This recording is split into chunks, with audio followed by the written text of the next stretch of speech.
Are we ready? I know I am.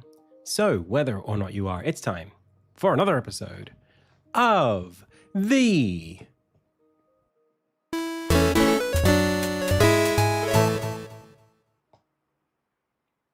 Indie Tales Game Dev live stream. Hey, my name is Adam. You are the Pixel Pals. I've already said the name of the show, so without further ado, it's time to go. Welcome everyone to the Friday edition of the stream. Today, we would ordinarily be working on the fighting game, but we already worked on that on Tuesday. So today, we're back on Insignia. I have been doing some level updates to the game and some scoping for sound effects, which might come a bit later. I want to say a big welcome to everybody who's here in chat. Welcome, Swamp Maddie, Rhyme, Shamguz, thank you so much for being here. And anyone who happens to be watching on YouTube, lurking, hello. Also a big thank you to your Dolly Mummy for the most recent follow, and Glyco for the most recent subscription. Welcome.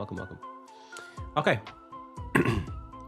not much to talk about other than that I am working on just some additional bits and pieces for the game. Let me show you kind of where that has taken me in the last little while. So we're trying to do better at grey boxing, and yesterday we spent quite a bit of time kind of just chatting about what that looks like. And I think I'm getting closer to something that meets my needs. It's really tough for some reason. I don't know why. I just feel like every time I need something, I can feel it being more complicated than I'm prepared for. Until I build some tool.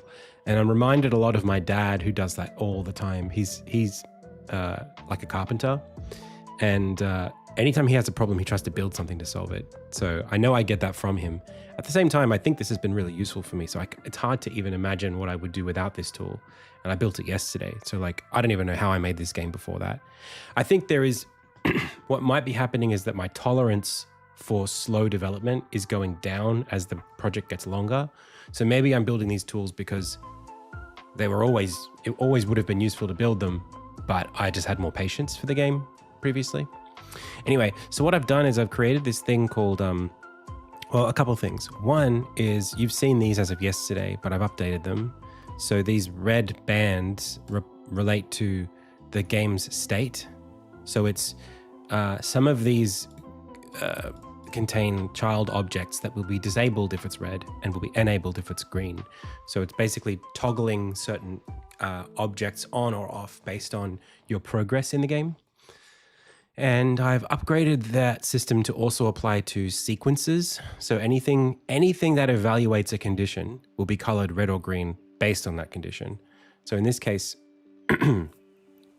this cutscene can be played, therefore its game object becomes green. So I know that if I walk over to the crucible, I'm not going to be surprised if that doesn't or does work, because I can see it's green, so it will work when I try to walk up and talk to it. But there are other points in the game where that's not going to be the case. So if I take some of these away, for example, and then sync this, now when I run the game, it'll be in a different state earlier on in the game. If I skip this cutscene, you can see this stuff is, well, this probably won't run, first of all. I won't be able to interact with it. But also, I have these like annotations that I've added. So an annotation is just like a black box that appears when you walk over the yellow spot. And that just tells me what I expect to be happening here. Rather than me having to put in the dialogue and all the rest of it, I just say, yeah, when you walk past, this will be happening. Trying to be more aggressive about how I grey box. Because I think some of this stuff that I spend time, that some of the reasons why this takes so long to do is because there are logical aspects of the writing that don't get solved unless I'm standing in it. So for example, this cutscene, this story is about that these cats have been like stranded and they've broken one of their carts and they can't leave to head to town because they're like caught in the mud kind of thing. Or in this case, I've got this cliff here. So at first I was like, they're caught in the mud and they've broken their wheel. Then I was like, okay, hang on. What if after you do all this stuff, when you're down here coming back up, first of all, how do you get up here? And second of all, do you need to craft the wheel here? Because I need you to get to here before it all disappears. And then I was like, oh, hang on a second. What if like the cart is like dangling off of the edge of the cliff and they like pull you up? Like what if it's like you literally can't get up here until they need you to get up here and you satisfy the conditions, and then they appear here in such a way that lets you, zip up, give them the wheel, and then after you've done that, then they tell you, oh yeah, in order to, I had an idea here. It was something like, and I could probably write it down if I'm smart. So after you give them the thing, I think it's something like you give them the wheel and then there's like one extra step you have to do, like attaching it to the bearing or something like that. There's like a blacksmithy. Oh no, it was that one of their friends hasn't been seen in a while and he was hanging around the anvil, and then Armin says, anvil? So even that little exchange that's like not in the script, but it's necessary to loop this stuff to make it tight as a play experience. That's something that you can only discover where Oliver was last seen by an anvil. It's stuff that you can only discover if you're standing in the scene. Like as the director, it's not good enough for me to like imagine XYZ happening because I can't see the physical implications. Like the threat of danger is something that only is apparent if you're like physically standing near a ledge. But in a script, I'm just like thinking about words. I'm not thinking about the space. So some of that writing is happening here, which is, what the heck is happening over here? Which is why I need for this to be a little bit more malleable.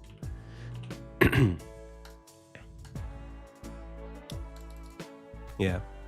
So now I can just pick up where I left off. Okay, so now they tell you to go down here, and now I can just go and do it. So I can act out the continuity of the game, even without the cutscenes, which is really important because the cutscenes are quite laborious. And now this will work. So now I can go through here and go and get teleported away. So I'm not doing the quest, but I'm sort of like walking the path that the quest would take me on and setting the game flags that I would otherwise be setting. So that's what I'm doing now. And I think that can be done reasonably cheaply. I think I can do that and not feel too anxious about the whole process, because there's a lot less waste this way.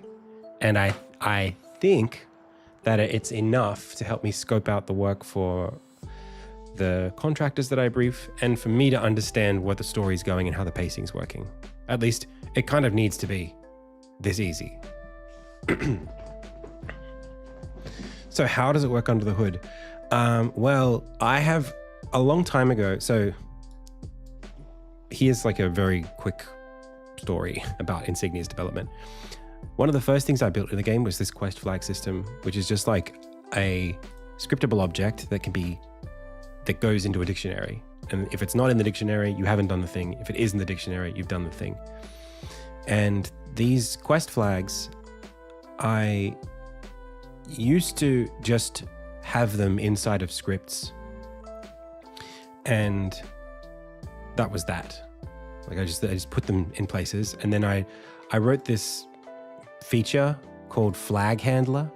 So what's happening is the game is checking all the time in the editor whether a script, like in this case, this component, is a flag handler. And if it is a flag handler, then it has a way of returning the flags that it is checking and setting. So on a per script basis, I'm saying, hey, like this has a thing called a condition, and a condition can have many flags. Send those flags when you get asked whether you have them.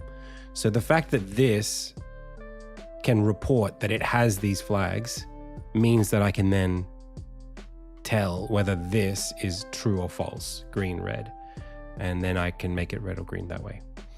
But there's one level deeper than that, because the flags are one Boolean, but a condition can contain multiple Booleans or other things that are evaluable. And so eventually I wrote this component, which is called a condition. So this isn't just like a list of flags, it's a list of conditions, which, well, it's one condition of 3 flags. And so I can determine whether this set of 3 is true or false, and then evaluate that as red. Not just whether this is true or this is true or this is true. It's like all 3 at the same time. In this case, it has to be and. So all 3 have to be true, or in this case, these 2 have to be true and this has to be false for this to evaluate as true, or like for this condition to be true.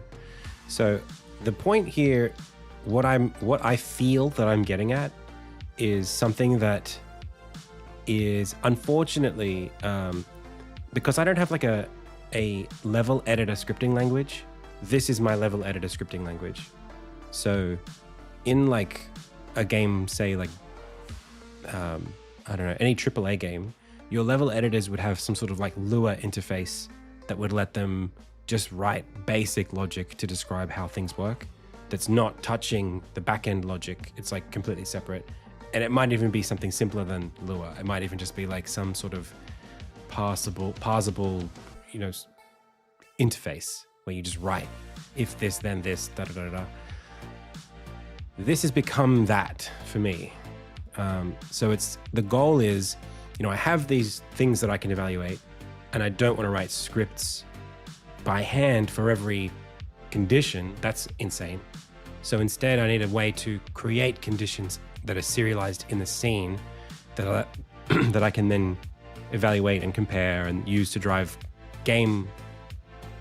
toggleable game logic. Like, should this cutscene play? Should this NPC be standing here? That kind of thing. Okay.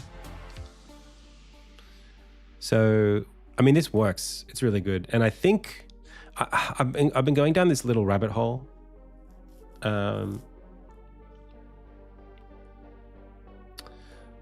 Hey, Arya, it went really well. People really liked the game. There was a lot of encouragement to keep working on it. And actually some encouragement to like leave it as is almost. They were like, this is great, keep it simple. Abstraction to a graph utility in our case, Unity Graph Toolkit. Yeah, something like that. A visual scripting language is common. Blueprints in Unreal Engine, that kind of thing. So I don't have that, which means I have to do this kind of thing. And to be honest with you, a graph would have been really nice for this. Like, it's really frustrating to have to deal with this in a linear sense, because to me, there's continuity, right?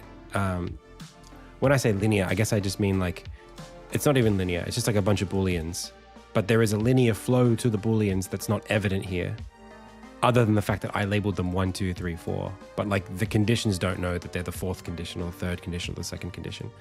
So what I've created today or yesterday was this thing, which lets me sort of assign a linear flow to those conditions. And what I was deliberating about yesterday and this morning was whether or not this should be an asset.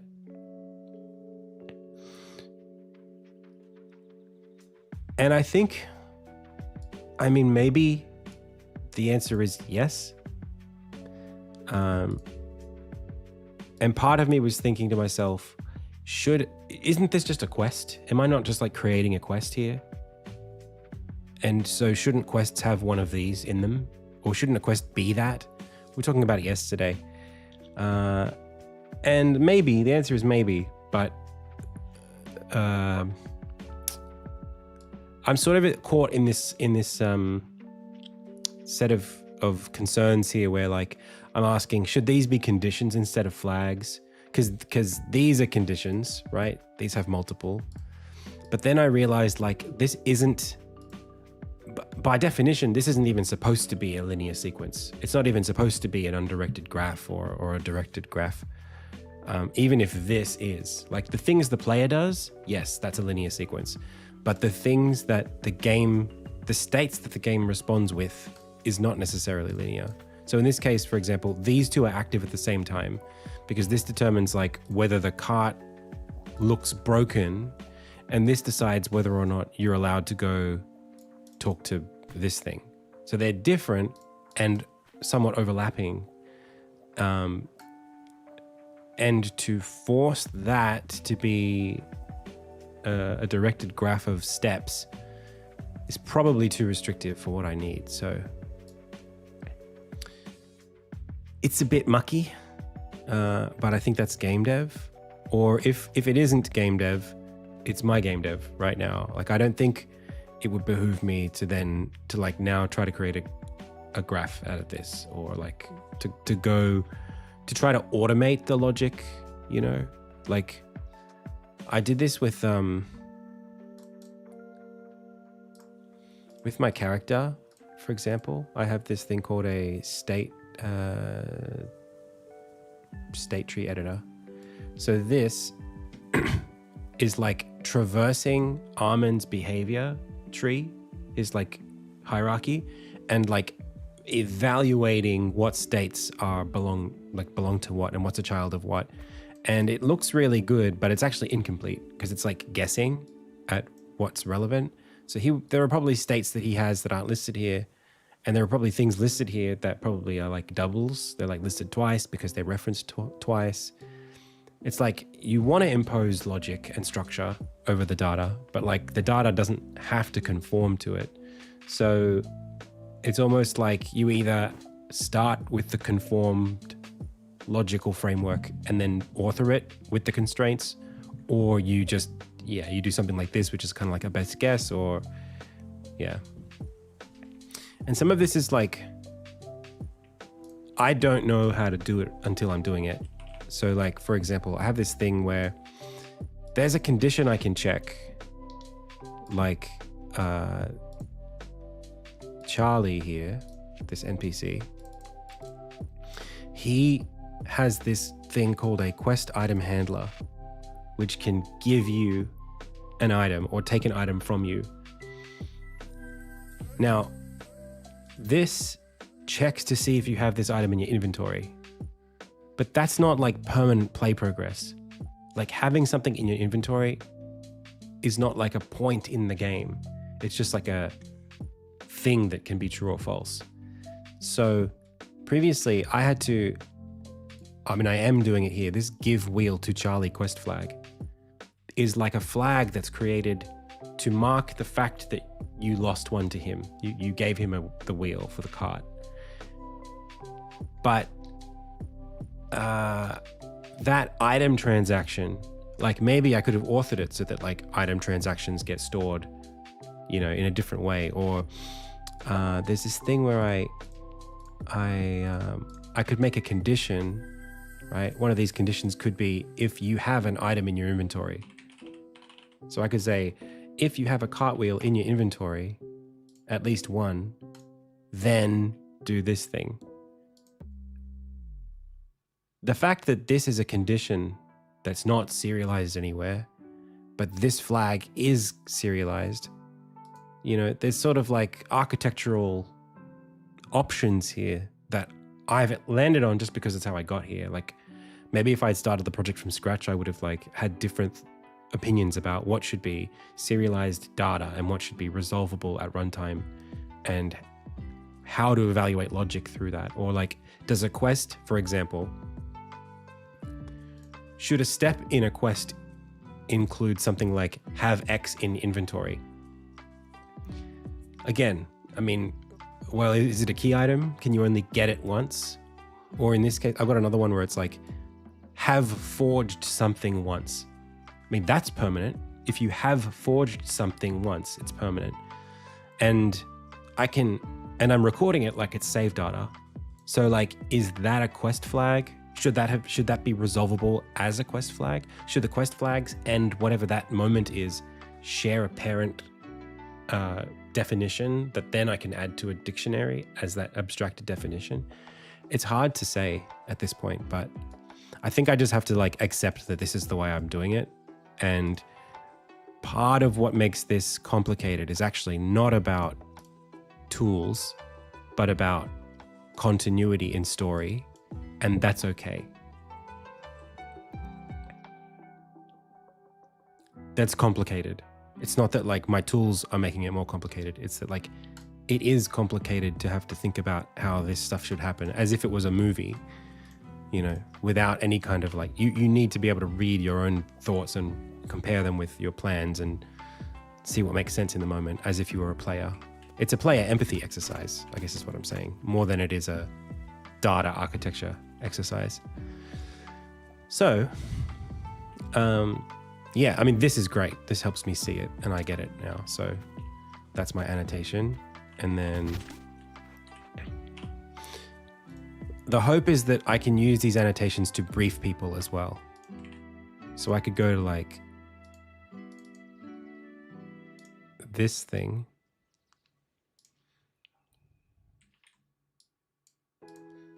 and say,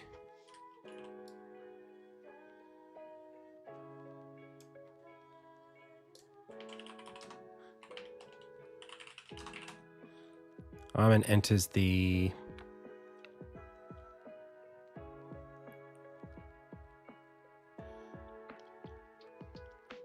yeah, exactly. Armin enters the crucible.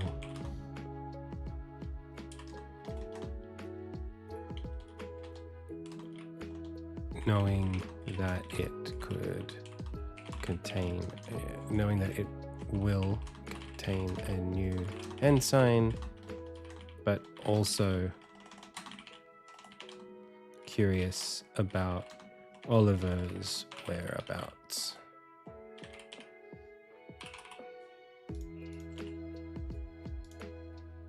Hey, Universal.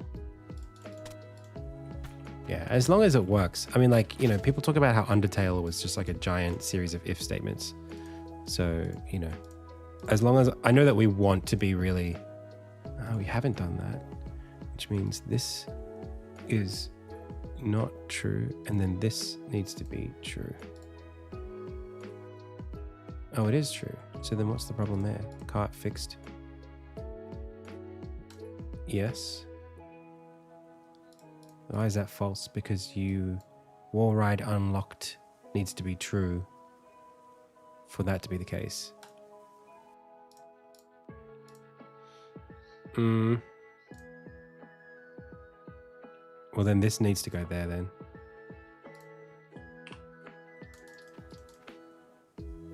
Like even just that, my ability to then just like look at that and go, oh, okay, this moment needs to live under this set of conditions. Very useful. Armin enters the crucible knowing that it will contain a new ensign, but also curious about Oliver's whereabouts. Cool. That's true as well. Yeah. Hey, the Mutsuki guy. What's your question?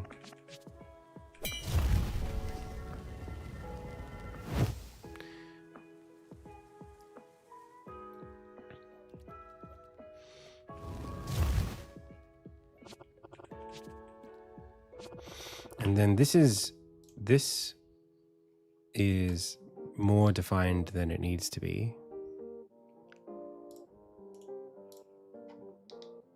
But I don't actually know why it's working the way that it is. I'm making an action platformer and it's focused on knockback for its combat, but it's currently too strong and it makes it really easy to just play keep away, while the intent is to push enemies into the environment to deal damage indirectly. Currently, it's too strong, makes it easy to play keep away, while the intent is to push enemies into the environment to deal damage indirectly. Okay, I'm following. Hey, Universal. yeah, there's so much, oh gosh, there's so much stuff that I'm building. Watch this. You want to see something cool? So like I can do this, right? I can turn all these off, assign this, press play, and then like the intro cutscene for this chapter's like quest, or like this quest will start. I can skip that one.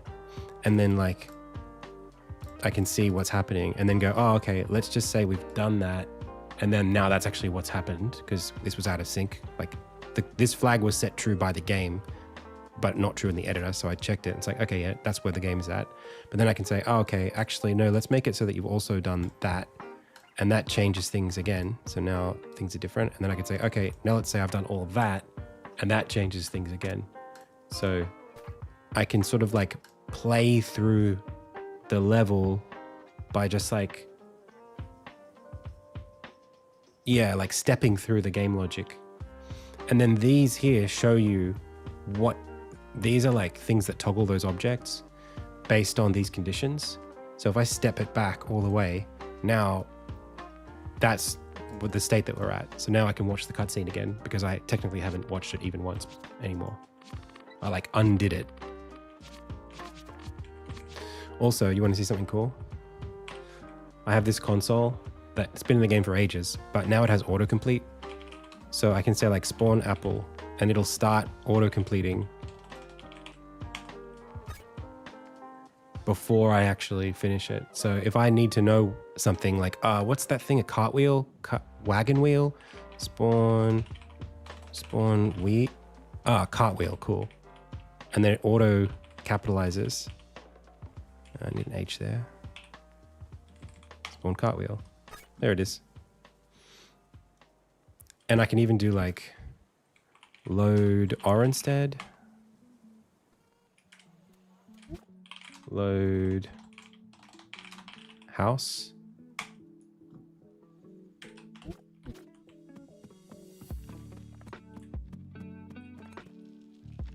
And then again, I can come back here and go like, okay, what is the state that the game is in?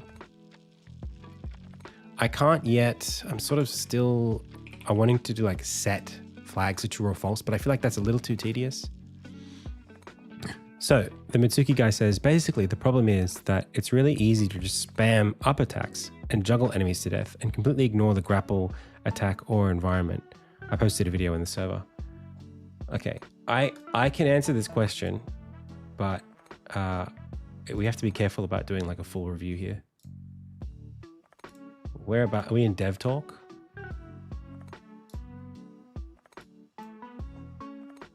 This here, is this you?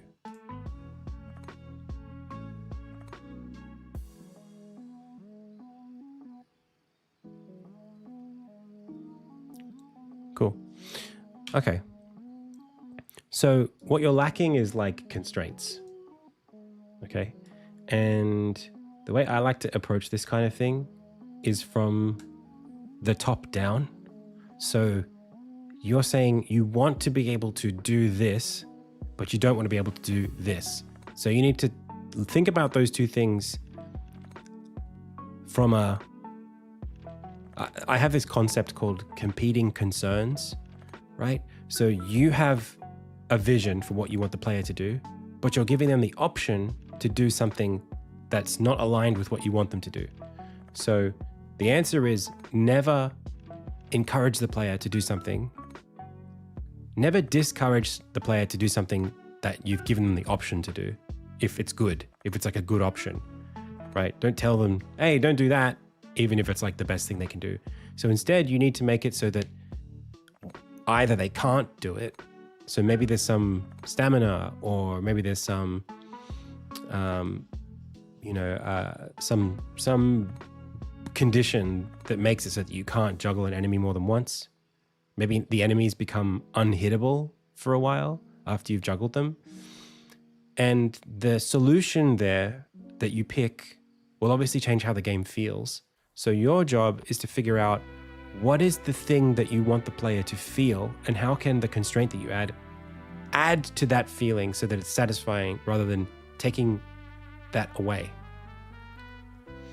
So, for example, in my game, I have abilities that do similar things, right? I have abilities that make the play experience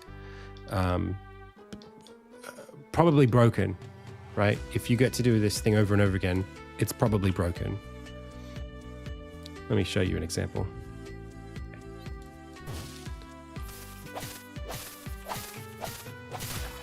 I need to do combat unlocked. One sec.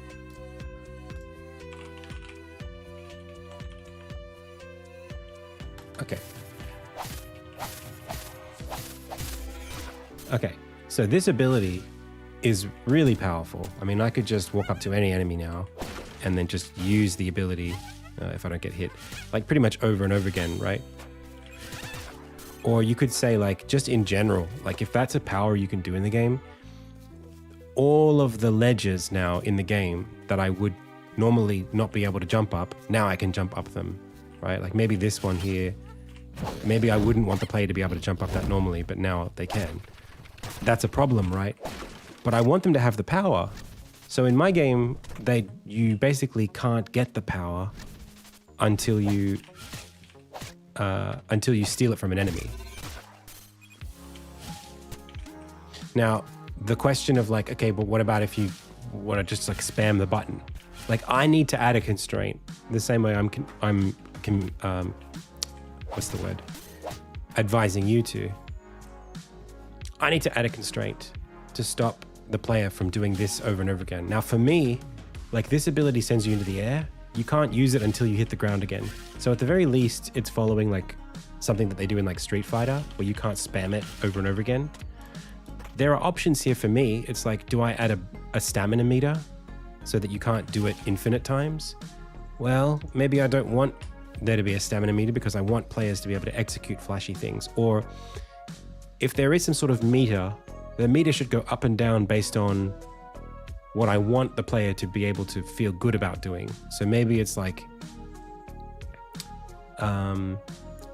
maybe this power is something that you have to build up by doing normal combos. And once you've done like a certain amount of normal hits or damage, that gives you one of these. But I also have out of combat utility for this thing.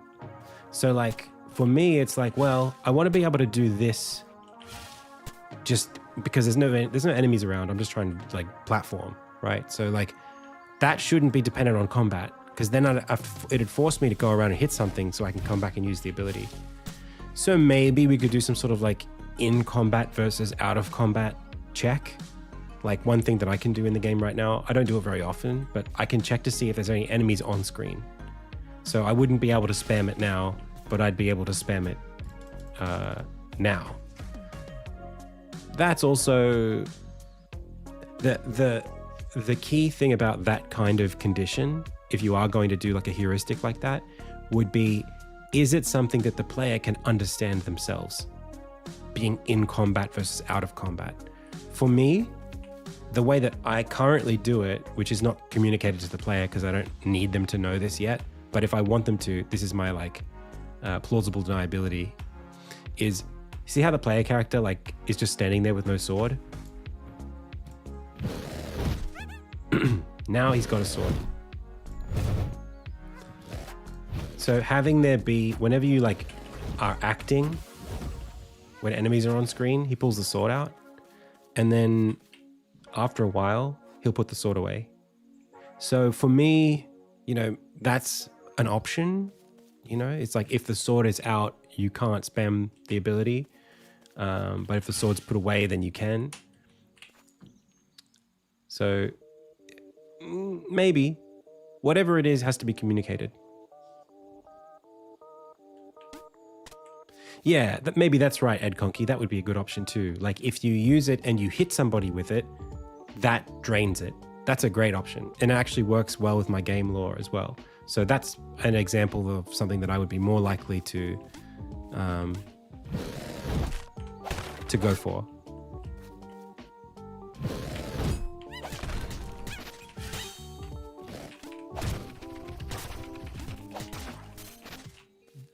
Like my magic system is about equal exchange.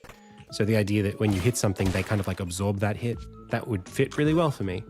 So I think that's the exercise you have to do. It's just like think about what the game is supposed to feel like, and you need a constraint, but you know, where's the right surgical place to insert that constraint, and then how do you do the job of communicating it to players faithfully. Hey 29BD, this is year 9 of working on this game. I've sort of been working on it and also doing like sort of part-time work on the side, and I've got other games I work on, other things that I've done, so it's sort of just like an ongoing project.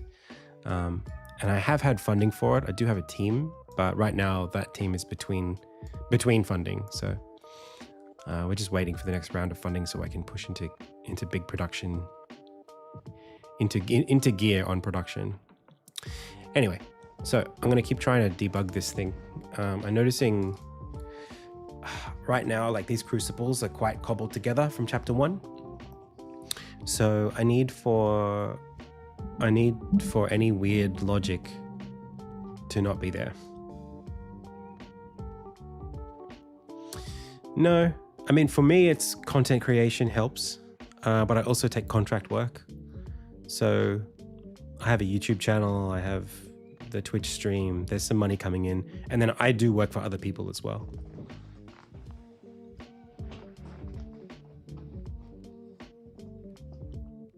Yep. All right. So the problem I have here is that we're getting a cutscene appear that tells us that you've like unlocked. If I go sequences, not these, Crucible Ensign unlocked sequence, teleport return sequence, explain sequence, teleport unlocked. This one, I don't know why this is running.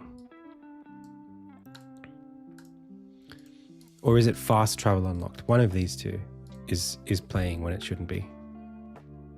Thank you so much. So if I come over here and I run all of this except that one, and then, see, that was so useful to be able to do that. And then I'd come over here.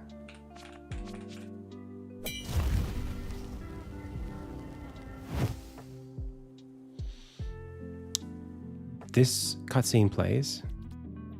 If I go to the queue, global schedule, so there's this fast travel teleporter unlocked sequence. I think what I want to do with this queue, when I have this list, I want to be able to pass in something that, like the game object that put this here so that I can track it. Because right now I don't know why it's like this. Like it's about to say, hey, you unlocked the teleporter for fast travel, but there's no reason it should be doing that yet. So I could just go track it myself. But yeah, like this part here is not supposed to be happening. Like we haven't unlocked that ability yet. So why is it doing it? All right, at least I know it's the fast travel. It's one of these, not the Insignia explained, it's teleporter unlocked. So why is teleporter unlocked playing?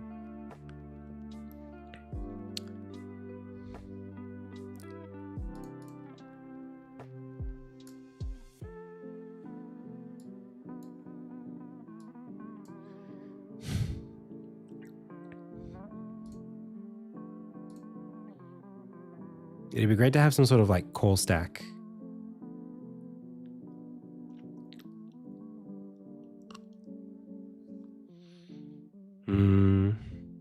Sequence player, timeline features, end sequence.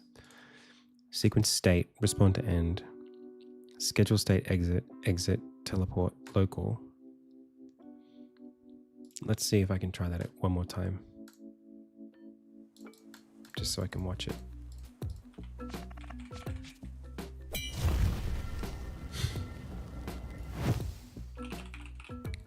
Okay.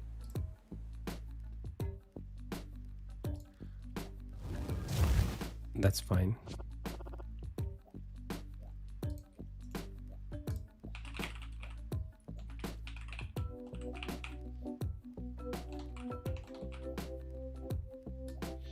I still don't know why this was called.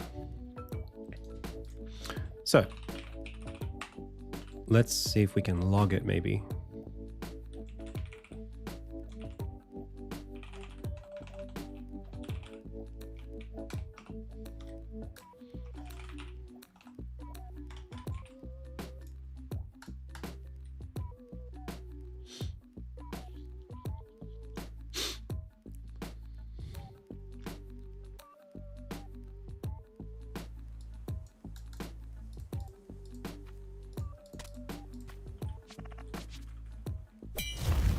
No worries, Mitsuki. Okay.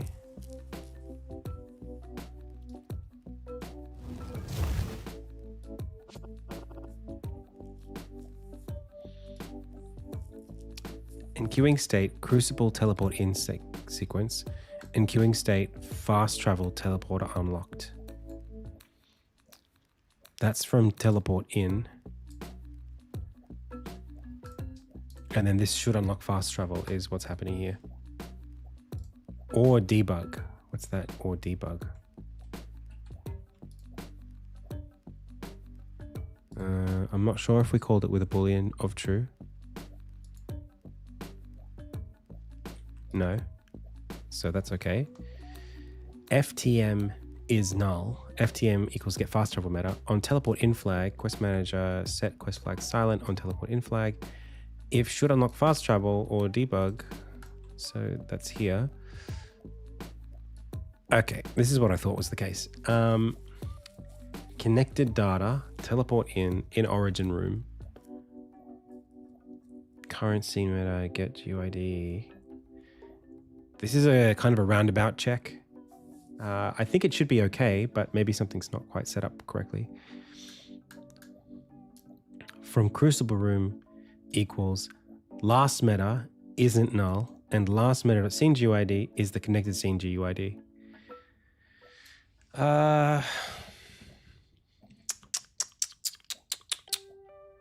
Check that the game system dot spawn link data is equivalent to the teleporter's link data.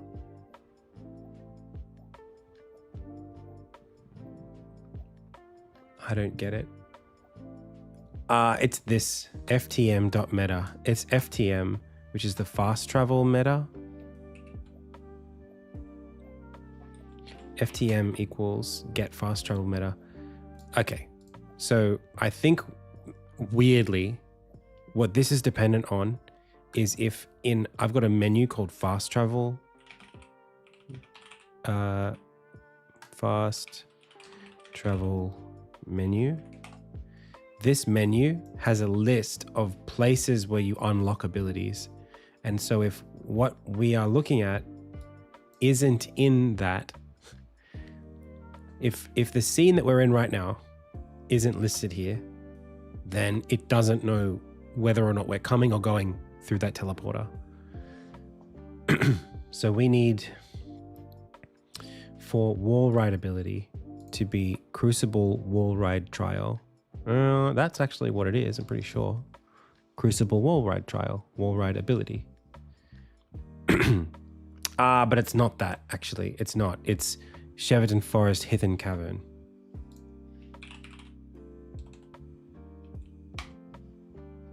That's where it is.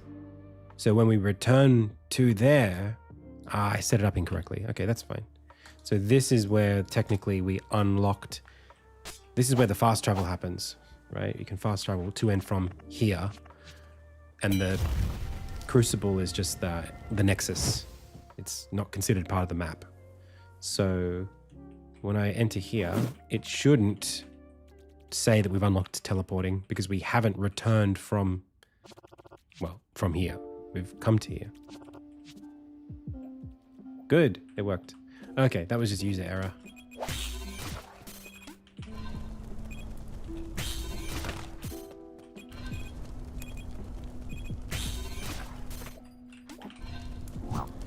Cool.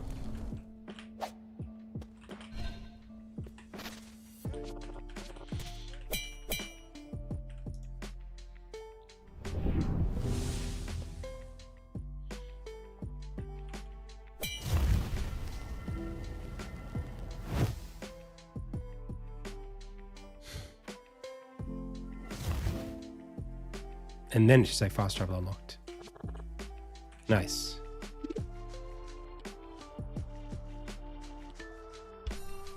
Perfect.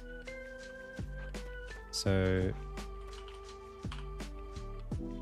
coming back to this,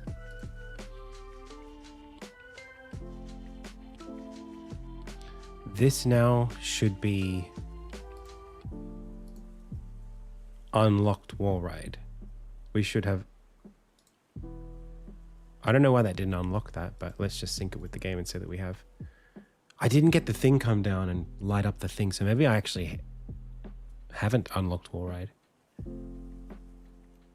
In any case, now we can teleport to and from other places.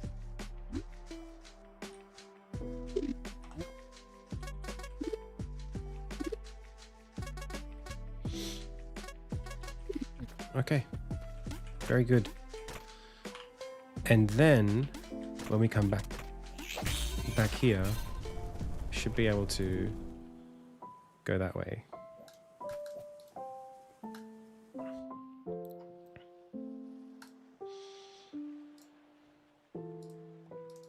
Let's mock that up quickly. So cart fixed means you have not unlocked wall ride. No, you have unlocked wall ride. So this is like after you've come back. So now I need some sort of annotation that says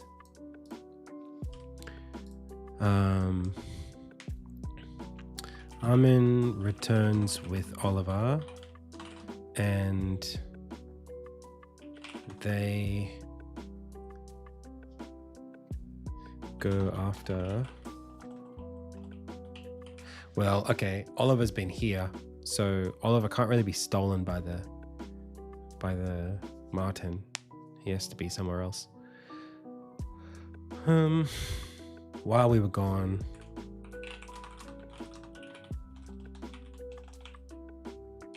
while Armin and Oliver were gone, the Hithen were mugged by the Froggen. Oliver takes off. Armin can follow if he chooses.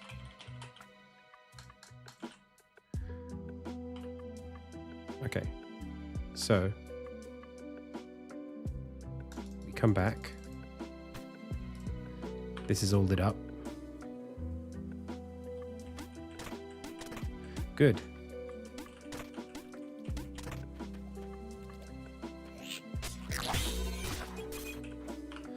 And then I'll just, for argument's sake, add another annotation that says Armin can use newly unlocked wall ride to cross the chasm, cross the gap. If then say that the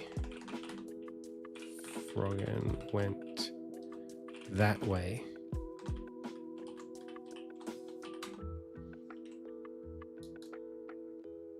Okay.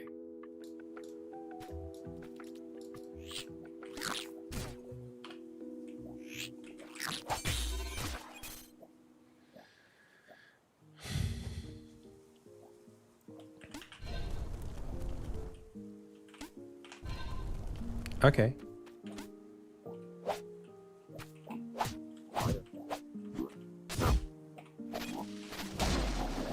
Anyway, I'll fix him later. Cool. Okay, so that's, I mean, it gets us much closer to validating this. I suppose, like, as the director, as far as grey boxing is concerned, what else needs to change about this that hasn't been solved? So let's just like mark down the steps, because I've made some assumptions here about what those steps are. So like,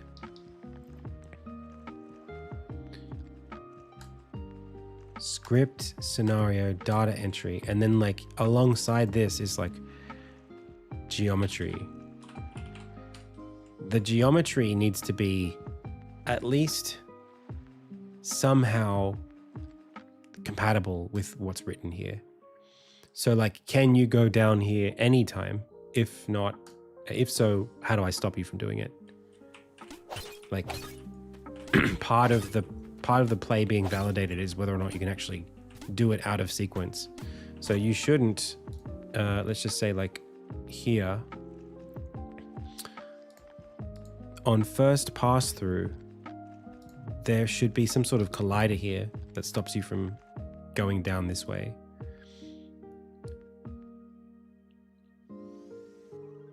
So I'll just put one in there.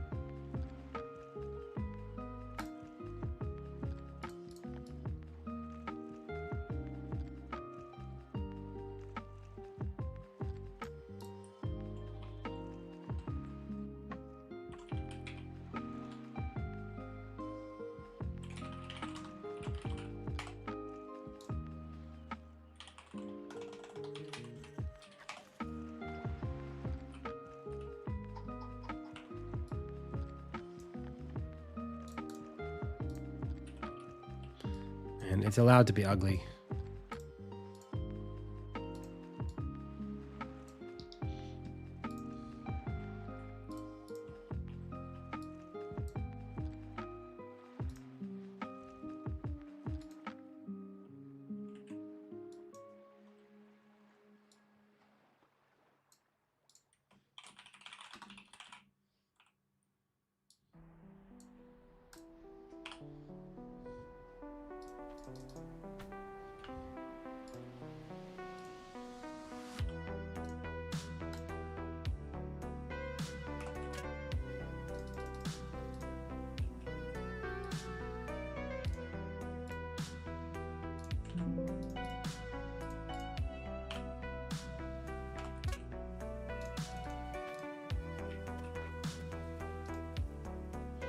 That's a shame.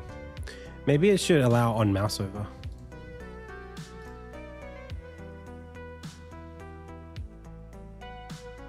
Since I'm in the editor.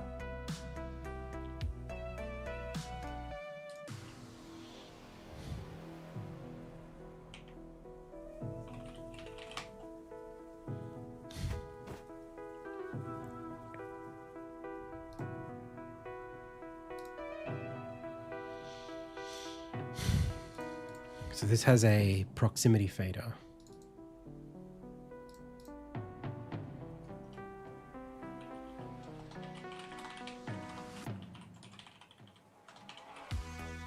I don't think so. I think I'll just put Armin there. I just need to make the box more vertical.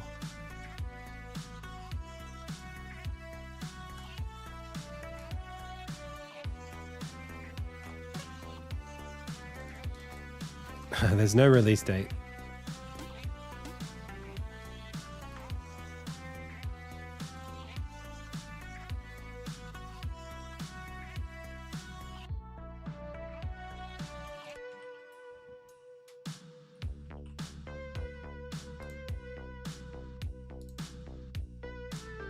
Darn.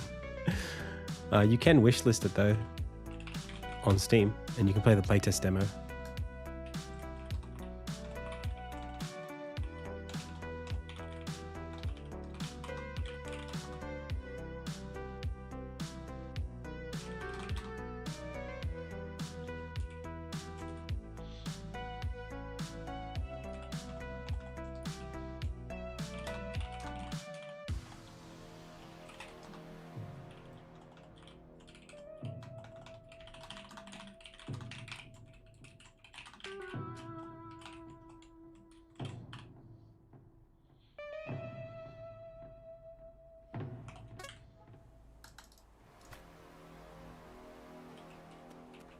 Good.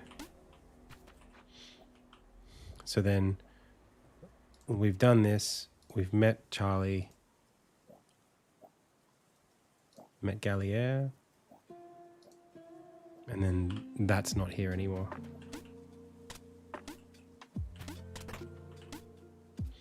But by the time that's not there, this here, this caravan needs to be somewhere else. So these things here need to be like there and there. And then I think they're also, no others? Okay.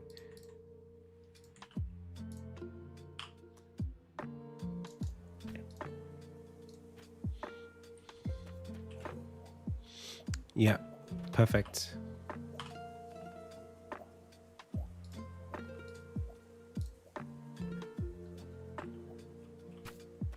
Great.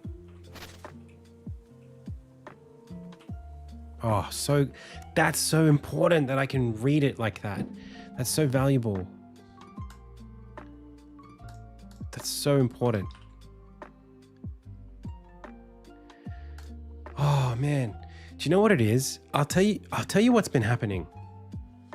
There's something really I'm learning something critical about design right now. I want to share it with you. This is like, I think my brain is just like leveling up. There's this phenomenon that I think is pretty well known. I mean, this is not new information to anybody, but the idea that like your brain, right? There's this like neuroticism / anxiety.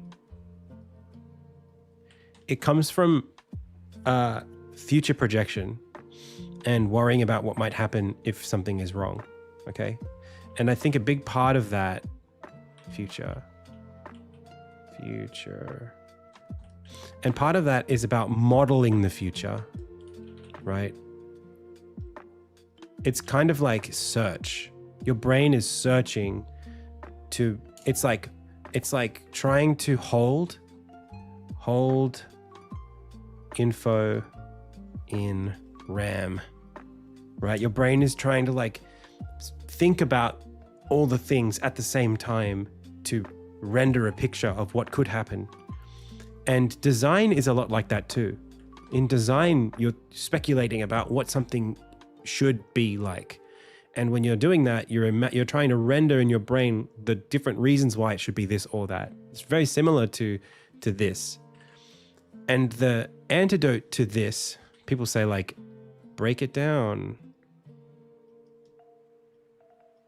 you know, into small parts, or even write it down.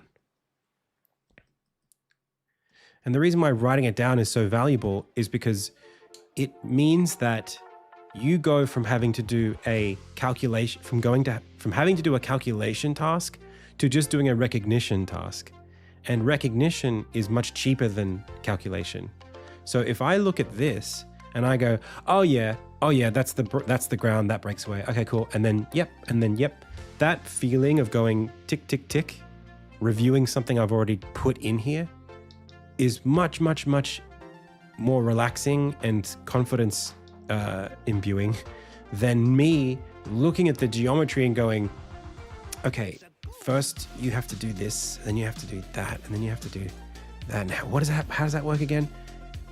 So I think what was really slowing me down here was having to re-dredge up the quest in my brain, even though I had written it down. You know, I'd written it down here, and like, that's great, but like, this isn't, it's too far away from the game. Like, I need to be looking at the actual game space and walking through it as if I was the player, because I can't do player empathy from here. The graph is just like, it's useful as a like early sanity check, but it's not good enough for me to feel comfortable that, like, the ultimate goal here is that I can brief somebody on an animation. So like, what does it look like when the cart is hanging off the cliff? Does it need to be dangling down here so that you can grab onto it and like ride it back up? Or like, should you be able to get to here and then see it there? Where does the camera sit? Yeah, they're to do. Correct. I just added them today. I had them in the game in the editor, but I didn't have them in the play space. But I'm using them now to annotate what I will be doing, like so that I can walk through the quest, like by clicking these. And that tells me what I'm not seeing. It's like, this is a gray box. What is that gray box? Well, that gray box is unstable ground and it breaks when the Hithen try to take this path. So I hope like maybe I could use this to like pass it over to somebody and say, oh yeah, this is the level. Can you make sure this works? Could you write a list of things that you need to see? Like I could probably hand this to a producer and they could come up with an asset list. I couldn't do that before.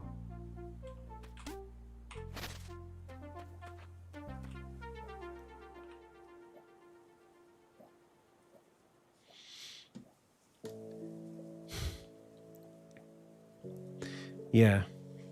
It feels like, you know what it feels like, Pixel Fireplace? It feels like you've got a circle area and you have a blanket you're trying to fit over the circle.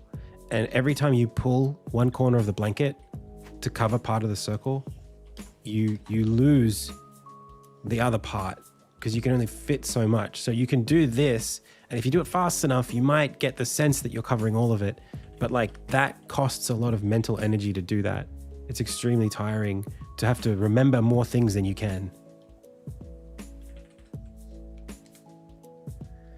So anything that I can do that's cheap, that means that I don't have to remember something.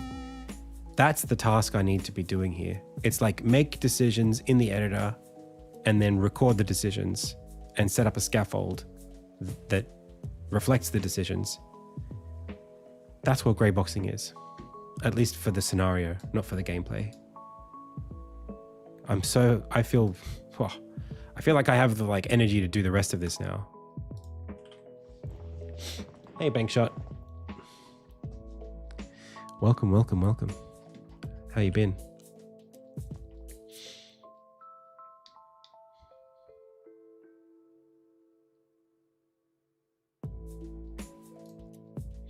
I just hope that I don't look at this in like 6 months and go, what the hell am I looking at? You know what I mean? That's what I'm concerned about.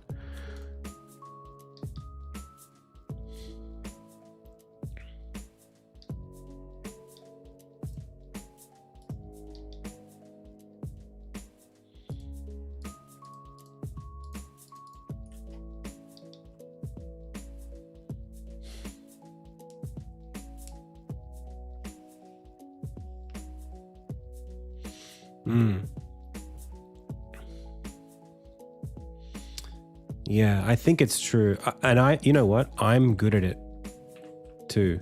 Like, I think I'm quite good at keeping a lot of things in my head. And that anxious energy is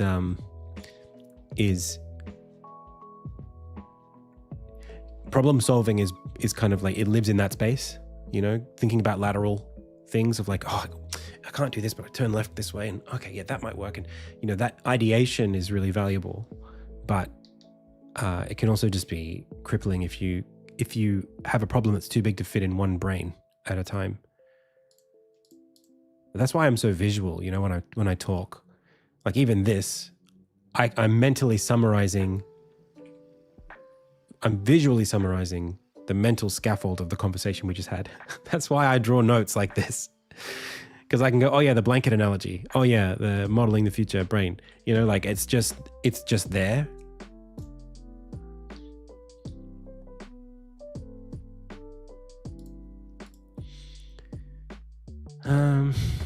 Okay.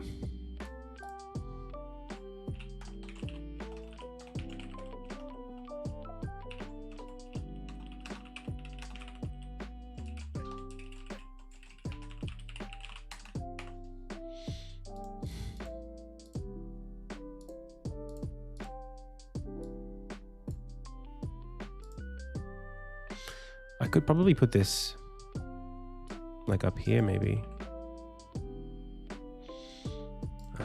This cliff should only be climbable after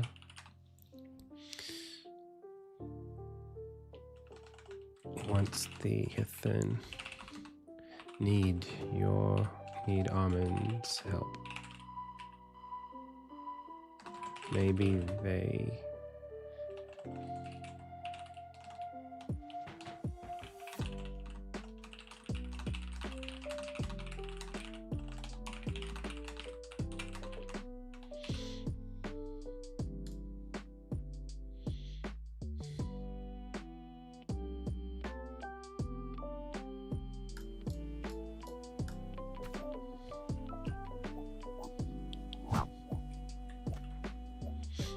Yeah, okay.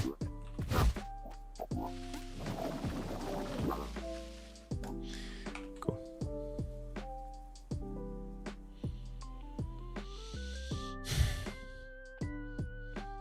Okay. So the next thing that I wanted to do was this. Let me just go grab something here. Updates. Poor performers. Quest. Scaffold. So the next thing was, do I want to store this somewhere so that I can come back to it?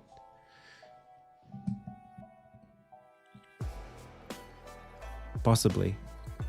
And I don't know where. Maybe I could store it like, probably not in the level, but like somewhere. Maybe in the level. I mean, it's tied to the quest. It's the quest and the level are tied together.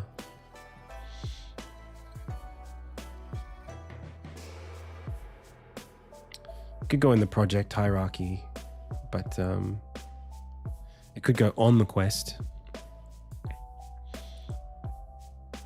I just don't like the idea of like I've set this up and it's great. The idea of losing this relationship, this in a list is useful to me. It's just like a meta data thing.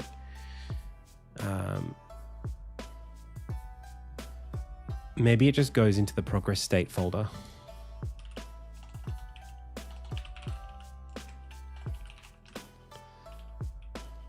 Working saves. His sword is enchanted, yes.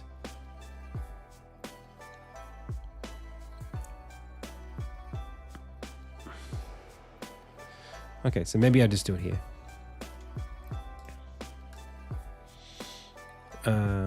Progress flow. Yeah, to a degree. So there's this menu in the game.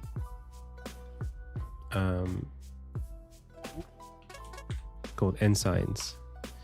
And so there are these crystals that go into the sword. It doesn't look very good right now. And the crystals essentially like give access to these colors.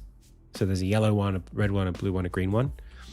And so, well, technically the crucibles, the forges have like an enchanted flame, and that gives you access to the abilities. But then once you have the crystal for that ability, you can hot swap them whenever you want. So yeah, throughout the game you unlock different abilities, and then later in the game you get to like just assign them as you want in the top left in here to break, like to like sequence break parts of it and stuff like that. That's the hope anyway.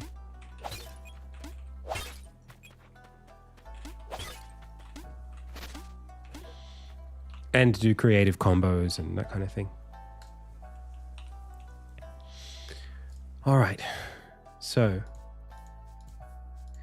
yeah, this progress flow thing, I think what I want to do is save this somewhere and then be able to load it in.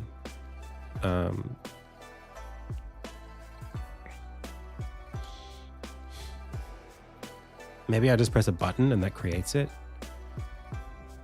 like export.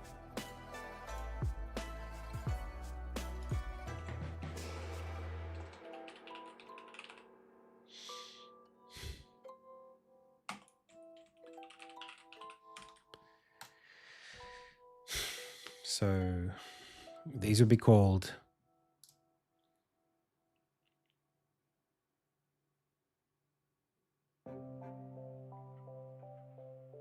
Hey, Retromax. That's okay.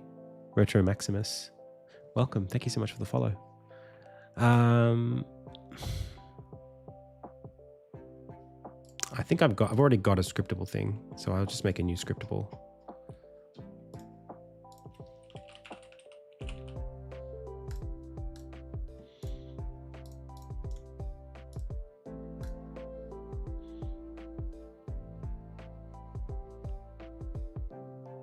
So this is called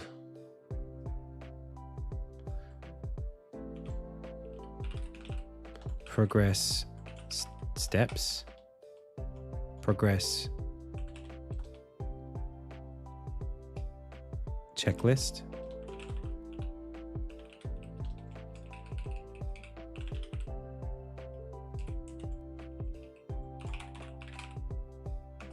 progress checklist. That'll do.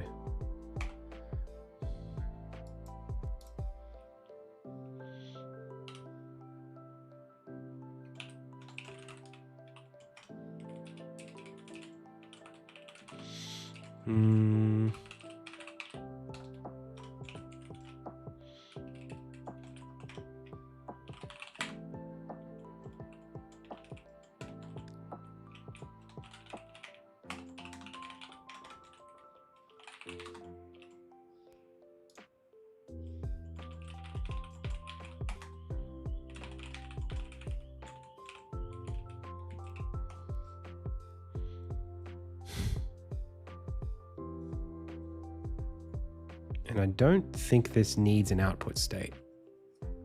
I think it's just these two. So if I look at this, it's got initial state, output state, flags. Oh, and then index.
Do you think so? I think it might statistically reduce it.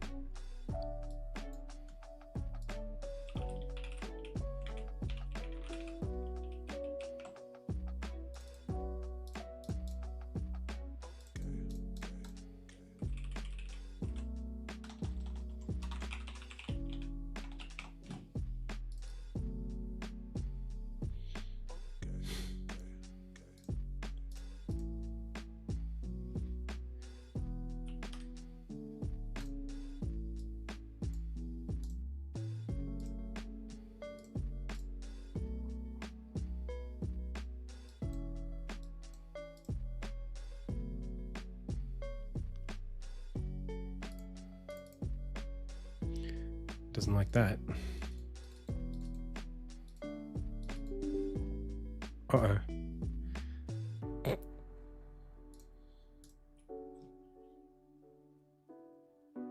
Do you miss your weekly catch-ups with the teams, or has it been a bit of relief? The relief only comes from the fact that I desperately need to make more runway for them, and so not having meetings lets me have more time to create the runway. But I love working with the team. I'm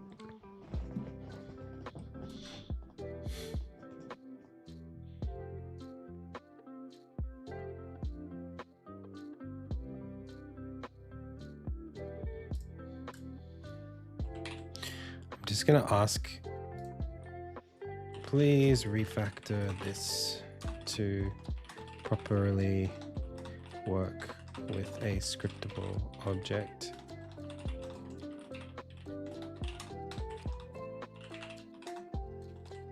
Previously, flags, index, and initial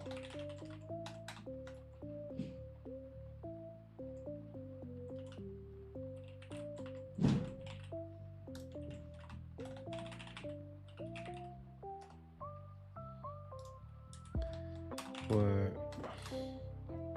instance variables of progress flow.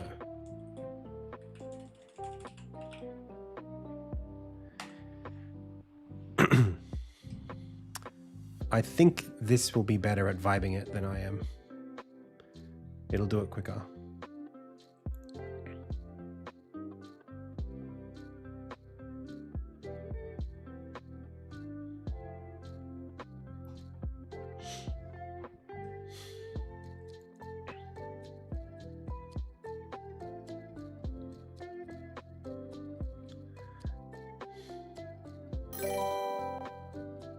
Early return is inverted, is it?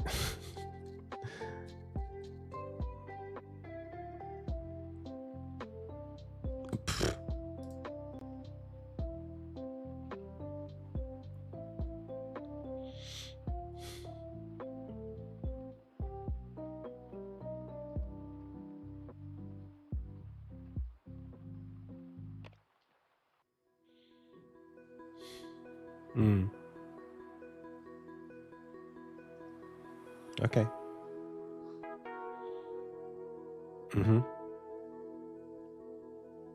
Yep. All right, let's try that.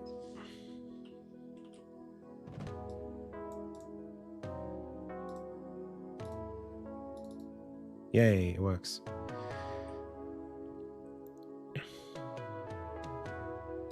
So this is chapter 2 start. And the flags are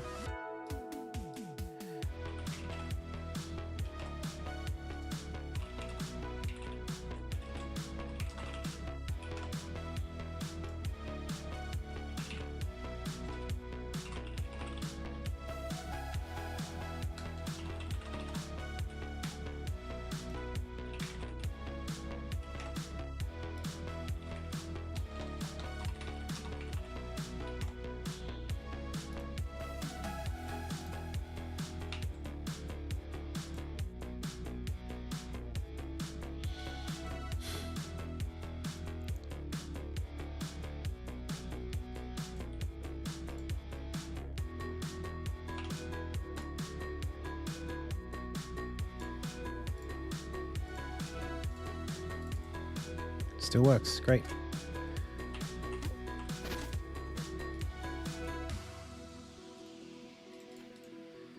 Yep. Awesome. Yep. Yep. Yep. Amazing. So easy.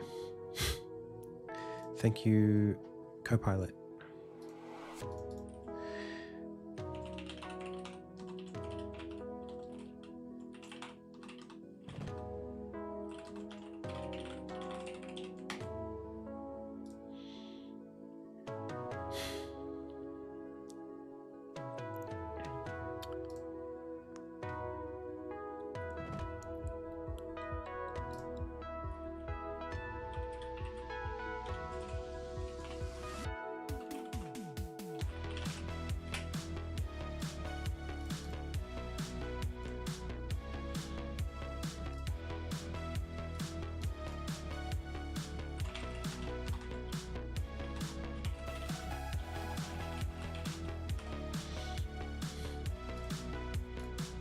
Sweet. Now, I wonder if the inspector for this should just be this. It's a tricky one.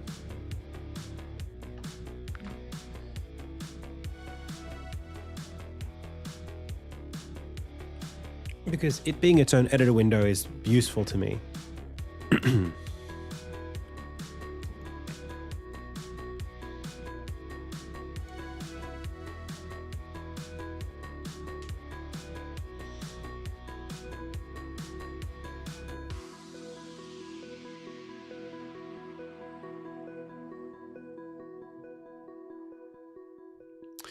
Anyway, maybe we'll try one that's just chapter 2, all of chapter 2.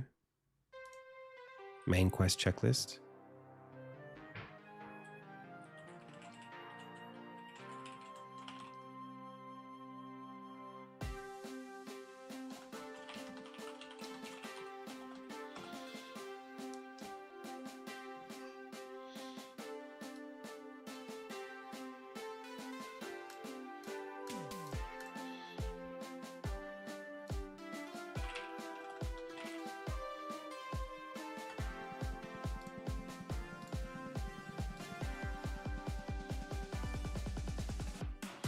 Yeah, it's already hard to know what this is supposed to look like. I'm struggling already.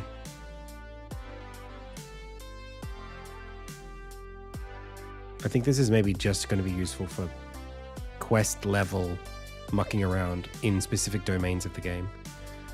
Like if I'm going to do a full playthrough of chapter 2 right now,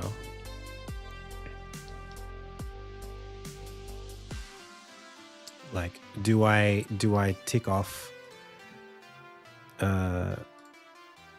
you know, this chapter 2 intro sequence? Is that valuable? Probably not. So it's like, this is specifically like what, blocking logic, anything that would specifically change the game state, but not all progress. That's not a bad shout. That's not a bad way to think about it.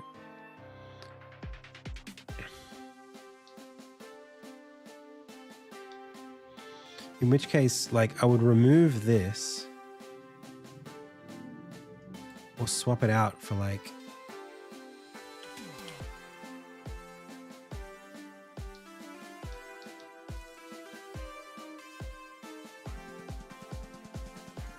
this meat gatekeeper. I mean, is this dependent on that? Probably shouldn't be. This gatekeeper announcement thing happens. It just happens. And then even this state is Armin apprehended, has no requirement. So if I want to be able to walk around Cheverton, maybe that's an interesting way to think about it. Okay. Dude, did I just break? Oh my gosh, I'm so dumb.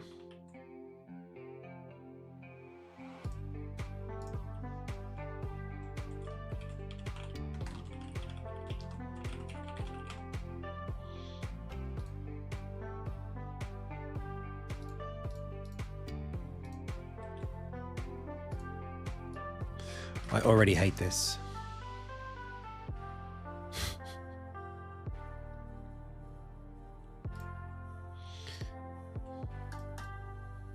Maybe I'll make it like the last selected.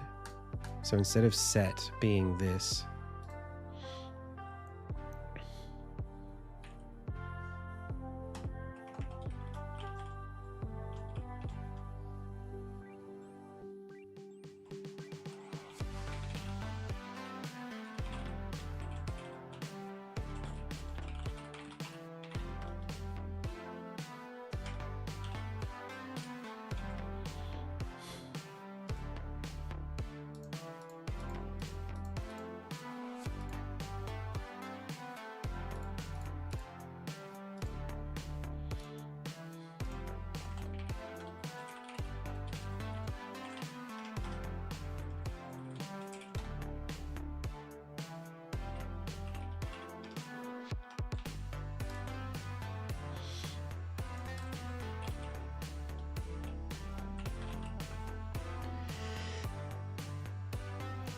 oh, what a sneeze.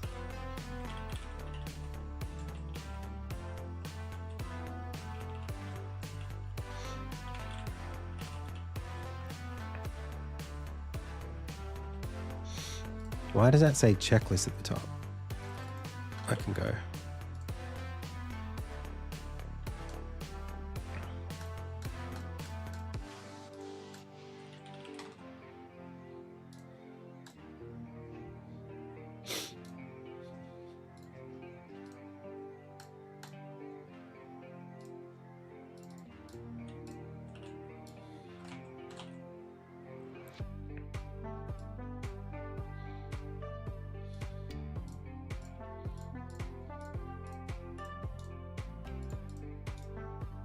Oh, it does change it. Just you have to hover it. All right. I'm starting to think this is does not need to be this way. I might as well just show all of this here. I have a feeling.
That's a lot of lines of code. I don't know if it needs to be that long. We're at 400 lines. I don't know if it needs to be 400.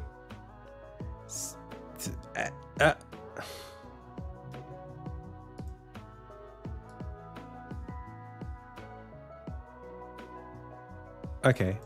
Did we add a file anywhere here?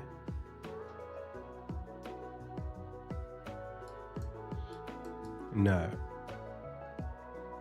Okay.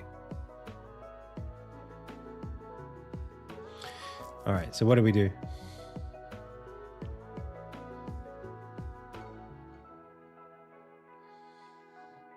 Yes. So like previously at the top, this would have said ended window. Now it's custom editor type of. Yep. Yep. Yep. Okay. Let's try.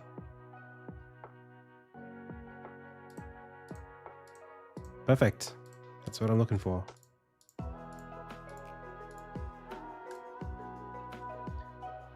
But what about the... I mean, like...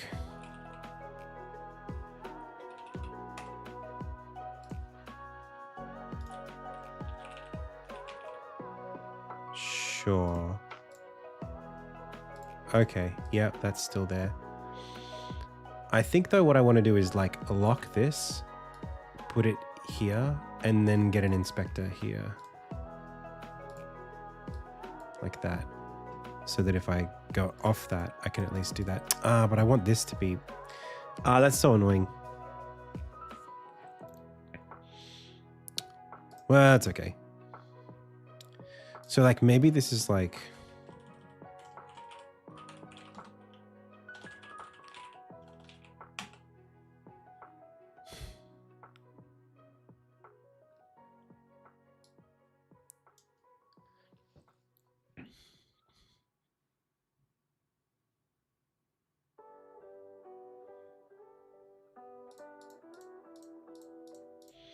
You know, something like gatekeeper, and then like announcement,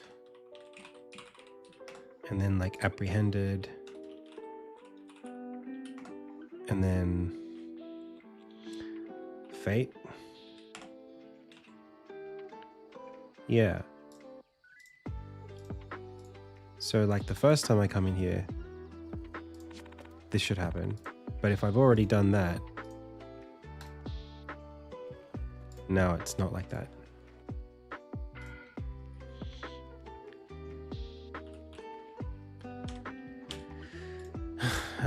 Okay. So there should be one here that's like dream sequence 2 maybe.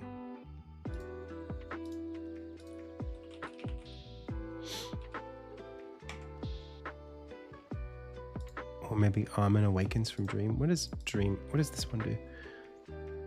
Armin awakens from dream.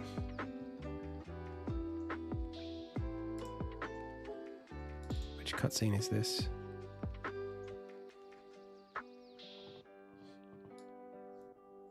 This is the emerald. Oh, this assigns that. Okay. So in a way, I mean, you kind of want both, which you've already got. So if I do this,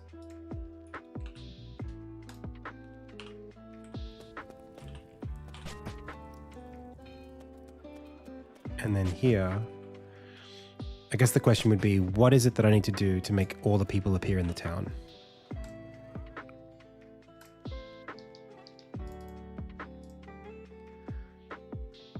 Are there any toggles? No. But I know that there must be.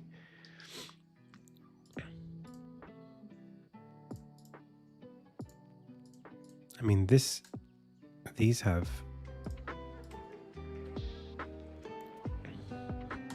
I also want that to be... I think that's not... It's not going the right color. So like...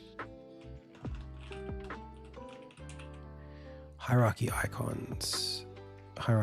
icons, and then red.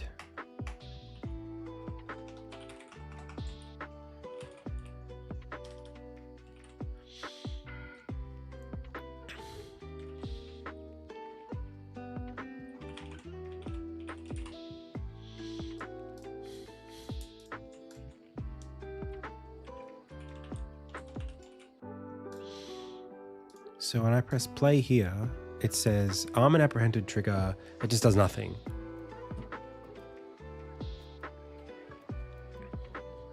Even though it's set up for Armin apprehended, it has the requirements, but it's exhausted by the save file.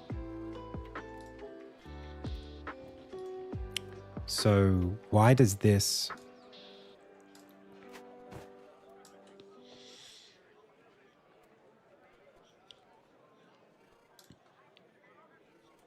not return red?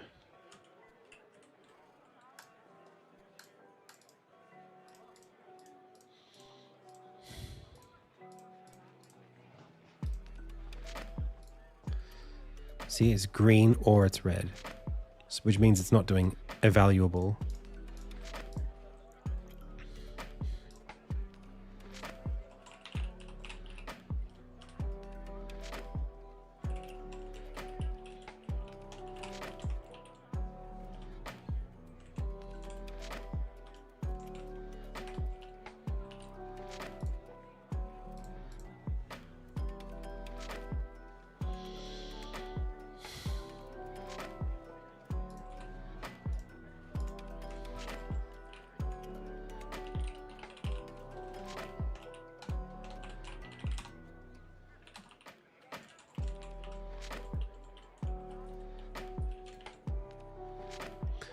Little cheat there.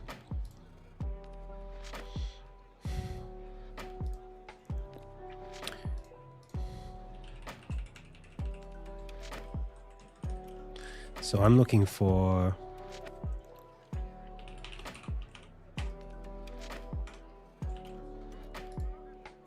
yes.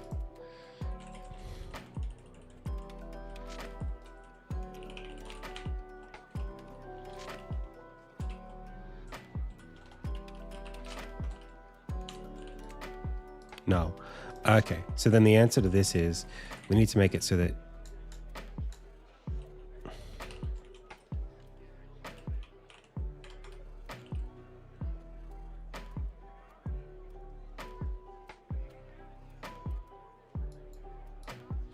this goes there and this says if this correct.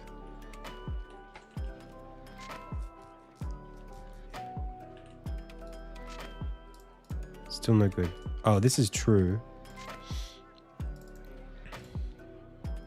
if either of these is true. And this is return false. There we go. And that should now be red. Perfect. Whew. Okay.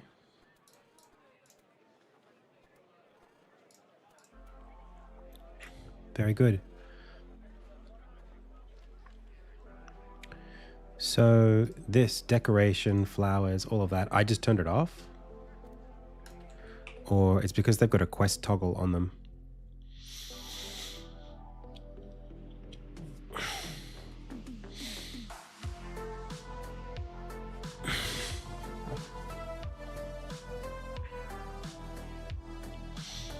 So these should also be, I suppose, red.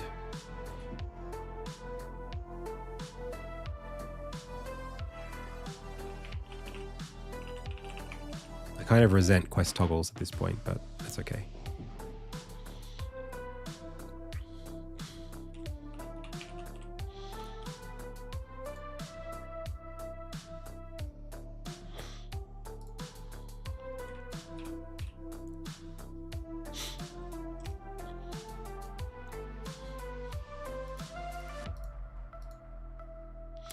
Yeah, so instead what we're going to do is we're going to put a, this is the decolations. Come on, Adam. Condition behavior and a condition toggle. Maybe not, maybe we'll put it up here.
Good.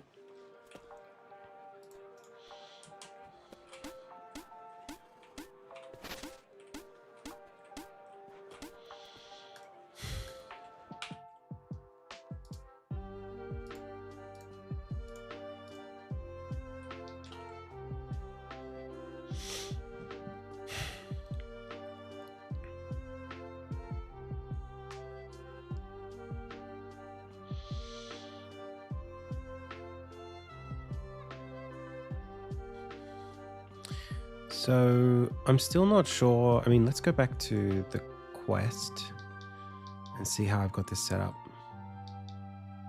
Second dream sequence goes straight to Fet Solstice. So if we go to the Emerald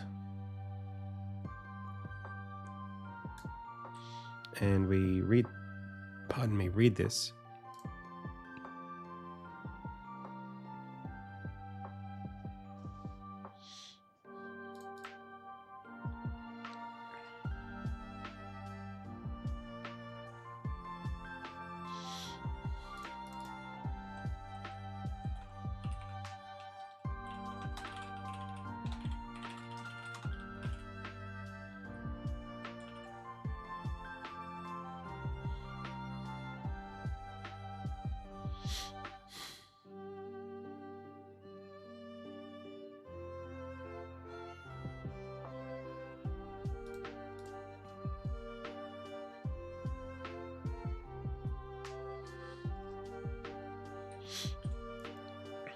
Yeah, cool. All right.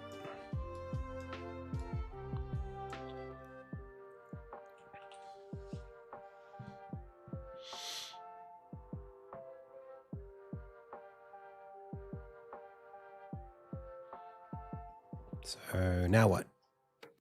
I need to be able to walk through all of this. I guess this, technically now I can connect, the flags are connected, so that becomes red. And then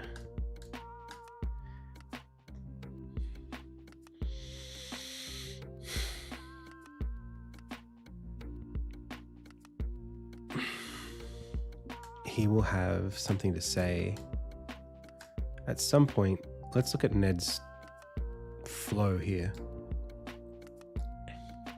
I mean, that would be really interesting, like to export one of these things, these checklists, based on all of these conditions.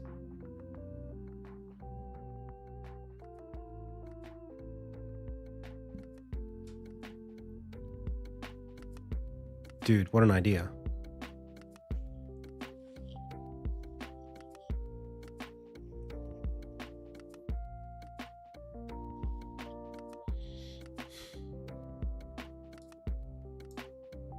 Let's do it.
Alrighty. So what this should do, if I'm really, really lucky, I don't know if I can do that. Why are you trying to do that?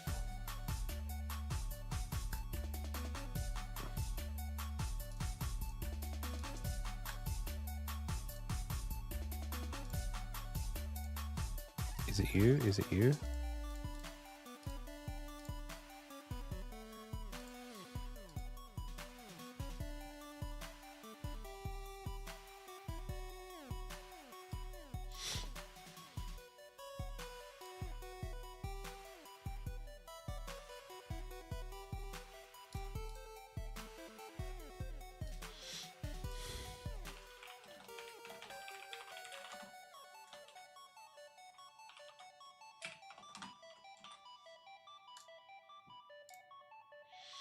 Cool. Okay. So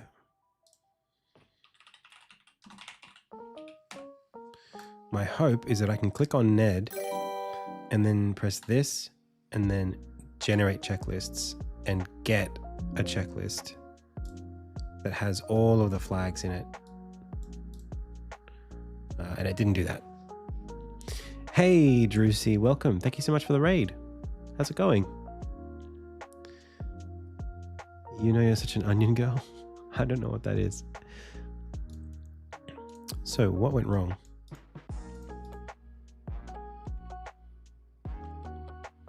Couldn't add object to asset file because the model behavior Ned checklist already has an asset. Net checklist.asset.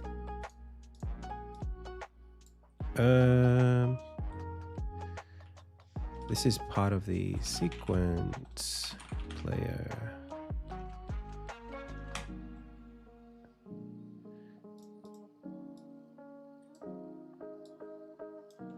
Refactor this.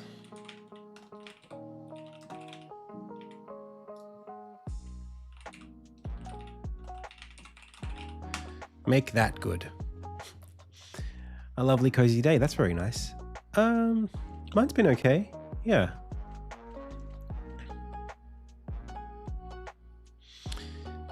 I'm making steady progress on my editor tooling to help me do the major content kind of validation for this chapter of my game. Whoa, that's a lot of code. What's all this?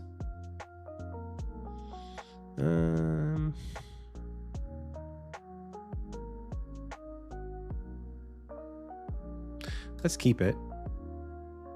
Gosh, that's so much extra stuff. And then let's not do this. Well, okay, I trust it.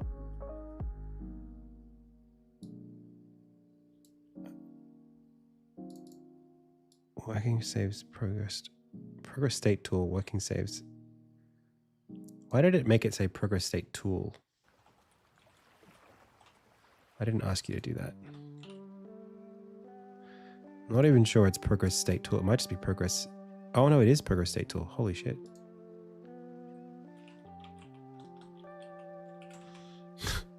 It knows my code better than I do. Okay, for each.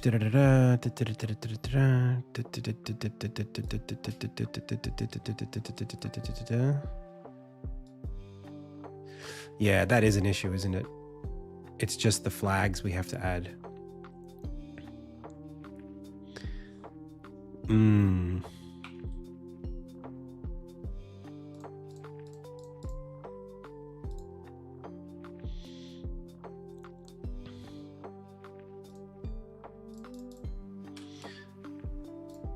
So let's just say I take Ned here. It probably should be a series of conditions, but I don't think I can actually do that. So I take Ned and I say, excuse me, Ned, please give me a checklist of all of the things you need to run all your different scripts. And then we get this. There you go. That's pretty good. See ya. Well, enjoy. That's pretty good. That's what I would expect. So let's just like check through this. Met Ned, met Gallia, met Charlie, after Charlie. These are all single, single things here.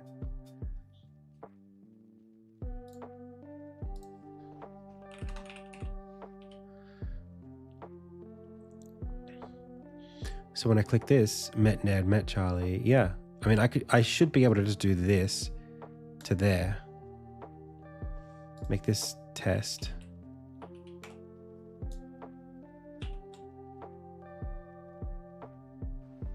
Click that. It might not like it. This is no progress. Or chapter to start. There we go. And then we run it, and then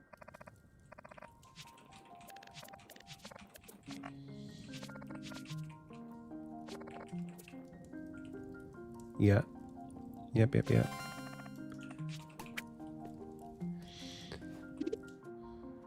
So now the question is, this thing about, I guess we could just run that one. Yeah, okay.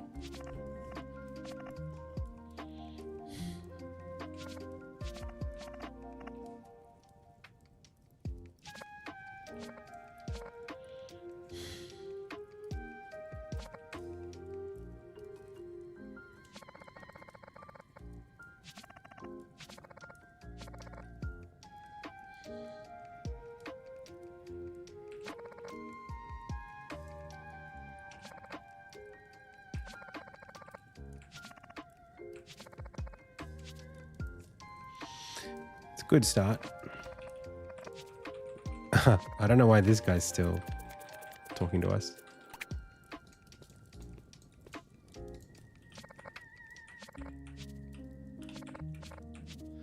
Okay.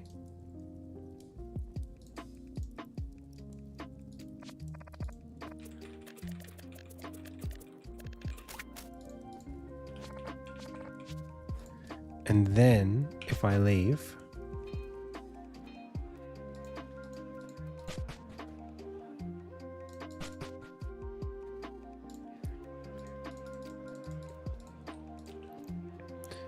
this is when the festival plays.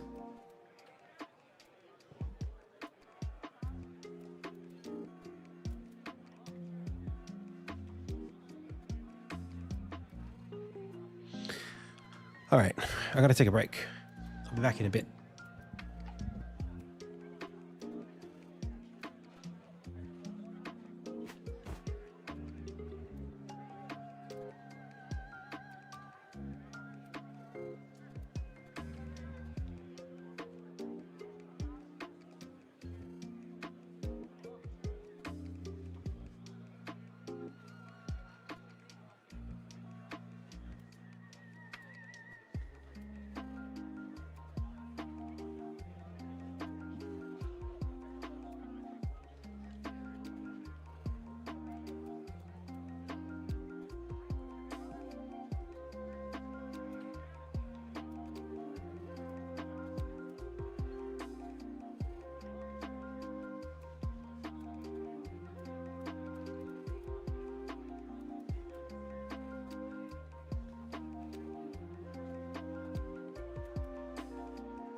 Okay.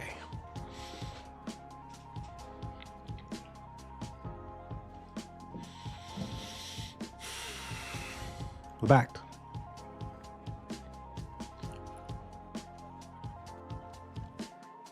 Yeah, my concern with this system that I've built is that it might be something where I find I'm having to... Well, it's easy to delete these. That's the only nice thing about it. All right.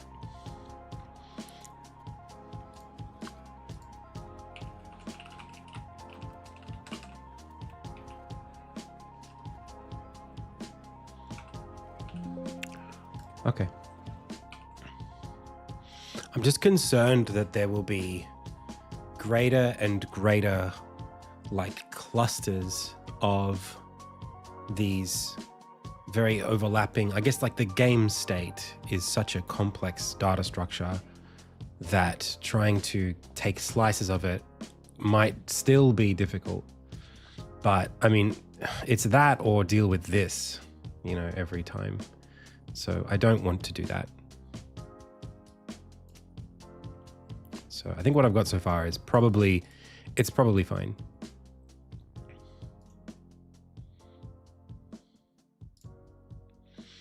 Okay. So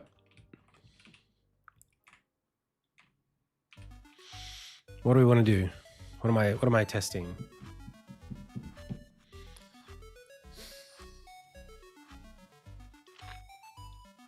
Shall we test from the fate solstice forward? Let's try that.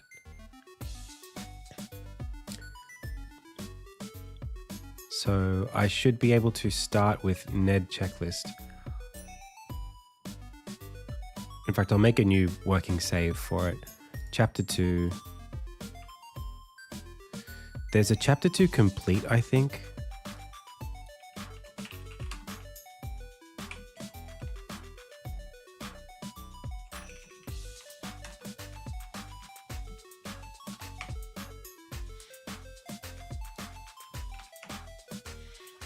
Chapter 2 start, chapter 2 complete, meet Ned.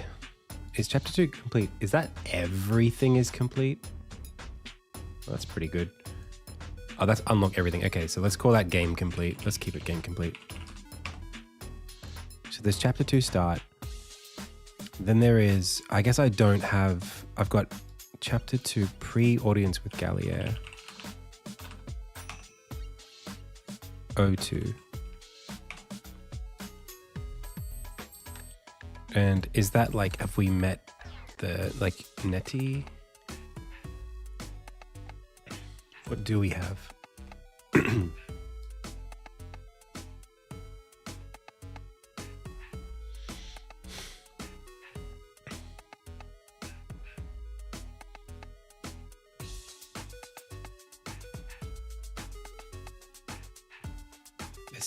That's not really much. I think what we can do is go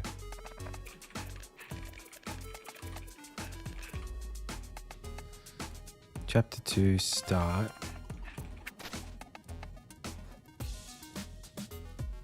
push progress, pre-audience with Gallier, pull progress, save.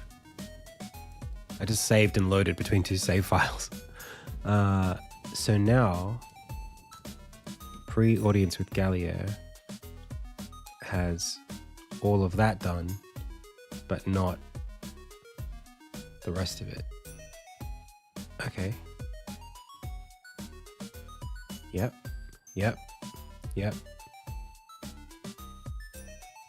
And then like...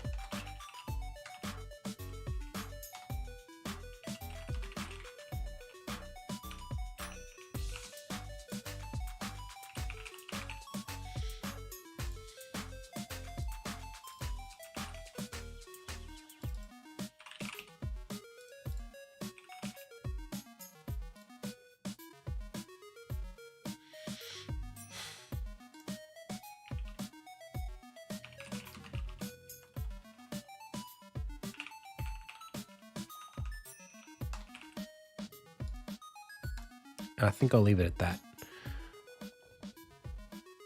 So meet Ned, audience with Gallier. Wait, why is meet Ned? Oh yeah, that's fine.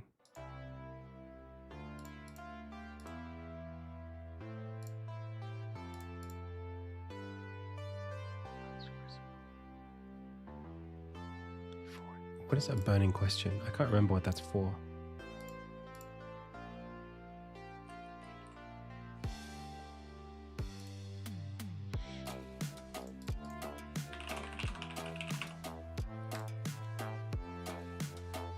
Bounce, Crucible, Trigger, Light Cutscene, Demo, Pedestal 1, Demo, Pedestal 2, Demo, Pedestal 3, Demo, Forge, Poem Sequence, Forge, Rise Activation. I don't think this exists in the game anymore.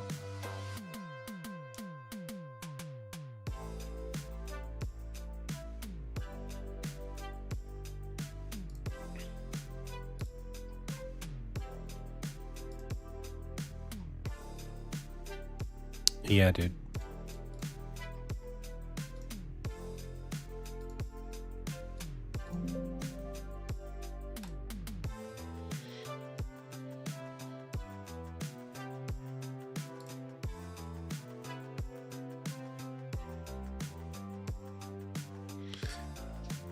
Hey, Siberian Forge. Nice error. Thanks for sharing that one.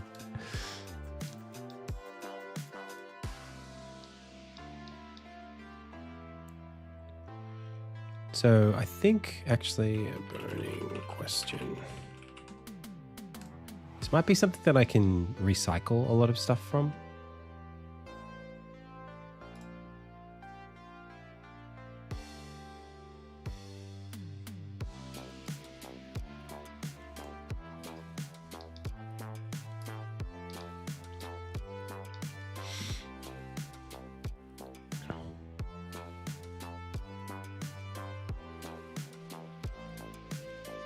You're trying to call on load on something that doesn't have it.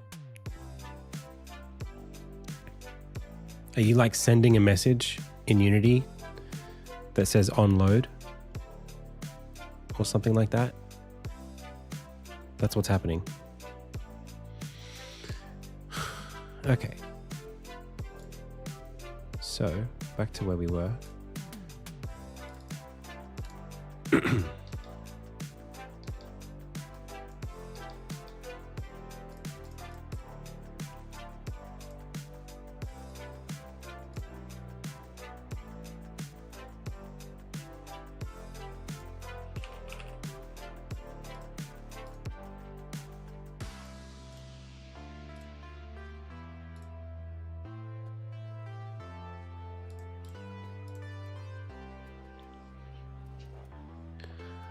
Okay.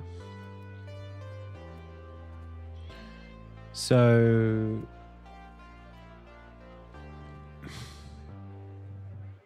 right, we need some kind of toggle here. Let's work that out. So we need basically for Gallier, who's up there at the moment, to come all the way down here. We're gonna flip this, or at least flip him.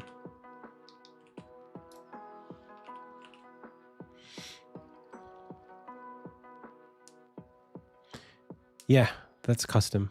It's using Graph View, which is a Unity API, but it's not exposed to users. It's like a behind the scenes API that they use to make scene graph. I kind of like hacked it together, and then a friend of mine has been helping me with it since then.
So this is disabled in the game right now, but does it disable itself?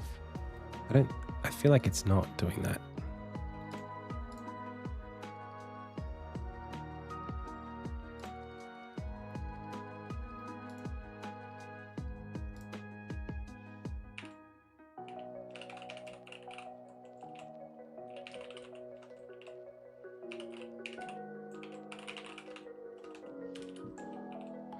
I don't think that's what it does. So then something somewhere else is making it go away.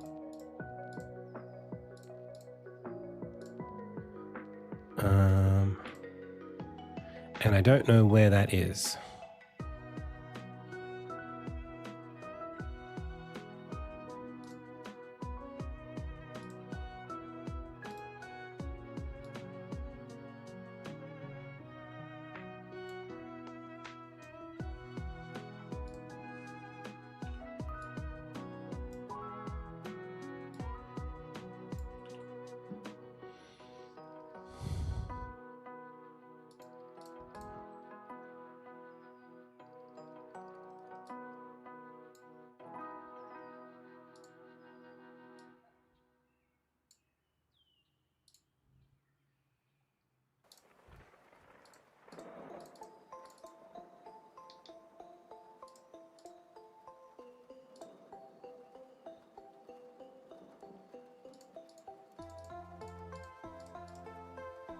Confused.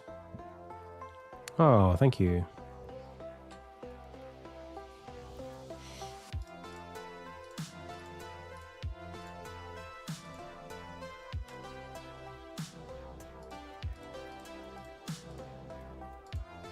How does this note turn itself off?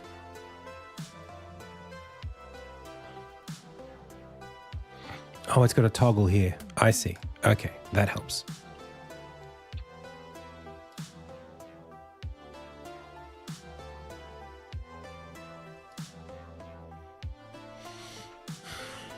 What do I think about that method?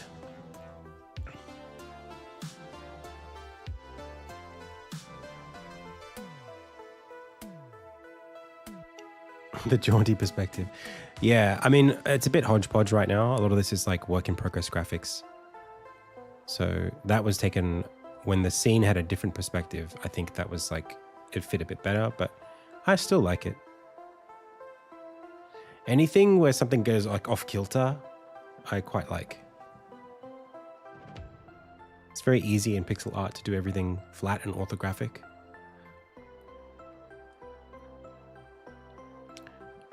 So, yeah, I mean, I guess what I want to do here is create an empty parent called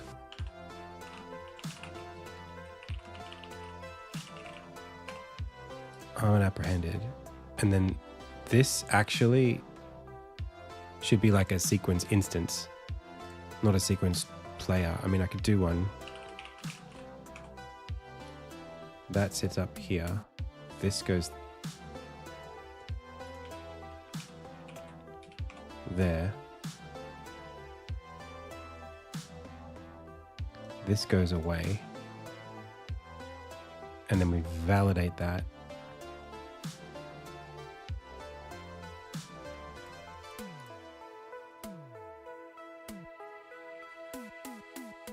But they were already there. So if I put them in here and also the gatekeeper, does that help make this not crappy?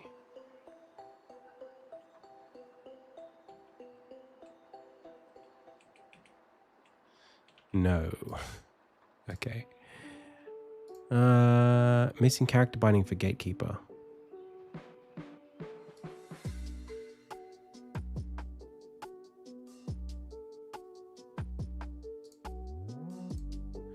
Anton's not supposed to be there. He can go out there. So 4 guards and the gatekeeper. Yeah, these shouldn't... What is this quest causality tracker? What are you for?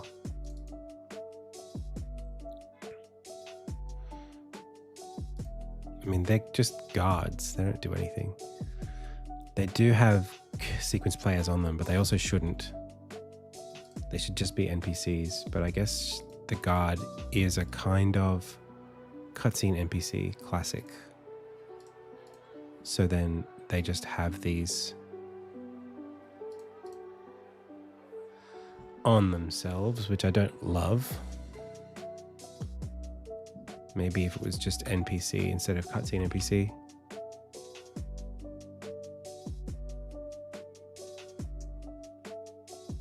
Sequence. In any case, I need to be able to add this and then connect the character bindings. So like, it's not going to let me do that. That's a shame. Which means I guess we just remove that. Nothing I can do about it. Okay. Nonetheless, I could put this up here. And instead of making this a quest toggle, I make it a condition behavior and a condition toggle. This is the behavior and the condition is Met Gallia.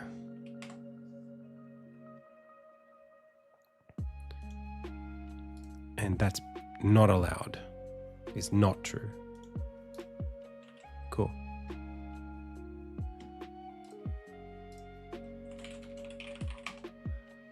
Okay. Now we run it, and it should still toggle off, which is good.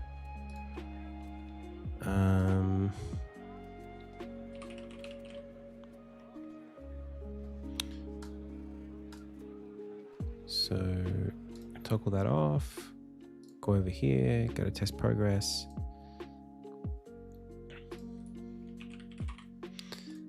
And I want to test Ned,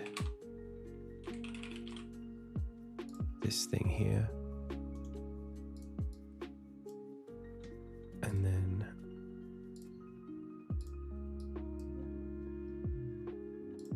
okay, chapter 2 start, but we haven't done any of this stuff. So now when I run it, that should be green. Met Gallia is true. I didn't assign it. Okay, now we run it. It's green. Okay. Okay, good. Now, this toggle here doesn't exist yet, but it's going to. So this is condition toggle, condition behavior, plug that into there. And then this is something like finished Fate Solstice complete flag.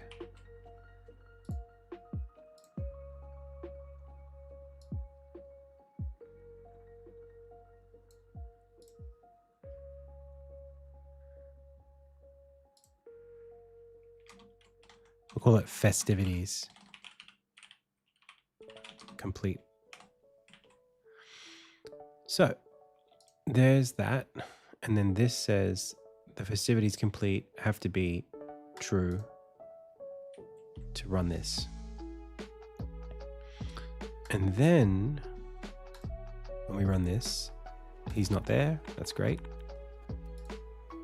But next time we run it, if we put this all the way to here, sync it with the game, now that won't cause that to play.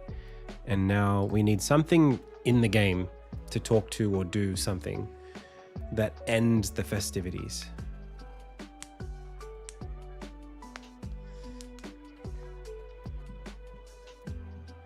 And I don't know what that is. I'm imagining I have to talk to someone.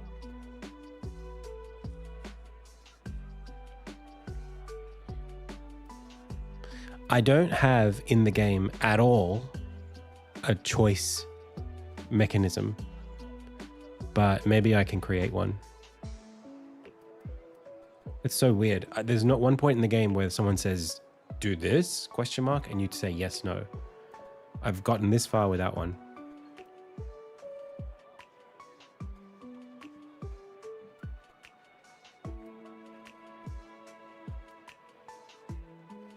I don't think I can get this. I don't think I can get any further with that one, unfortunately. It's not a big deal. Just opens up the... I don't think I want to do like decision trees and all that stuff. I think I'll just make it a really simple menu.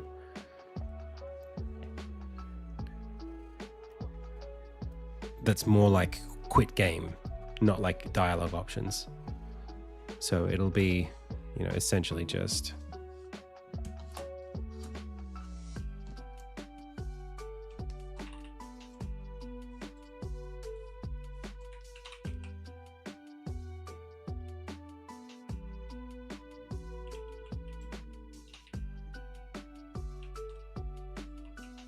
just that.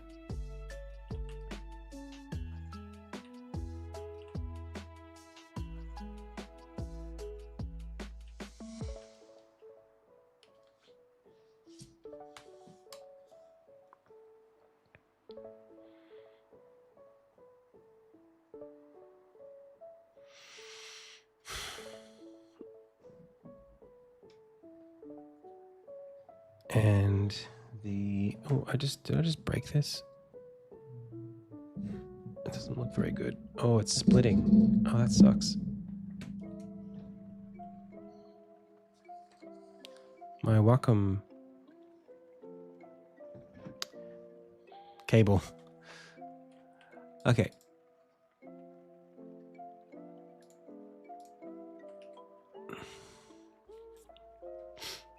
So I guess I'll add festivities complete just so that I can test it out. So then we do festivities complete, and then he appears here, and then it should just start.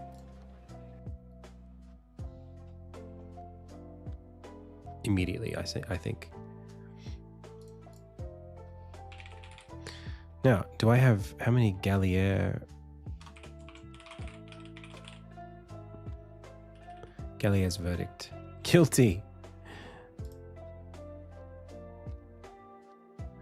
Okay.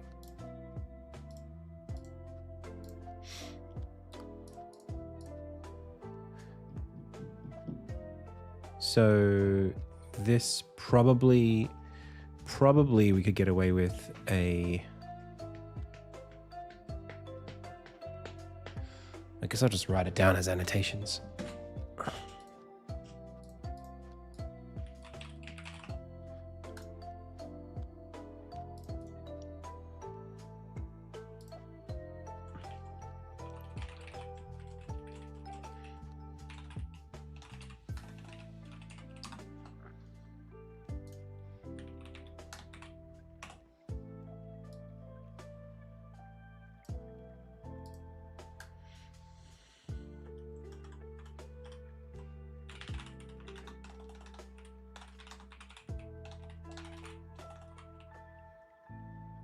Hey, Joao.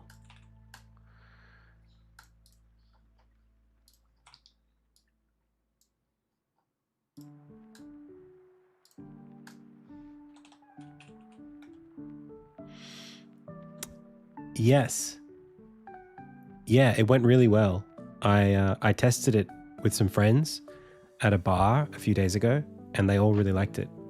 And I got around the controller bug. Yeah, I'm very happy.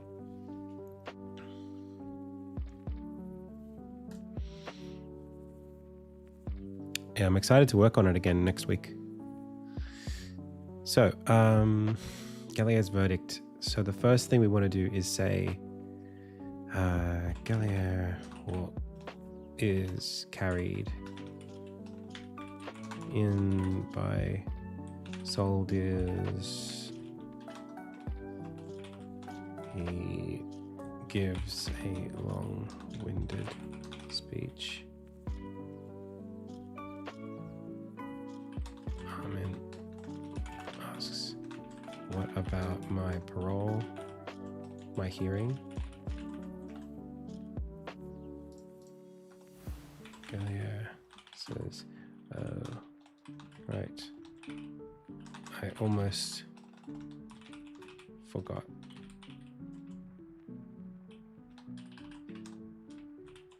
Guilty.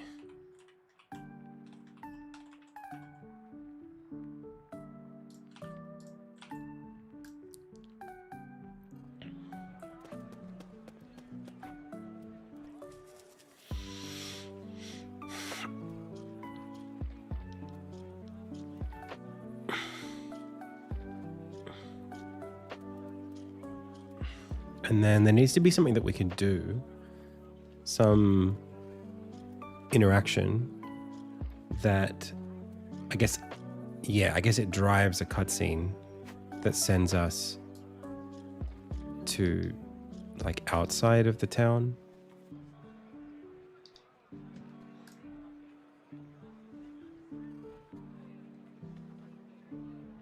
Yeah. Okay.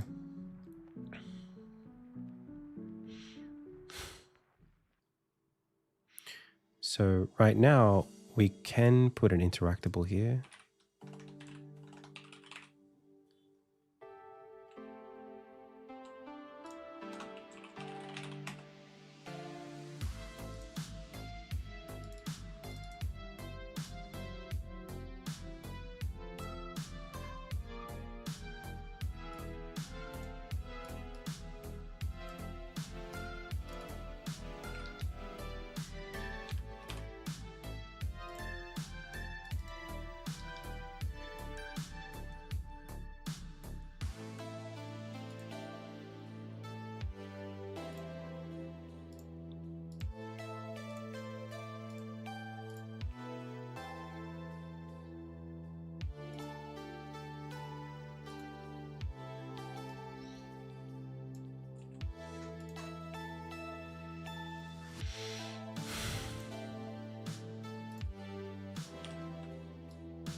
Aha.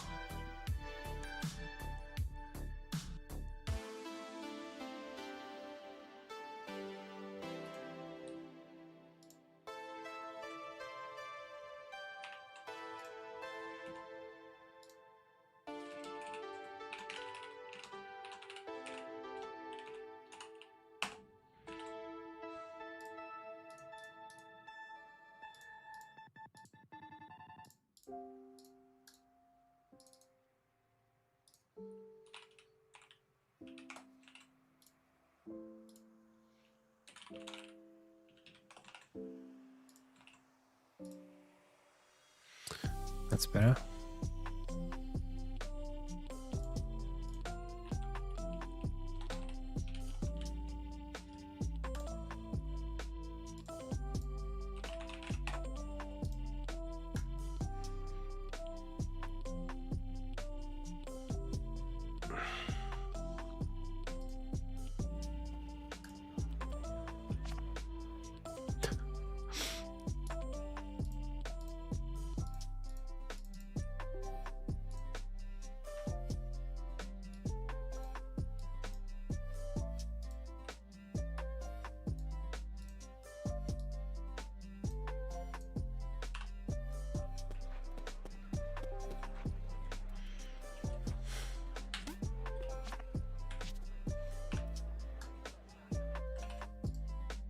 Cool.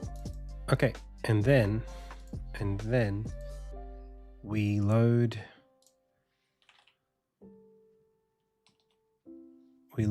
this scene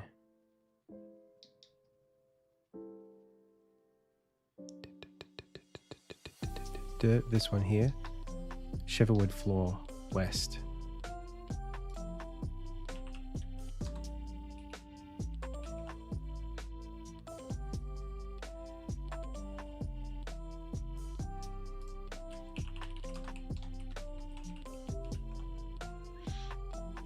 And then the component ID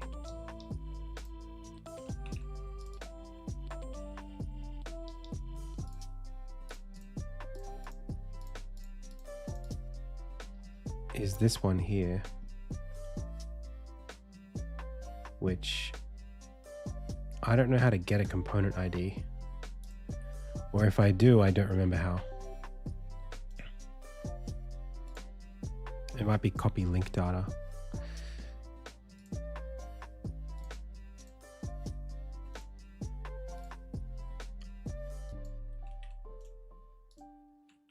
That might be enough.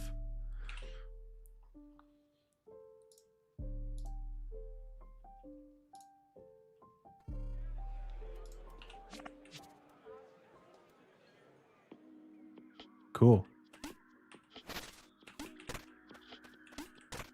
But that was the wrong door. It was this one.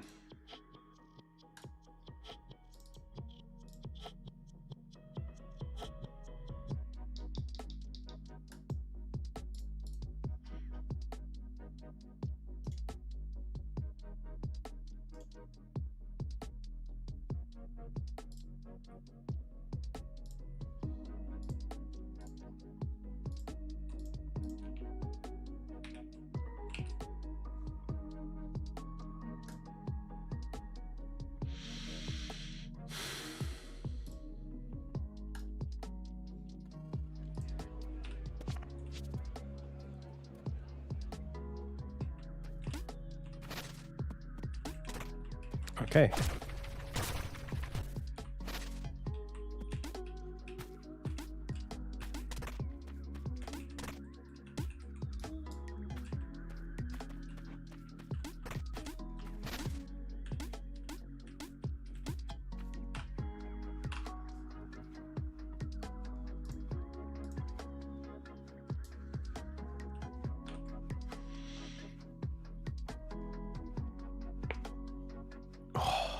Did you hear that? Jeez.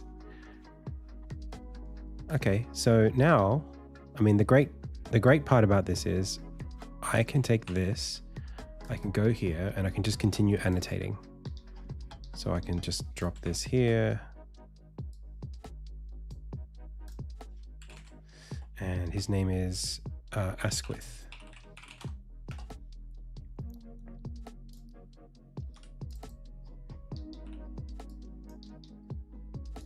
And this is in an empty parent called Asquith and soldiers toggle. Condition behavior toggle. Takes this, and the condition is verdict is true.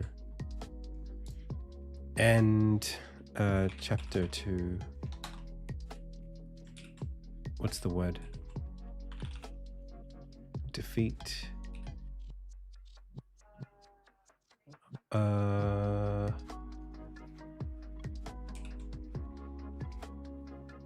Where is that?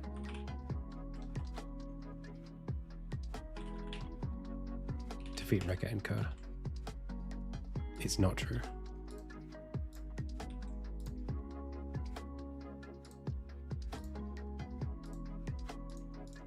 This should be called Shiverton, Chapter 2,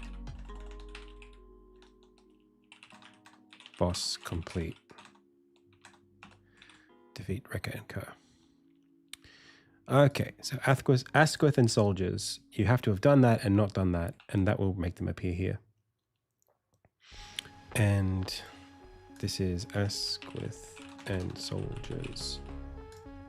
Armin is escorted out of the city with Asquith and his men. Armin leads them on to the temple.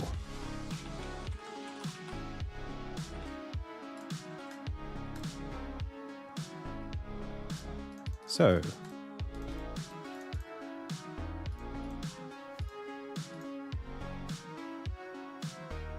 there it is.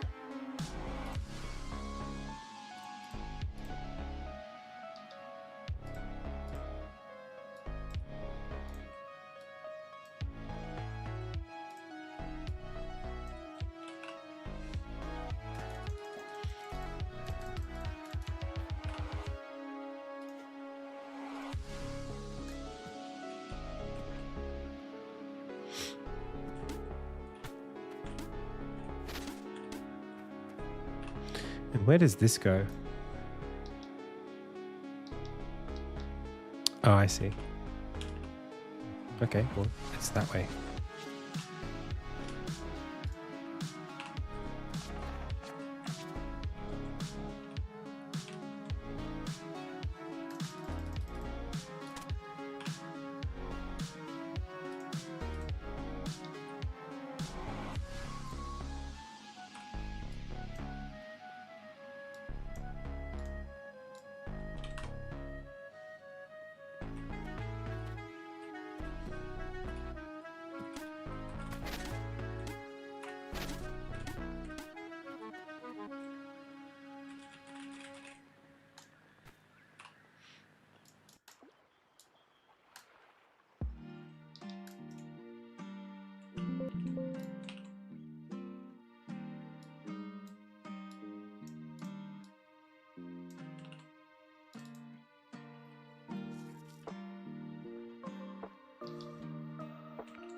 Where is the door?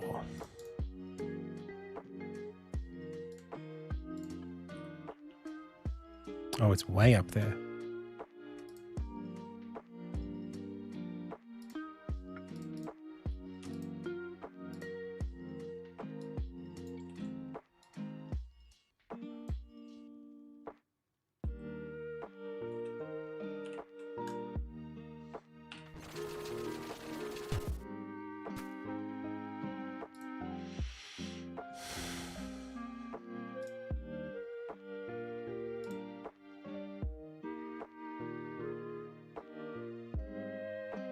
Why is this not working? Why don't I just make it a Z door?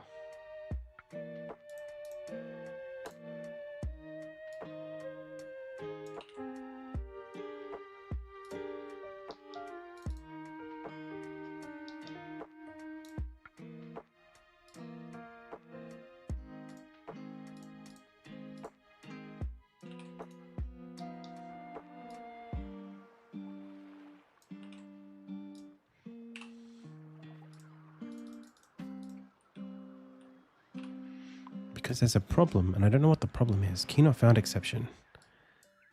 Scene meta get by link data. Ah, I know why.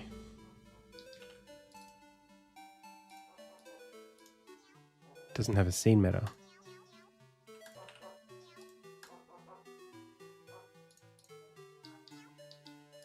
Probably this one doesn't either.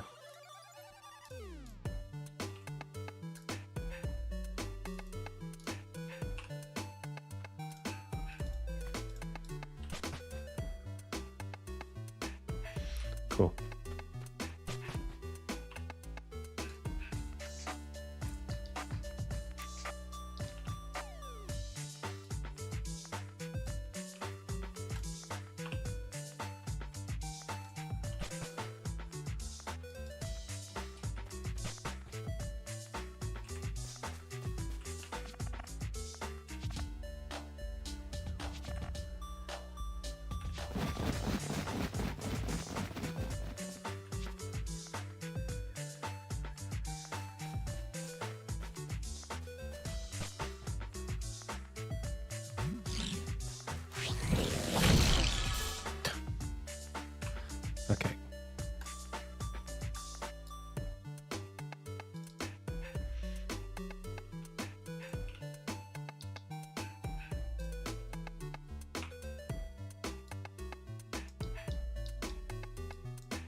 I don't think we need him here at all.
And then I think the tough part here is that, like, I want there to be gameplay in this section. And I want for these moments to be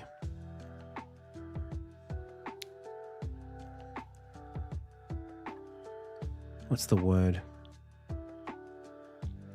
I guess I want the player to have to go through levels they've already been to get to here again.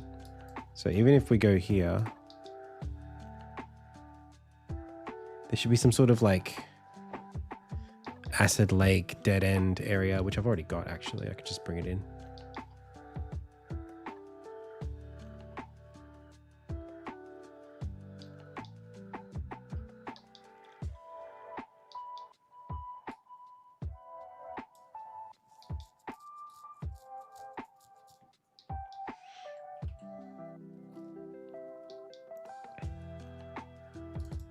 Not that I really know what to do with this scene, but I gotta determine what I need to do with it, don't I?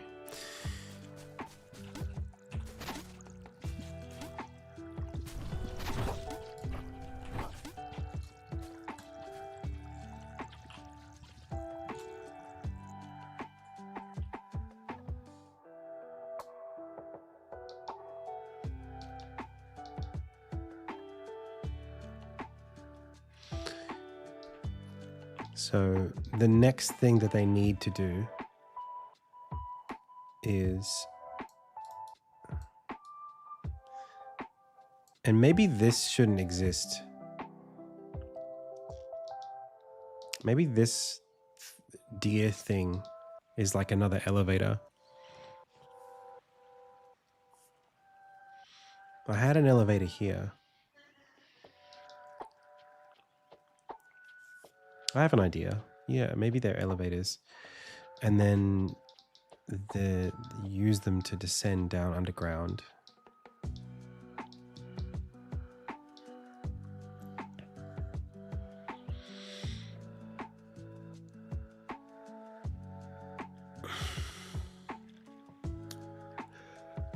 But I need for the player to learn an ability at this point. And we're really far away from that ability having any relevance to where we are right now or what we're doing.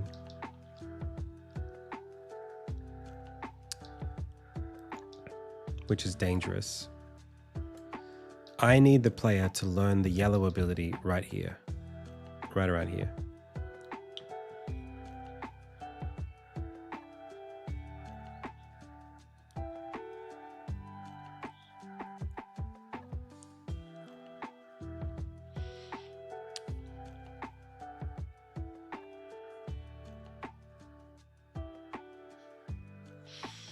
And it's a shame because it is the ground pound, yeah. It's a shame because the ground pound sends you downward, but you're already pretty far south. So I need for you to somehow, it's like an opportunity where you'll have to come like across this way and go up. Maybe I don't send you this way. I don't know, it's hard.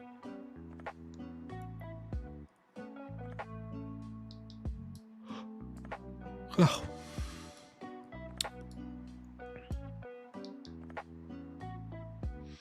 I like the ground pound so much. I want it to be in this chapter.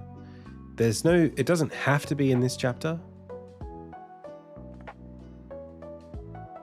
There's no like rule saying it has to be here. It could be in the next chapter. But I have to then come up with some other ability that's going to go in this chapter that's just as interesting. And it can't be a green ability. It needs to be essentially red, yellow, or blue. Because you've already got 2 greens. And you're already getting a 3rd one here anyway. So...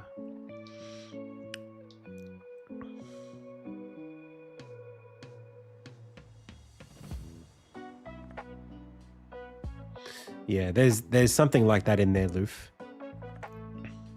Luff. There's also the idea of me giving you access down to get the ability before you come up, but that doesn't make any sense.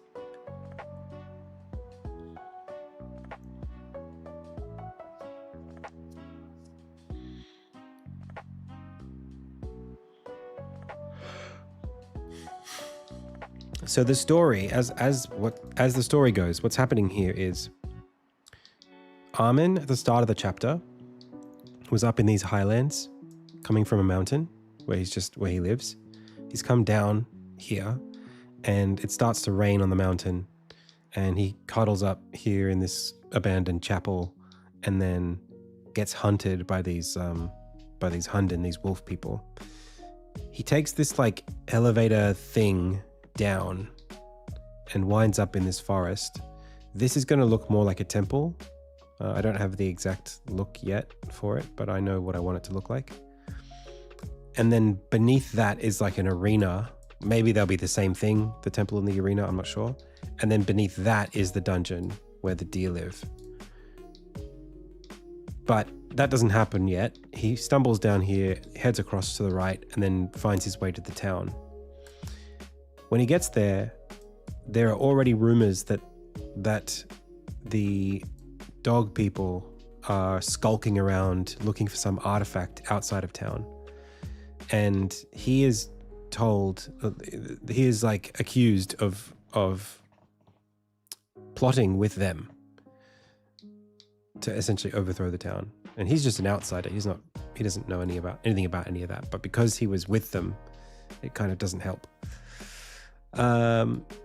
So in this chapter, at this point in the 3rd act of this chapter, Armin is leading like a scouting group who are from the town to go and suss out the ruins to see if there is any truth to the fact, like to basically sort it out.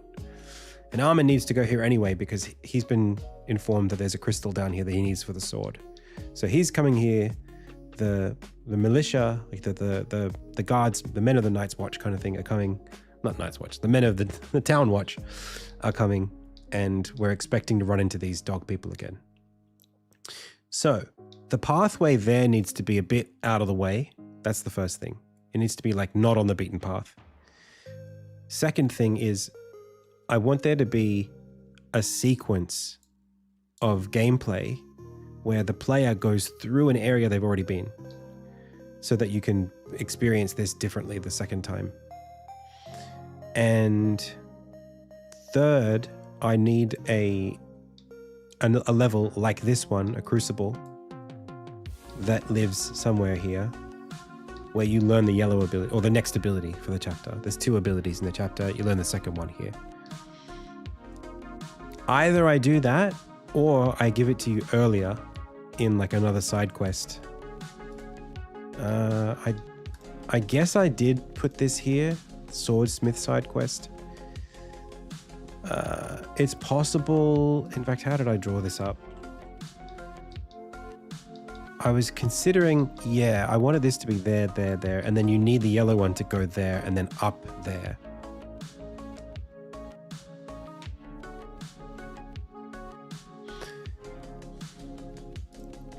So this is what what I guess I need to sort out. Now, I do have something with the ground pound that's kind of interesting. Where I have these air vents that take you upwards and use the ground pound to stop yourself from flying upwards. So that could be interesting.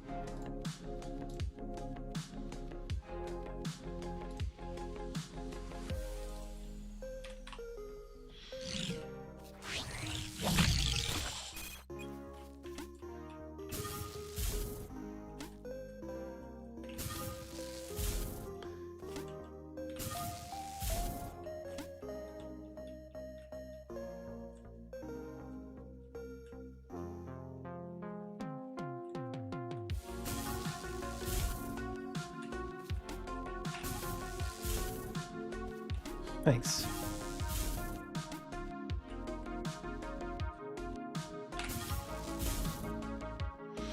So maybe I'll keep it. Maybe the lower you get, the more there's wind torrents pushing upwards. Around here. That could be part of the puzzle stuff.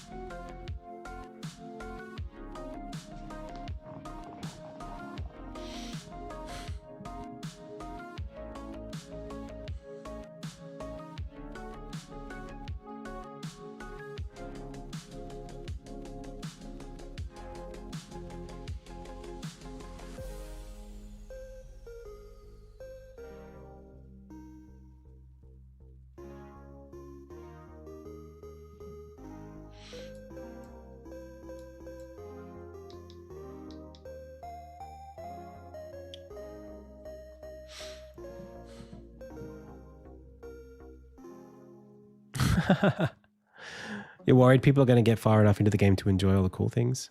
Well, I hope that people enjoy the game.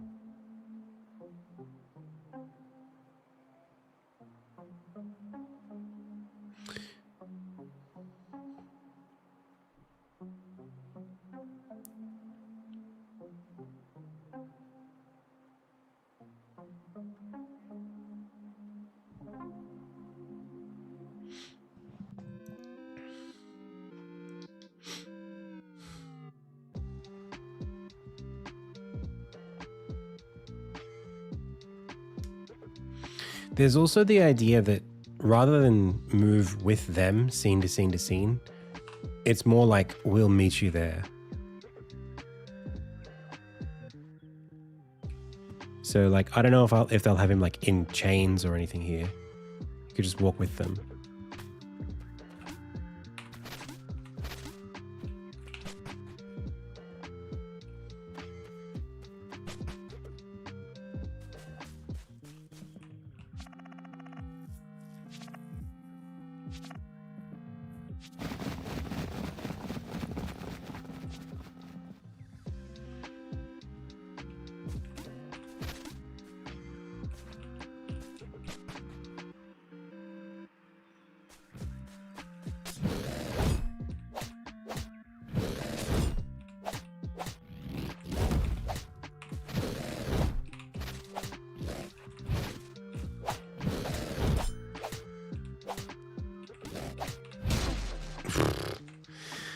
Okay. So, yeah, I think this is fine. I think it's fine to just say they went on ahead kind of thing.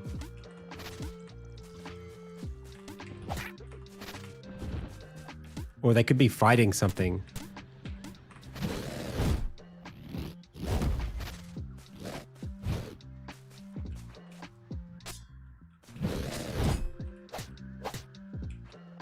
That'd be so cool if I could make them fight.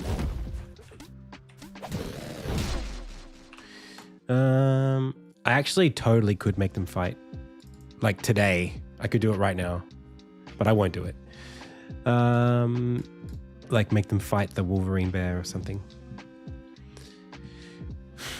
So let's say they go on ahead. And then I think we'll do this first.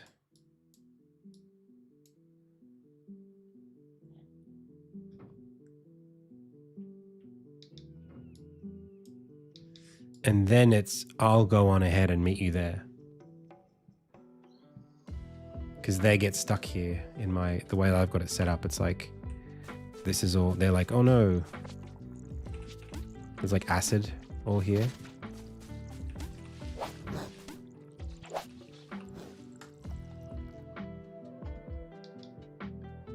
What are you doing here? And what is the purpose of these things? Acid border.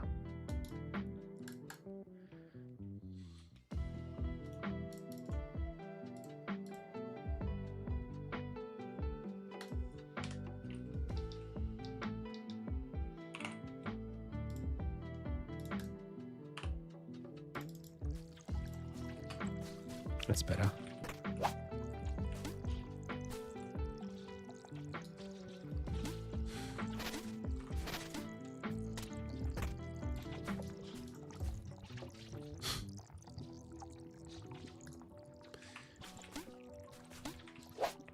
I think I need like wafty waves to make it seem like it's almost like hot.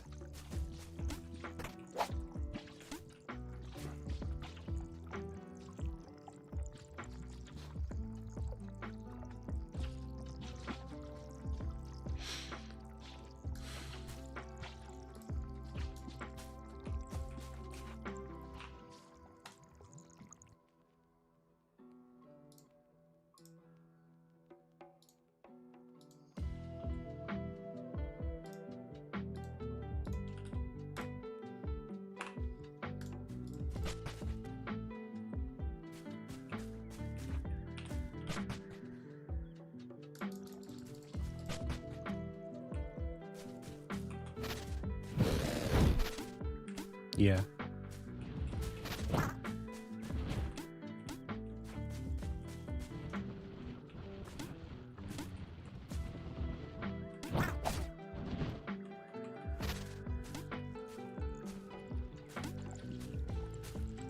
They do. Yeah, it's like a spring system.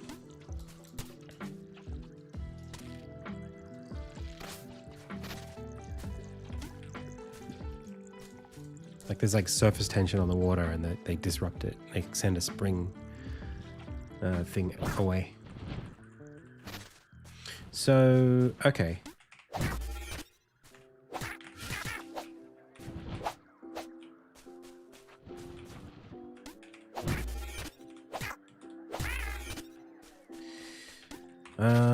This is all fine. I don't really like this level, but I think this is fine content-wise. I think now maybe... What do we have to do? I have to get you... This is sort of like the way that I see the game. There are sections where you can just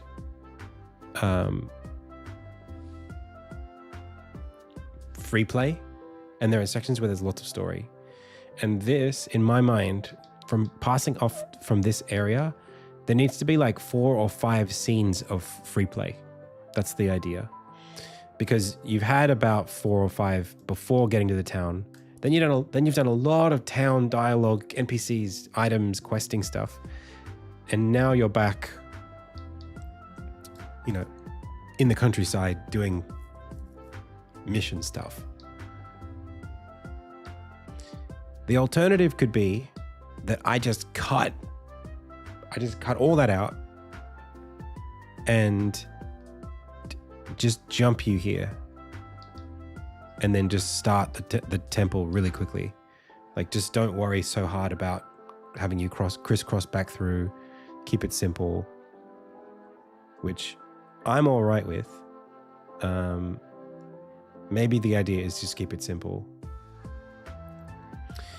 In which case, like, you literally just take this and you put it like there or whatever. You just make a second pathway here so that you end up there. I got to change what this looks like anyway.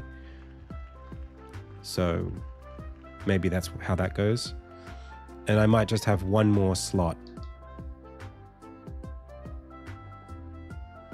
Maybe there's some wind tunnels throughout here. I guess I just need like, I need the wind tunnels to be dangerous in a way, you know, like it has to be something that deters you from making progress, whether it's got spikes or what. If I want to use them here, maybe they're just not maybe it's just not right to put them here. I love them. I just don't know if they fit here story-wise and thematically. I guess then it comes back to the dungeon and saying, okay, well, what do we want the dungeon to be? I know what I want the dungeon to be, but maybe I'm trying to cram too much into it. I think I can only fit, because there's like an ability you've just learned here, which is the wall running. And then it's supposed to be 3 per chapter. So like there should be a puzzle in this dungeon where you use wall run, the second ability that you get inside of this, and then one more, which is the one that I haven't decided on yet, which was previously the dive. Yo, I gotta take a quick break. It might take me like 10 or 15 minutes, but that's how it is. I'll see you all in a bit.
Okay.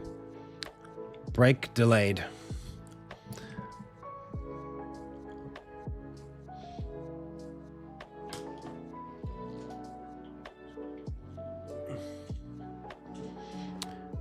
I'll be back in a bit.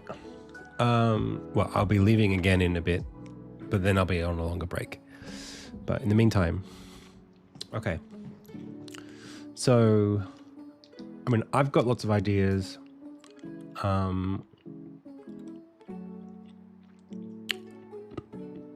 The only question is, does the dive ability work with like the acid concept? We did have some ideas already about how that might gel, I think.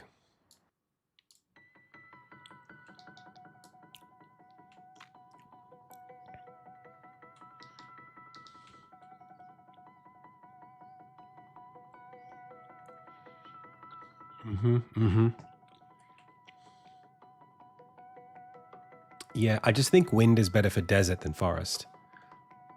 It just makes so much more sense.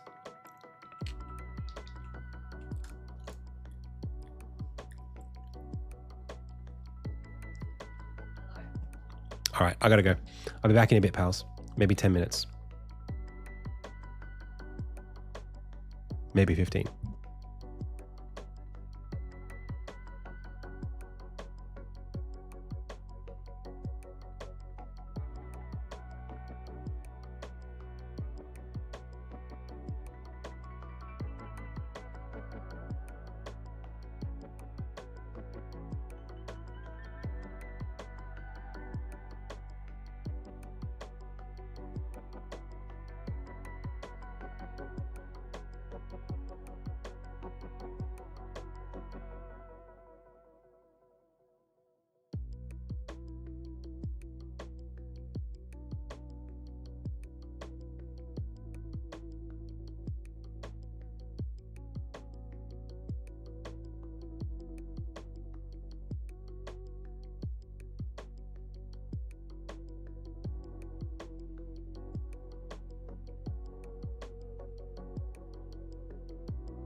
We're back.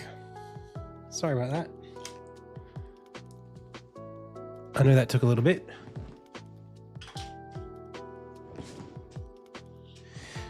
So, do we need? How are we gonna solve this? And can I do it very quickly? Let's say I was in a jam right now.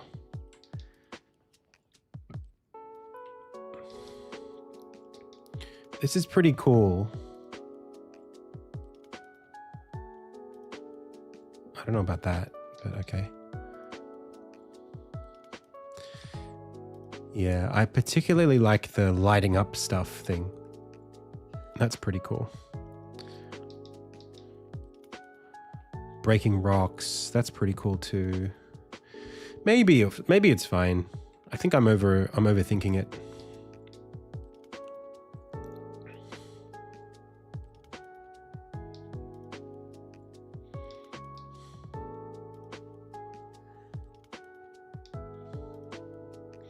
Yeah, I think I might be overthinking it. It's not like a problem. It's whatever I want it to be.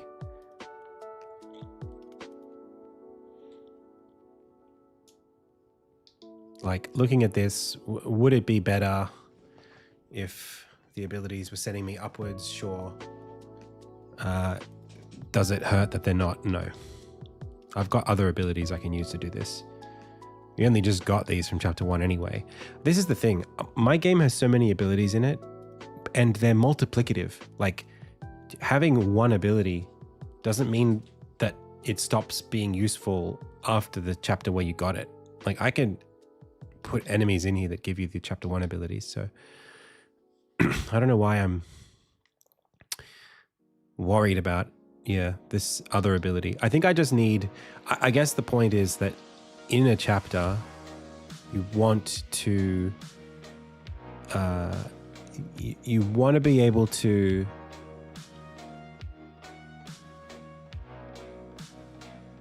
what's the word?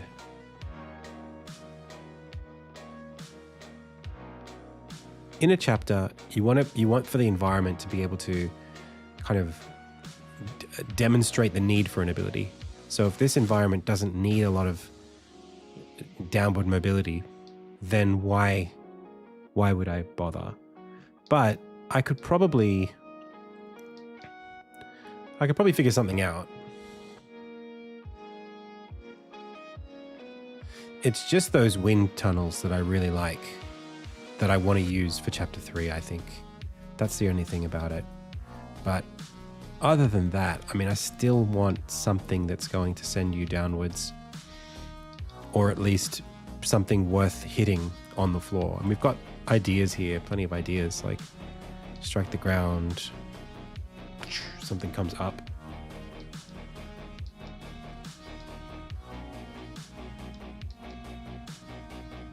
You strike it to create a platform where you currently are. That's pretty cool. What would respond to electricity that way?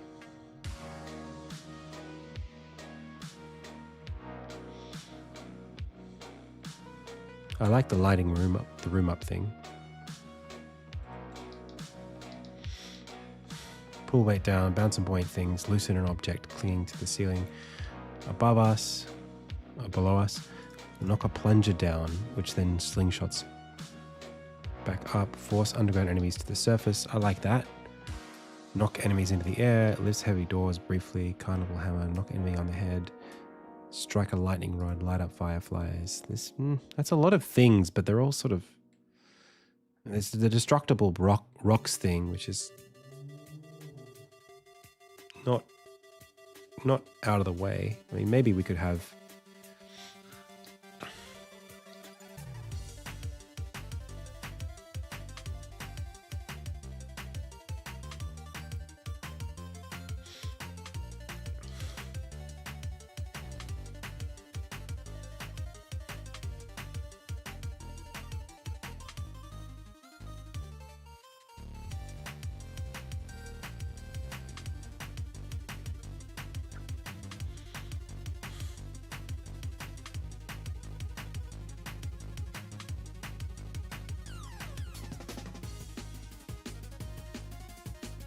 I think I just have to like not be staring at a canvas and saying, what do I put here?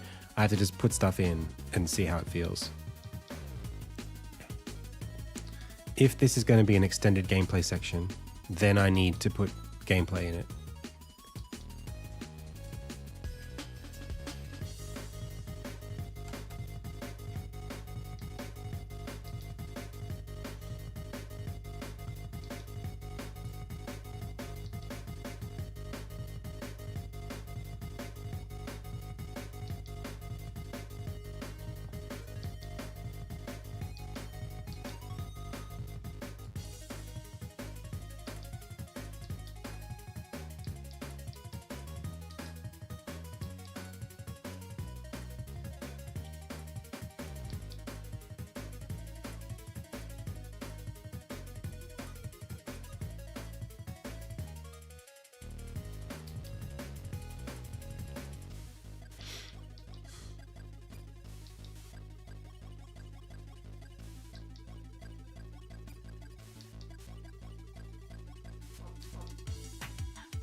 Hey, Lave.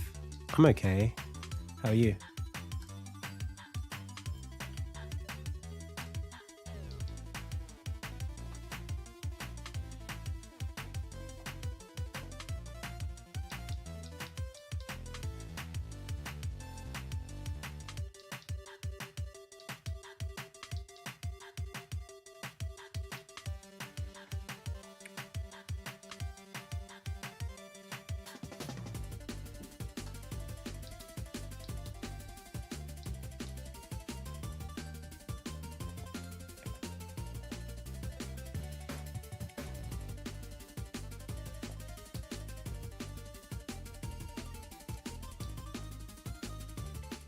Yeah, I literally don't even need this, I think.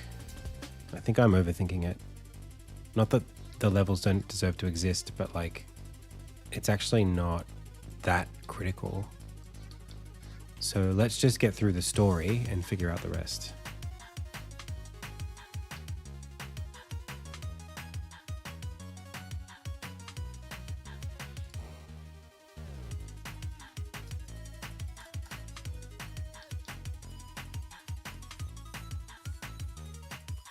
And even this level has way too much baggage in it, I think.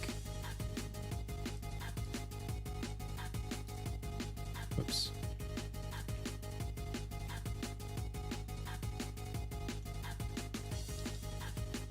Oh no.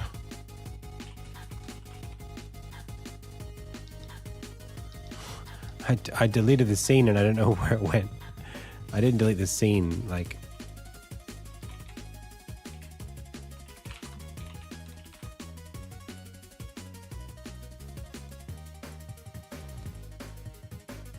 No.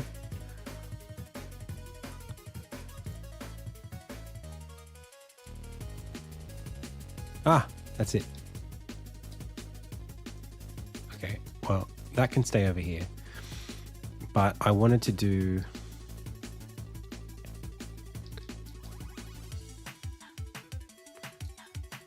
scene template.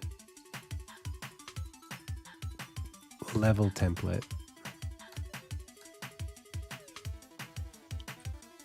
And it's going to be in the style of... I don't think I have a way to do what I want with this.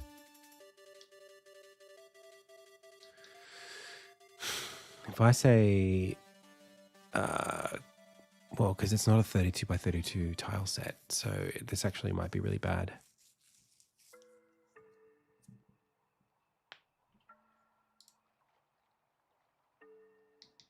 Do I go out of my way to turn it into a 32 by 32 tile set? Probably not worth it. So instead, I will do this the old-fashioned way.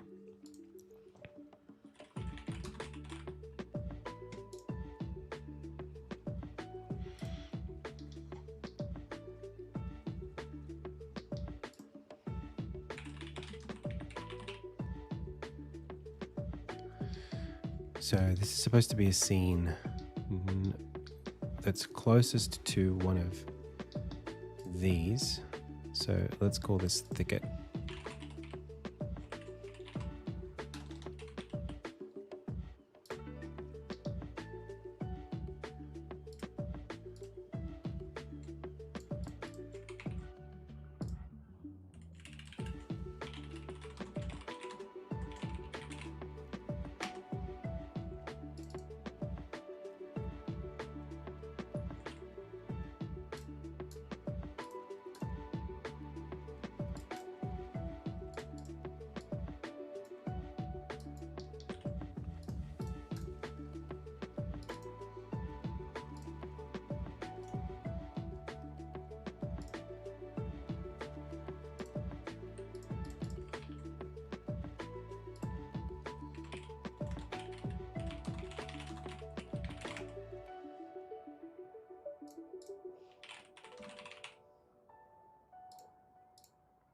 What? I have 2 of these.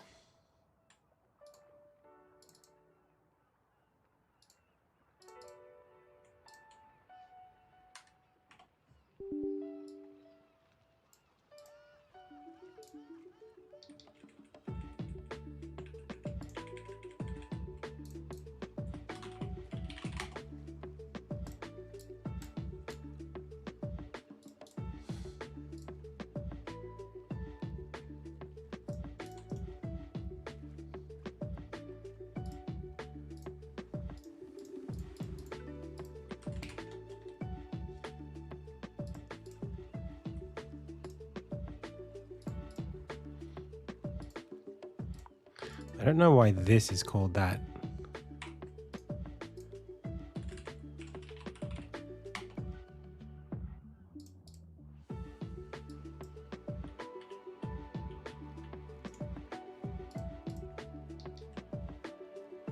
I don't know why this is totally empty, but whatever. So we go to prototype, tile set, and then we say prototype, and then we go fill with this or with this, and then we go that, and we go like, no? I think it's in.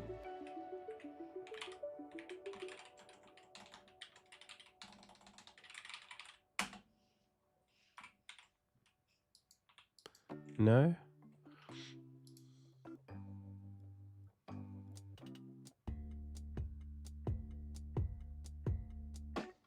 Okay.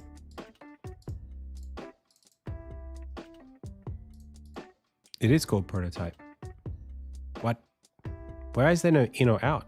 How does that work? Oh, that's the rule set that needs to do that. Okay, so it's just prototype, lowercase.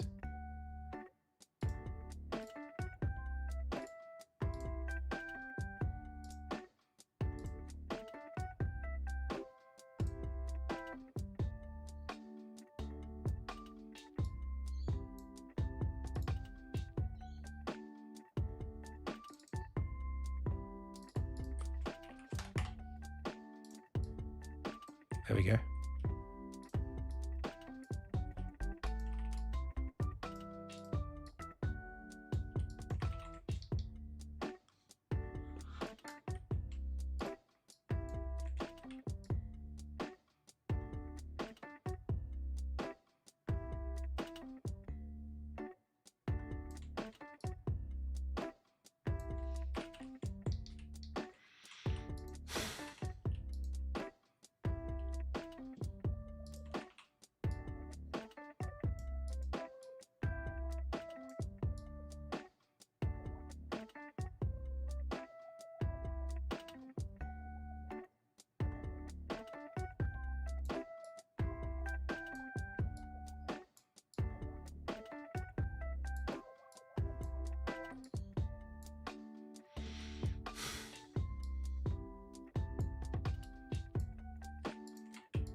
Cool. And I want this to be wider by some amount. It's funny because like these tiles are half the size of my other tiles. These are 16 by 16. The other one's 32 by 32. And so I keep thinking now that I'm dealing with much larger tiles than I really am.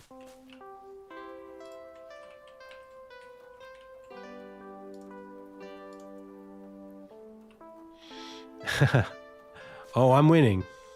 You best believe it.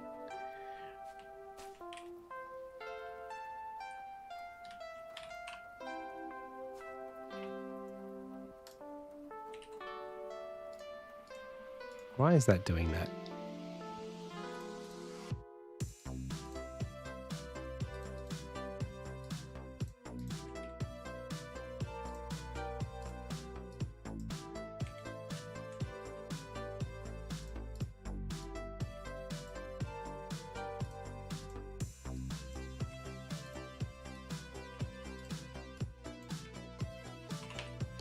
It's not a very good tile set, is it? I might remake it.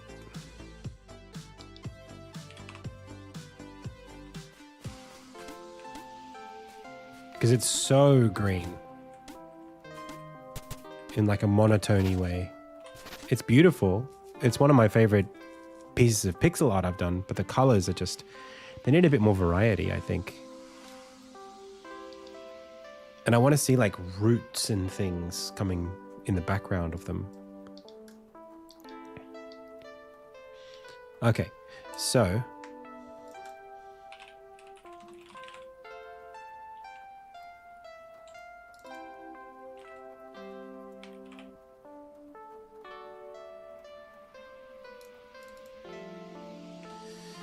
there is a drawing that I have in here somewhere.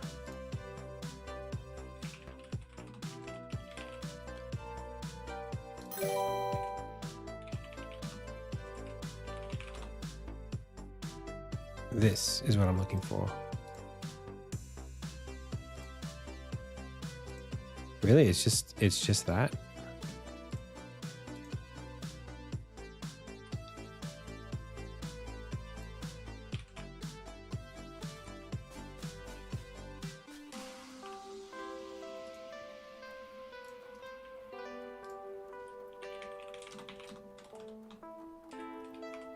I'm sure there was a foreground at one point.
This is kind of like a proto crucible in the game.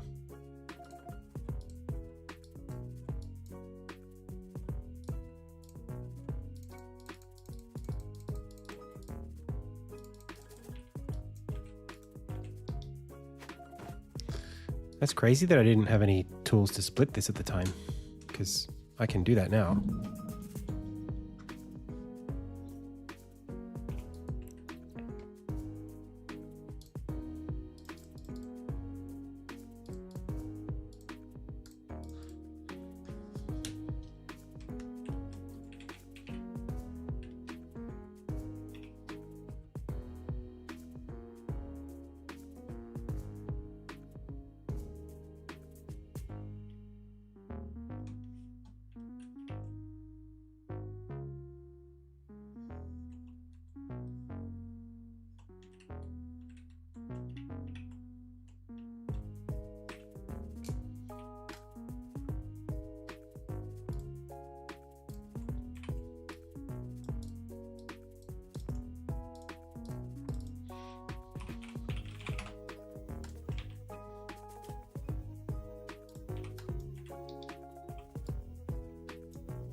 No, that doesn't quite work. It needs to be on this layer.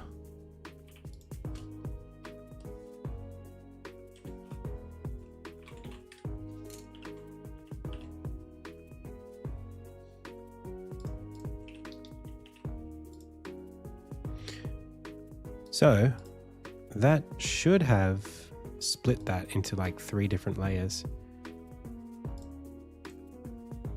Minus that, like that.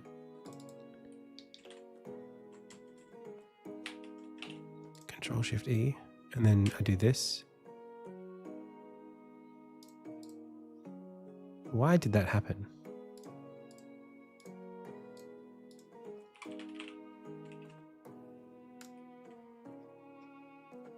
What am I? Whoa. That's not what I want.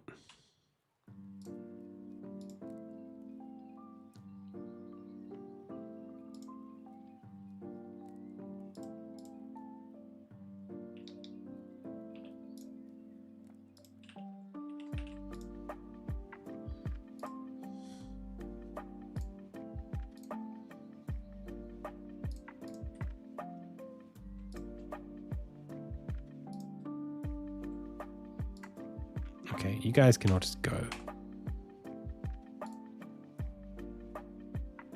And then I do this. And then that's what I'm looking for. So this becomes mural. These need to be single each. And then this becomes mural like that, and then we can copy paste. This becomes totems, which is way more forward and is in the foreground. Foreground, and then copy paste. This one is the midground and is on midground 1, let's just say. Well, that didn't do much, did it? I think we need to take all 3, empty parent, and call it mural background.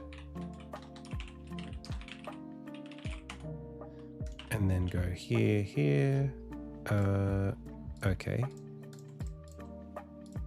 0, 0. Replace that about there. That's better.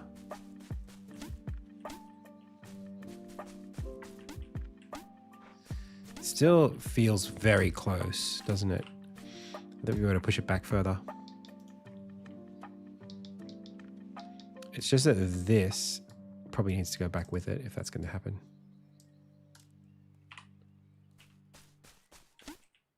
That's better. I almost feel like this part should be further forward because of the depth.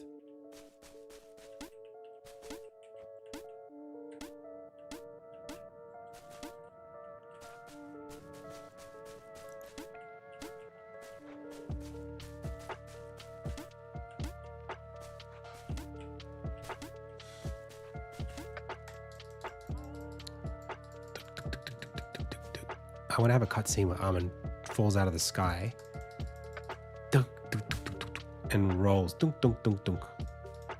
like here or something.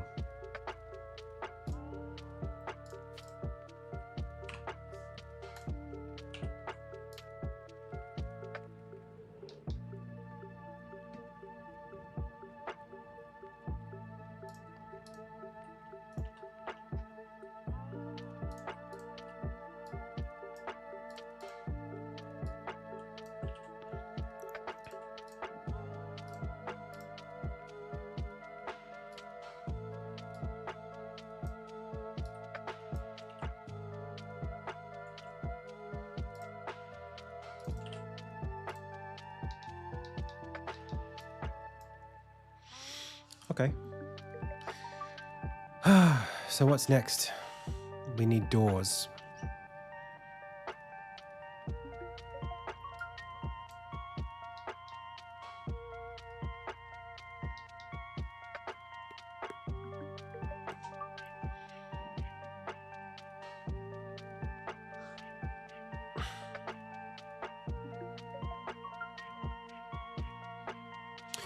Hi. I think this place is too special to have a fork coming off of it like that. I feel like it deserves to just be this.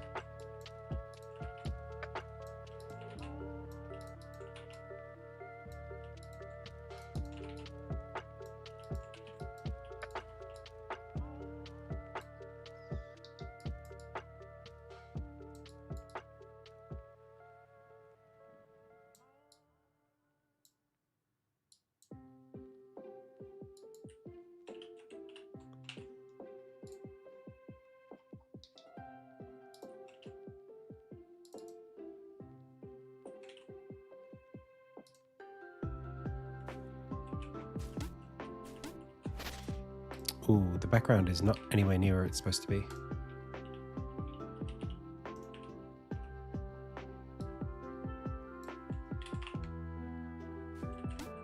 That's better.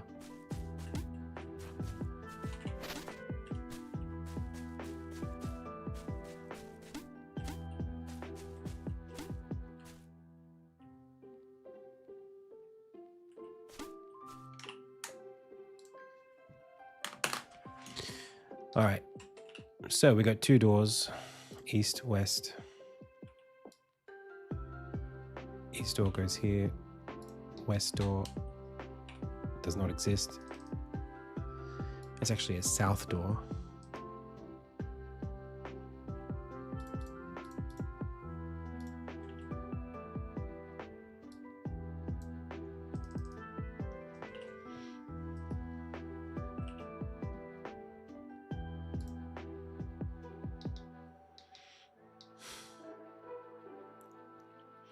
And then I think there should be some intersection here, which lets you get around there.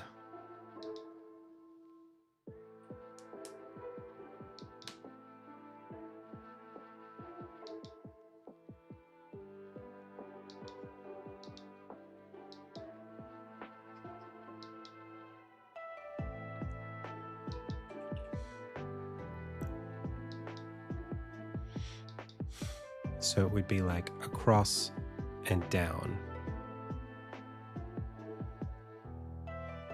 It's doable.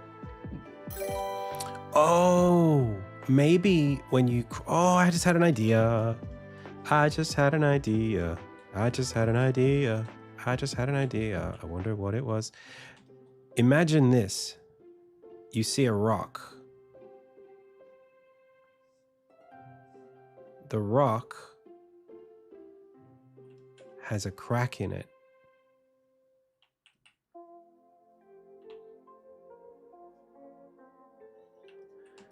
And you see little like that. And then you get the ability to do the big dive and you go, and this goes, breaks apart and becomes a wind tunnel.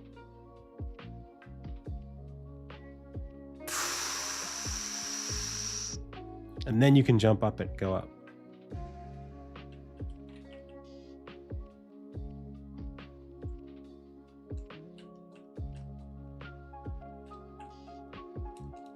There you go. Took a while. So you can, it is an elevator. You can lift, you can go up in it, but you need to break it first, which you can only do with the ability to crush downwards.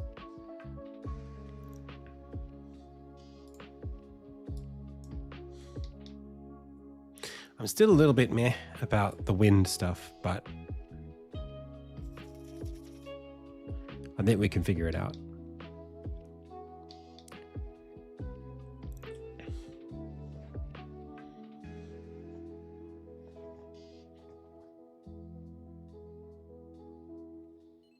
Ba, ba, ba, ba, ba, ba, ba, ba, ba, ba, ba, ba.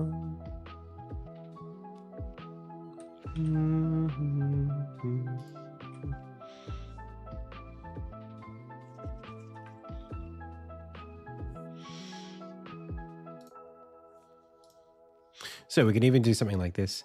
It's a level template scene, and we're using the gray box set, and we're going to call this one. This is called Wind Tunnel.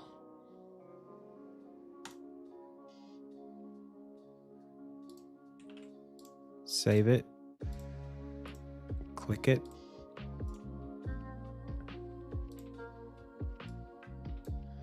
Drop it in there.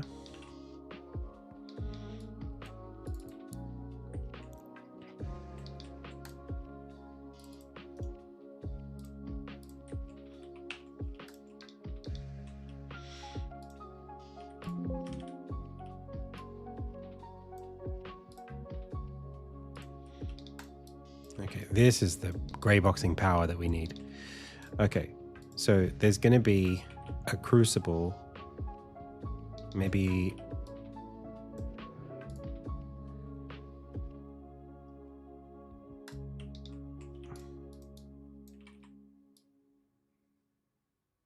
like this. The crucible is here. The wind tunnel is here and sends you upwards, and you come in from here.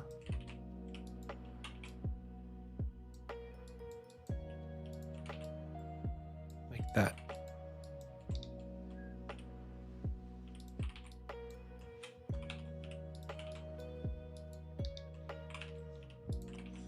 Maybe we raise that up a little bit, make it a little more interesting. Maybe we give a little something like this. Amazing. Okay.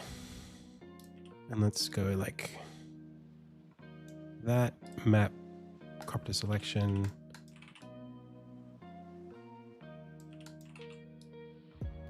Easy. Okay, maybe we could do a little bit of, I like to do something like this as well.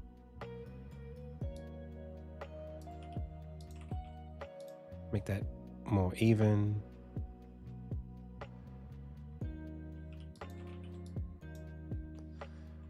I think it's one off.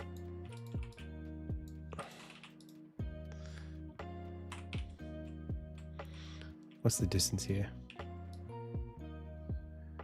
5 and 5. Okay.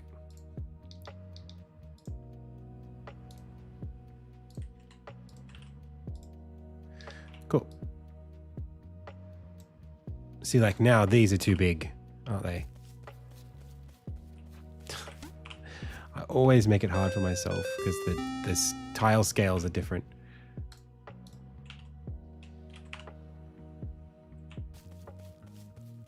Yeah, it's too big. And also, let's look at the level scrolling bounds. They don't need to be like that. So actually, let's go back here and shrink this a bit. So I don't think this could be any smaller, but this could be like 1, 2, and then 1, 2, and then 1, 2, and then take this and crop it like that. Okay, map, crop to selection. Chat, oh, Kratesh, I don't know if I saw that, but thank you so much for the sub. I mumble so quietly, and I just wanted to like check in with you guys. Like, is it, I mean, I know I've been like this forever, but sometimes I talk so quietly and I don't even notice how quietly I'm talking until like it's been ages. I'm really sorry. I just wanted to say that.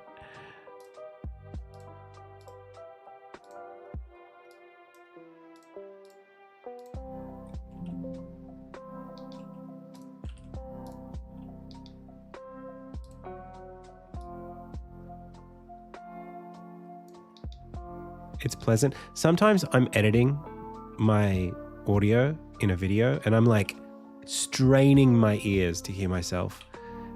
It sucks. Anyway. Okay.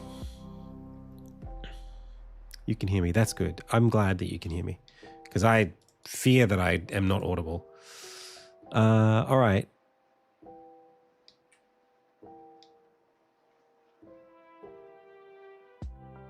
So the wind tunnel is going to match up. Oh, I see what I want to do here. I see. I want this to be more like this. Map, crop to selection. And I want this to go all the way up to here. And then go all the way to like there. And then do that. That's what I'm trying to do up in here.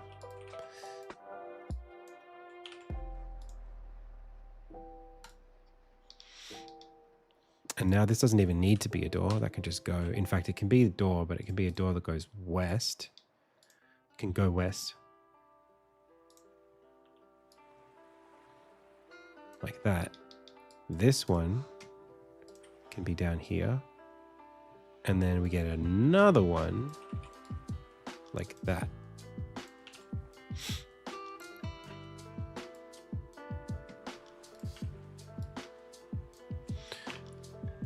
So, oh, level scrolling bounds are left behind a little bit there. I really wish I had a solution for that. One day I'll figure it out.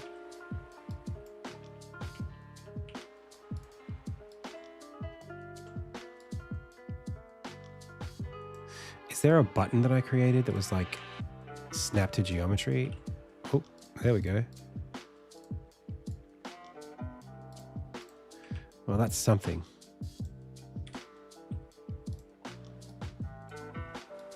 It wasn't quite right, but it was not bad.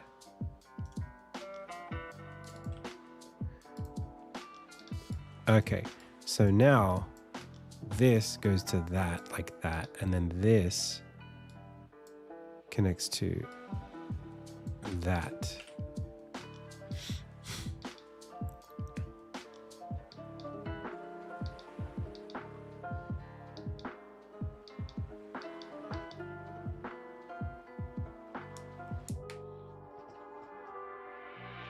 Oh, thank you, Fu.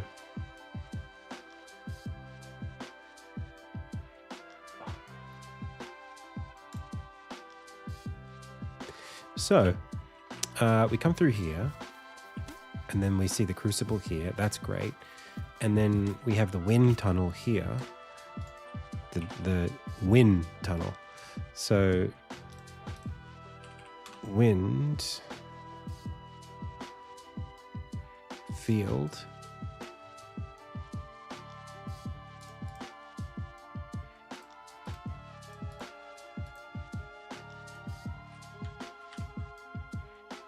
What the heck?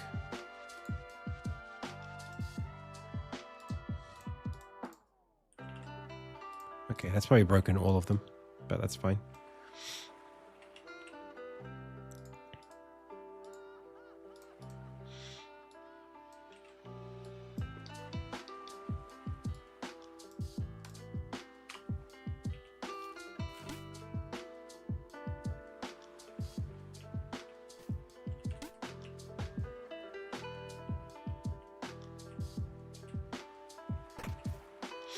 Cool. And what's really cool about this is that it's actually just like a natural thing. Like we don't have to, if you don't have the ability, you can't go down this way. Even if you want to, you can't like, well, I suppose you can do that. You can't do that, you know, even if you really want to. First try, breaks puzzle.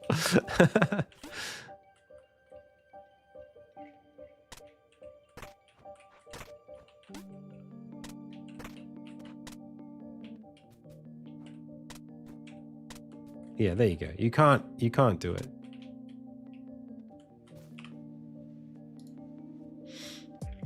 So what we could do is keep it going all the way to the top.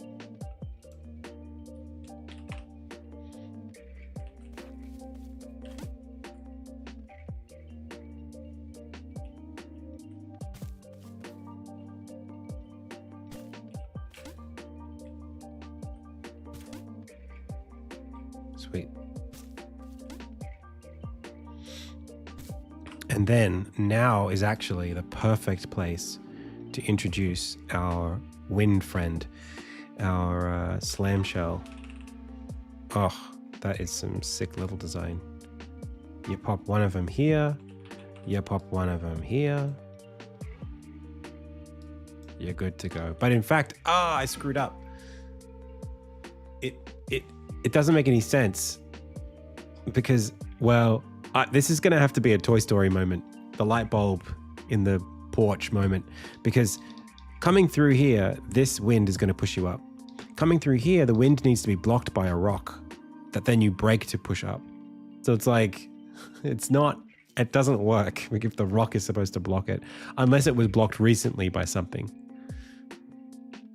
That would be the only way.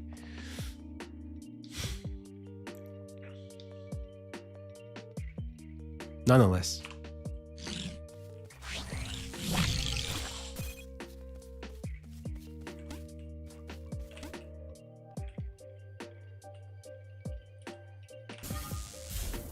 So now you could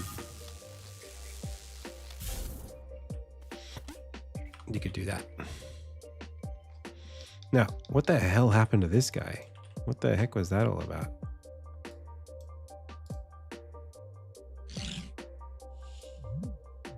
Oh, he like can see us? Or was he descending to the floor? Oh, we kind of don't want him to do that, do we?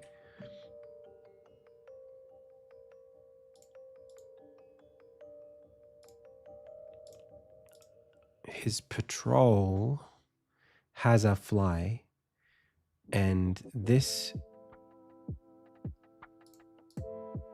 uses absolute distance, speed by animation, stop. No. Is it the patrol? No. Is it some extra logic that we added for no reason? Probably.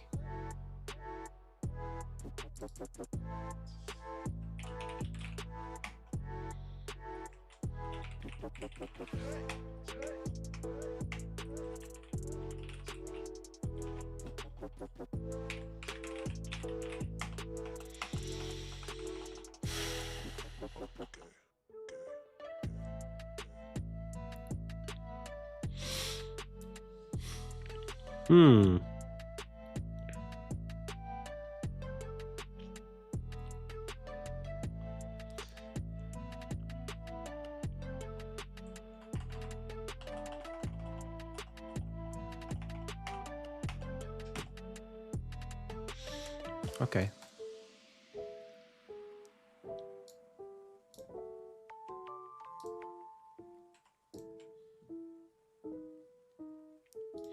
But what about the patrol state?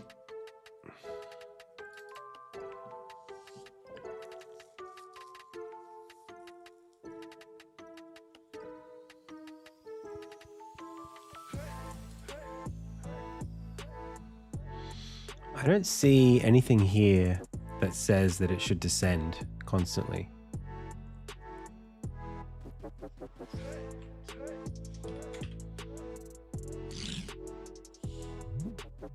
Like, why does he think he has to come down here?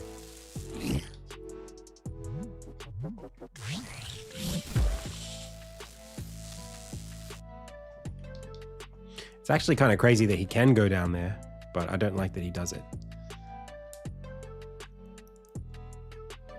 What if I move him over here? Does he do it that way?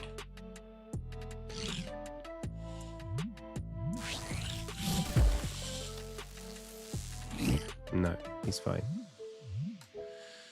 Okay, so it's purely because he can go off this that he wants to descend down it. And what I don't understand is the target, the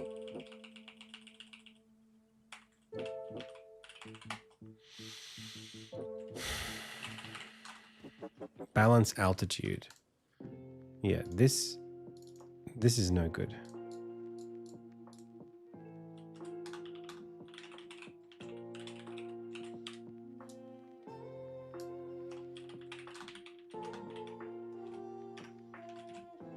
Pubic ball. Lovely.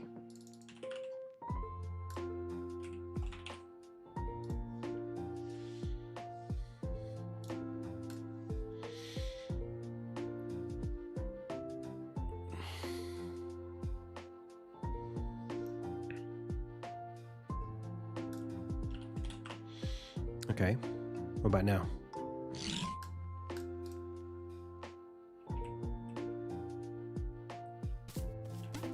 Hello.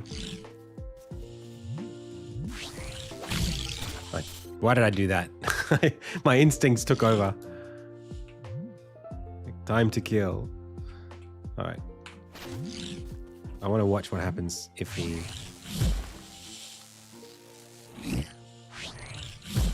I don't know what that was.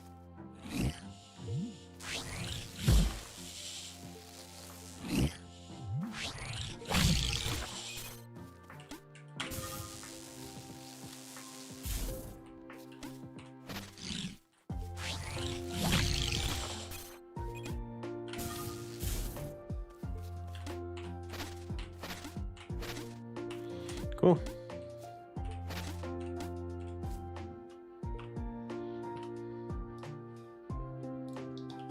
I mean, we can go even further with this.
Hey, this is Unity.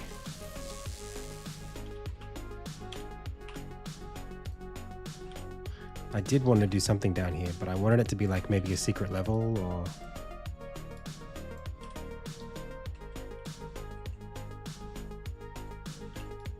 I could put a south-facing door there.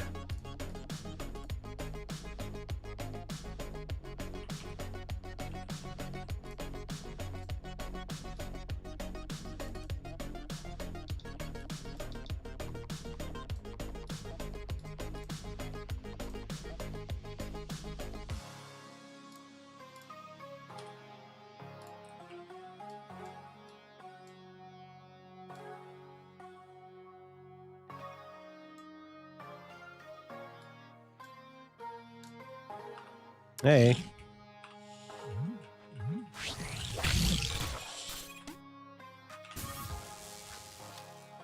We just don't have anywhere to go right now.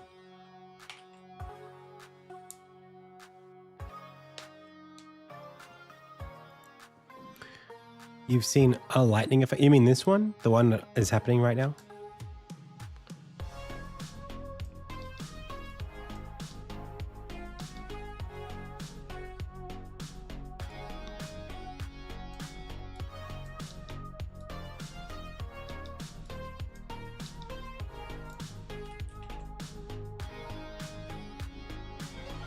Yeah, the thing is, I originally wanted to go for something that wasn't quite so on the nose elemental. Yeah, you're watching it right now. When you say I have seen, do you mean like in a time separate from this one in this moment right now?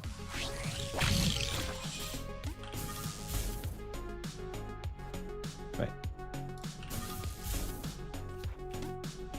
Sorry, just the phrasing confused me.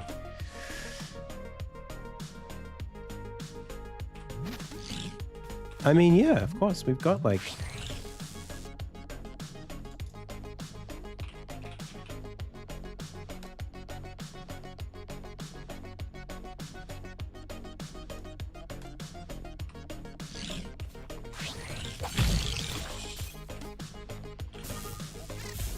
We've got the hedgehog.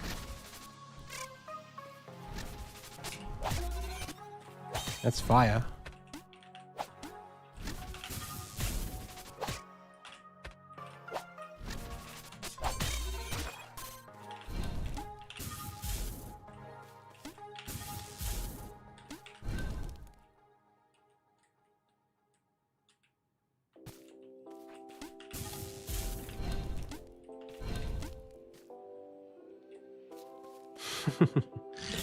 Well, do you know what? I think for a long time, I wasn't okay with the term Metroidvania, and I still think people who are Metroidvania fans might play this and say, this isn't a Metroidvania. But the more, do you know what changed it for me? It was literally last year. It wasn't a Metroidvania until like last year. When I put the dungeons in, like the Crucible dungeons, in different parts of the map to require you to backtrack, it became a Metroidvania at that point. To me, that idea of like moving around the map, collecting power,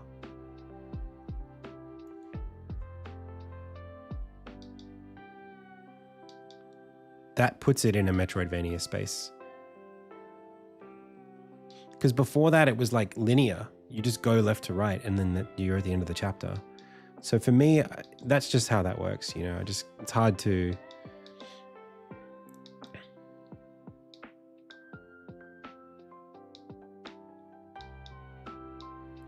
Hard to describe it in any other way. Like it just wasn't one, and then it was one.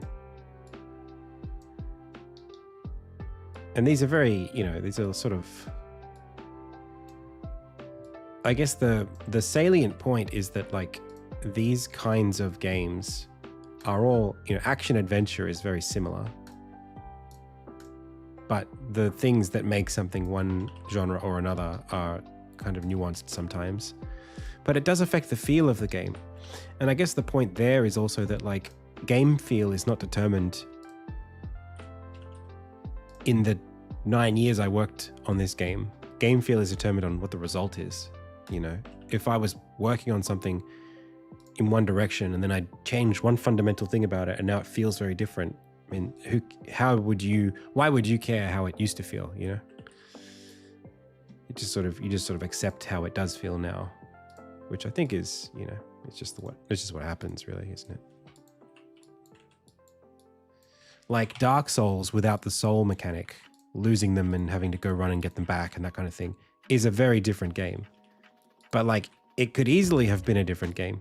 It very easily could have been a game where that doesn't happen. It would have been one of the easiest things to put in Dark Souls was the soul mechanic. You just go, oh, you died? Okay, next time you spawn in, put all the stuff that you put in the level. Oh, you die again? Delete that stuff.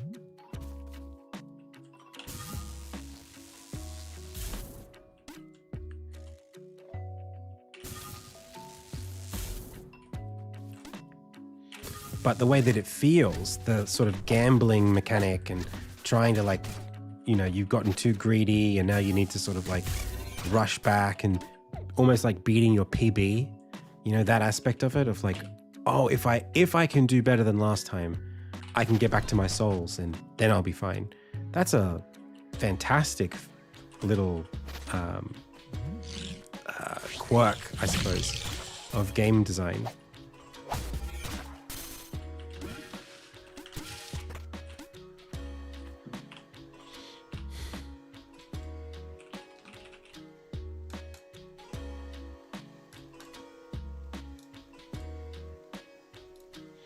But it wouldn't have to, like, it didn't have to be like that, you know?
I'm sure there was a button that I could press to make the geometry fit the shape.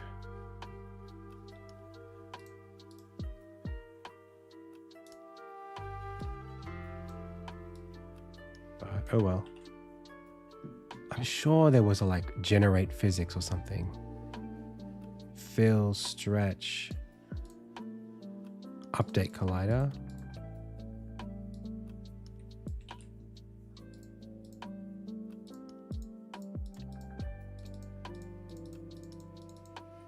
And then I got this anyway, which is also nonsense. So who knows, who cares why I did it. Okay, so that goes to there. Wall bucks can disappear. Oh, thank you, unit of pressure. So now we have this moment. And then we want this. Do you know what I could do? I could put like a second wind. There is just wind here, and then also there is a wind here. That would also solve that.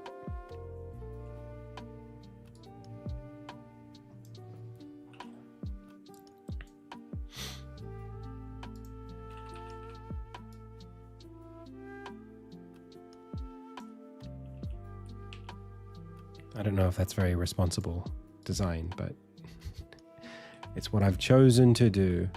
So what we do is we say this wind is on a condition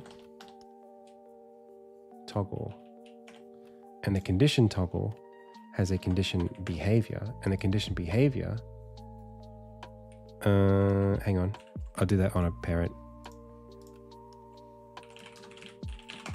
So condition toggle, condition behavior, put that in there and make this a condition where the destructible block game object is not true.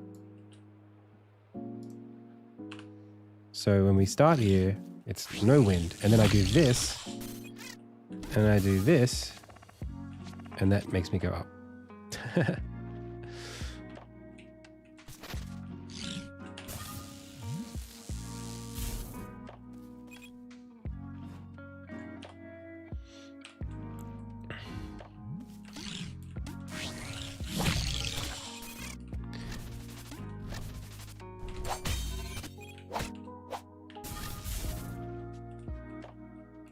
I think we'll need a way for it to cancel us out of the dive when the block gets destroyed. Maybe there's like a, like you like slam and you sort of like backflip or bounce out.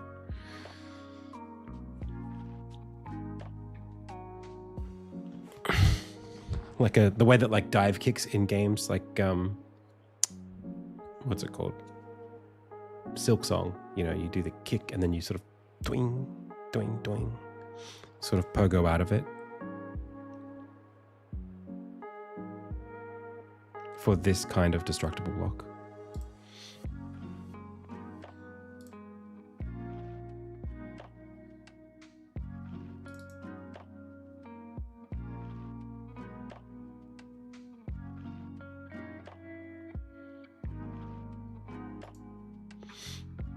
Or another way we could think about it is to make this, I mean, it is the ground, right?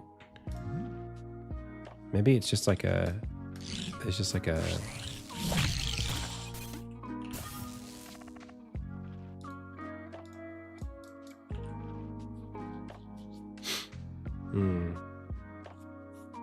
I wonder if there's like a separate way we can think about it so that the hurt box is either like deeper in or requires like a couple of frames in order to hit it, or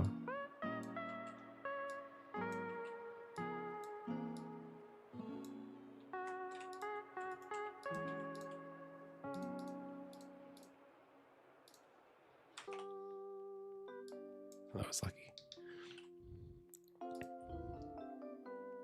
Because the block itself is a ground block, which means...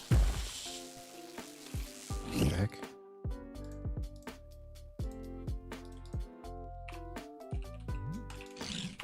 Hello? What did I just do? How did I break the game just now? Hello?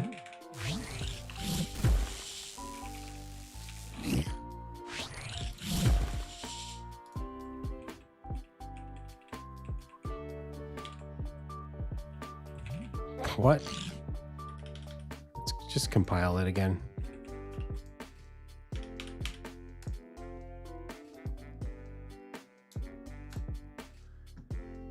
The heck was that all about? Hey, Booyah. Not streaming?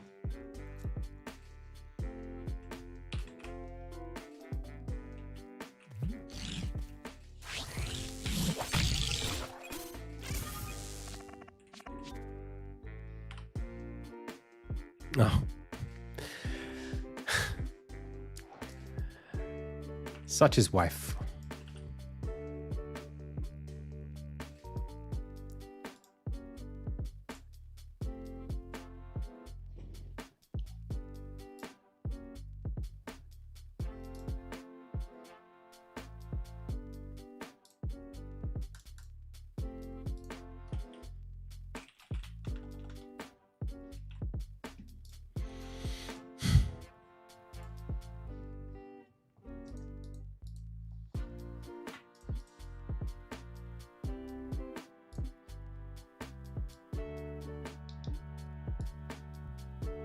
Like maybe we could sort of cheat like that.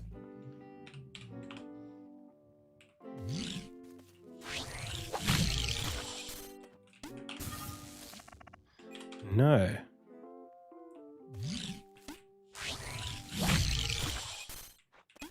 No, I really wanted to come, but I don't think I can anymore. It's so, I don't know.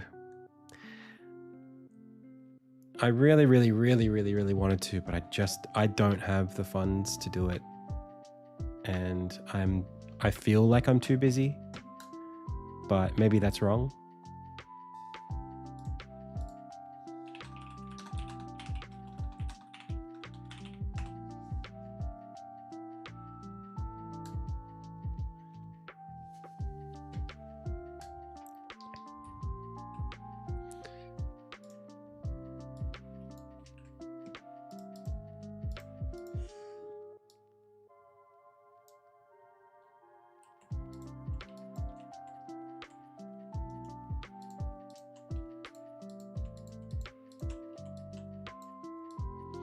I really wish I could come.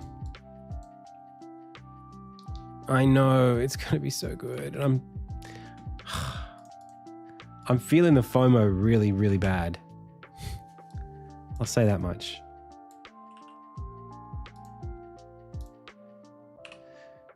My brother was like, I'll pay for you to go. And I'm like, I can't take that from you, dude. It's not right.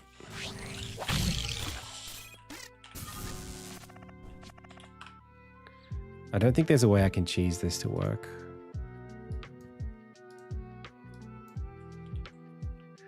No, it's too much. You know, it's like a few grand.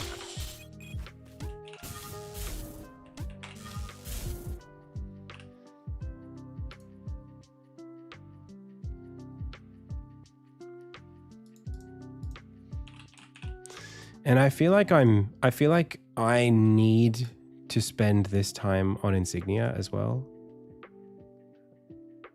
I feel like I owe it to the game. Maybe that's like just wrong.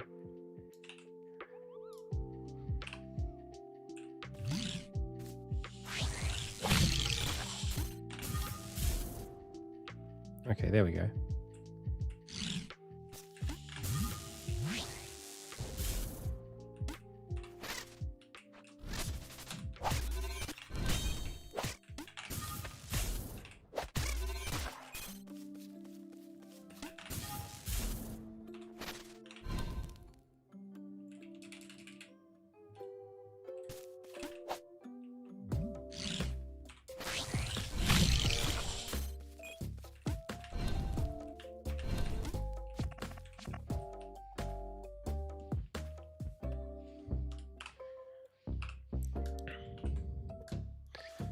Yeah, I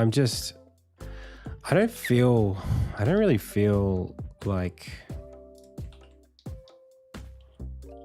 I don't feel myself these days for some reason. I've been a little bit like down, and I don't know how to fix that in the short term. But I feel like going to something like Bit Summit might, I don't know what it is. There's this like sense that I feel that like I have to do something in Insignia. I have to like solve this specific knot that I'm trying to untangle, and only then do I deserve to go to something like that. Or will I be ready for the conversations that I might want to have at an event like that? It's really, if money was really good right now, I would just go just because to have fun and not worry about the business opportunity, or just like take the risk and see if a business opportunity could come out.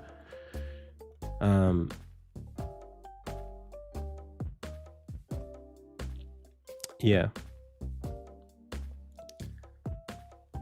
It's just like, I don't invest in stocks. If I had the money to do that, I probably would do that too. I'm like pretty like, and this is like, unfortunately, just like,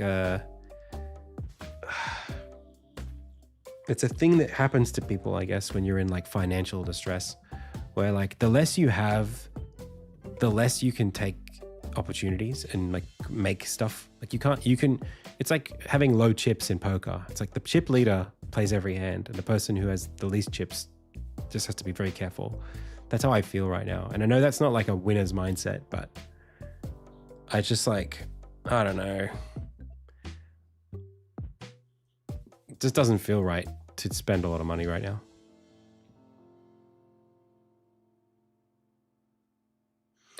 Yeah, and there's too much on the line.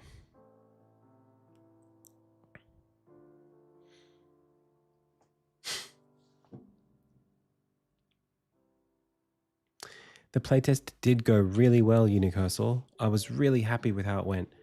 I got a lot of positive feedback from it, and all the people, we had like 4 players playing the game like most of the night, and not most of the night, about the back half of the night, and they were all really excited. It was really cool.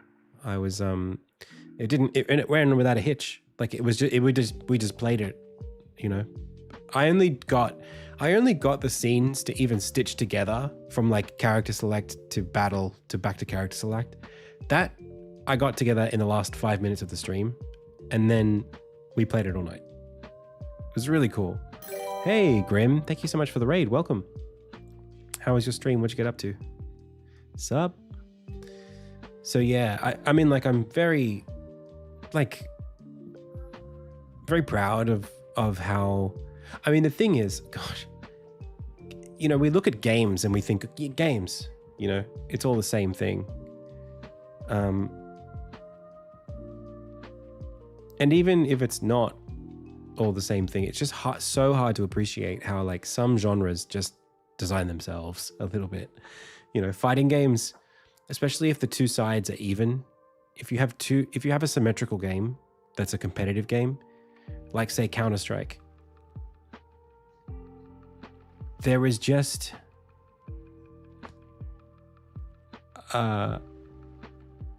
a game like Counter-Strike, there is no concern over like character balance. The game just becomes about psychology and skill immediately, because you don't have to worry about, oh, you have to nerf this thing or these, you know, it just solves itself. Because playing with other people is fun, no matter what the game is, as long as you have enough agency to express yourself. PvP is just a fun thing to do. That's kind of like why when I say like Fortnite is fun, I'm not like, I don't think it's a good game. I just think it's the same as PUBG, and it's the same as every other battle royale. You know, Rings of Elysium is the same as Fortnite. It's just that everyone plays Fortnite.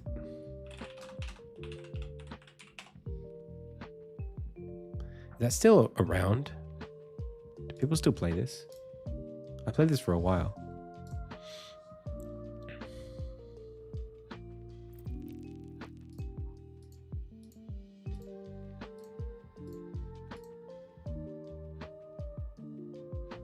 Oh, it's over.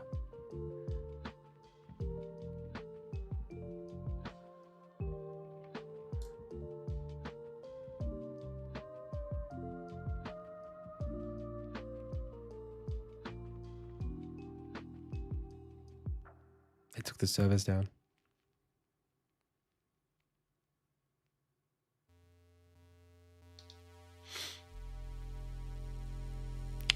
Oh well.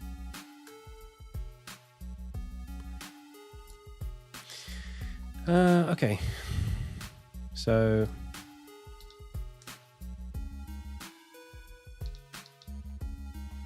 I need a way to explain how this thing goes down here.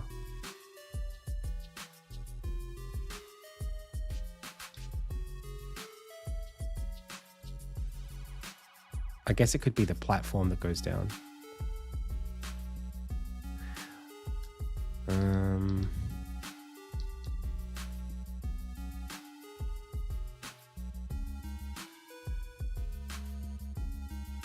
Okay, let's just do it.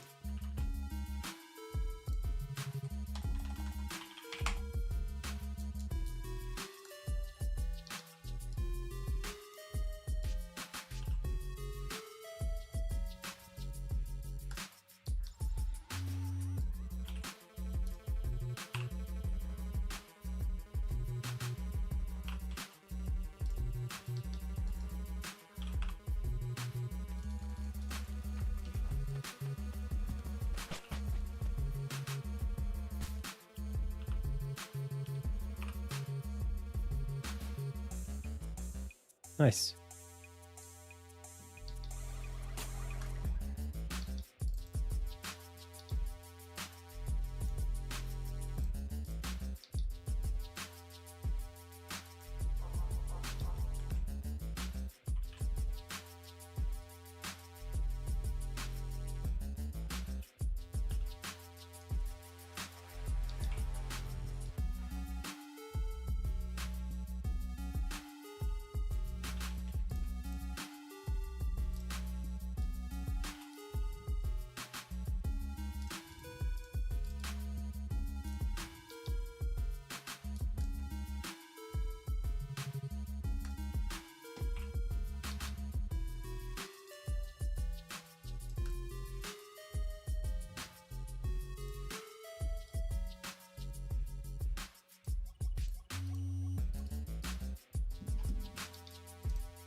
All right.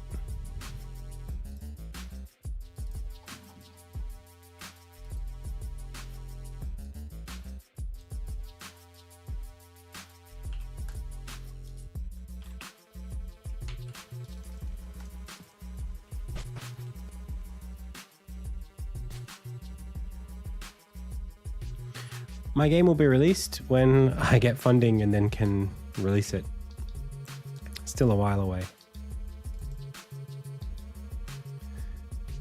So,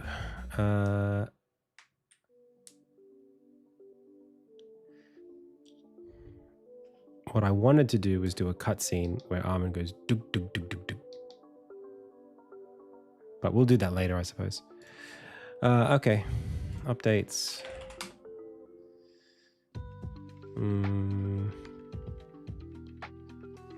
Shift to levels. That's all it does, really.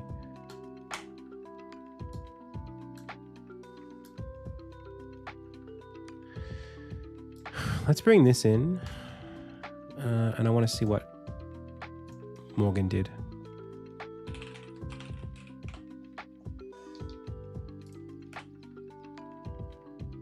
Yeah, that's great. Yep, perfect. I'll take that. Alrighty.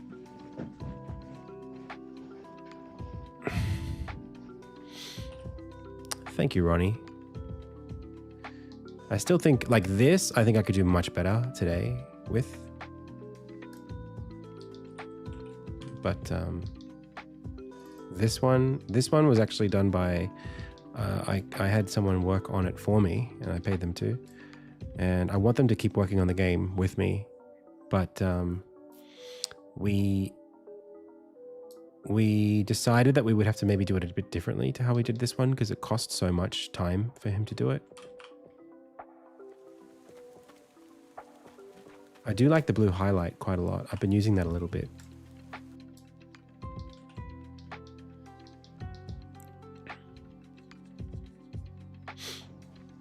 All right, so let's bring this back there. Let's make this a little bit more like this and like that.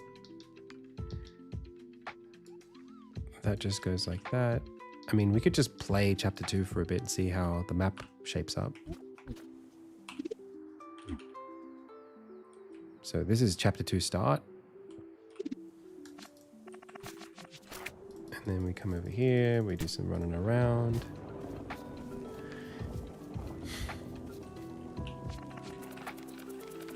He doesn't let us in. It's a raining.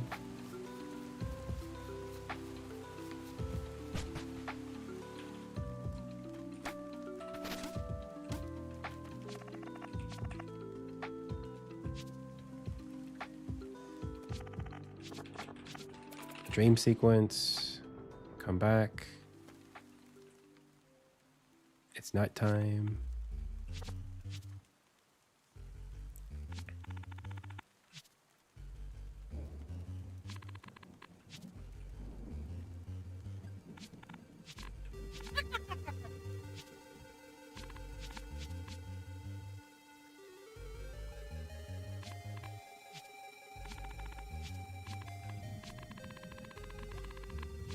You mean the fox?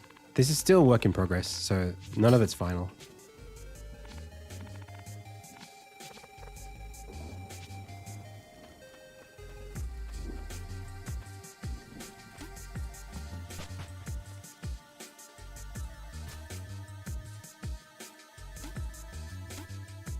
On the tile set. Floaty boy on the tile set. I'm not sure. I'll have to review it. But it is available. Did I take it off the... Add to build, please. Oh.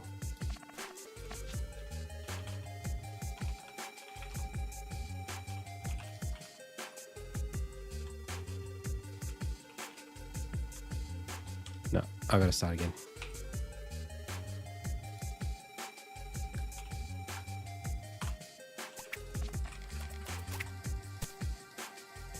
Luckily, we have the power of speed.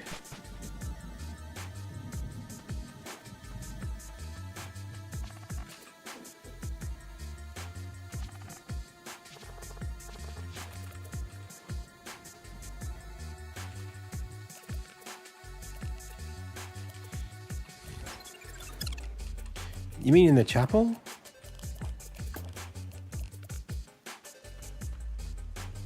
This is in the foreground. Oh, but there's like a little piece of it that looks like it's not supposed to be there. Yeah, like I said, work in progress. Don't worry about it.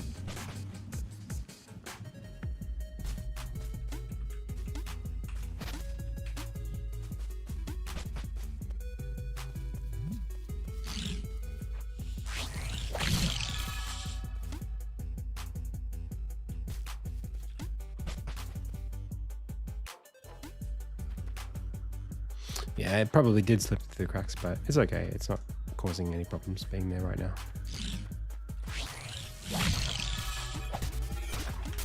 This is feeling pretty good, I think, as like a first little intro to the chapter. Most people will do this and then get stuck.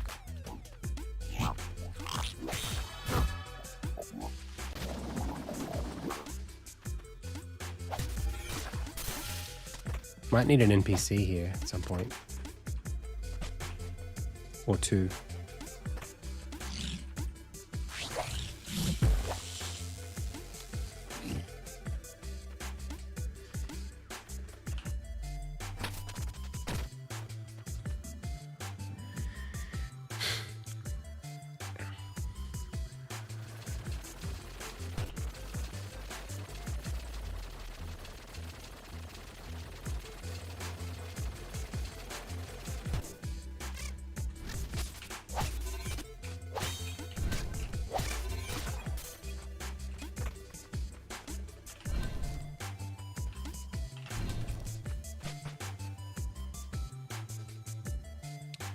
Sweet.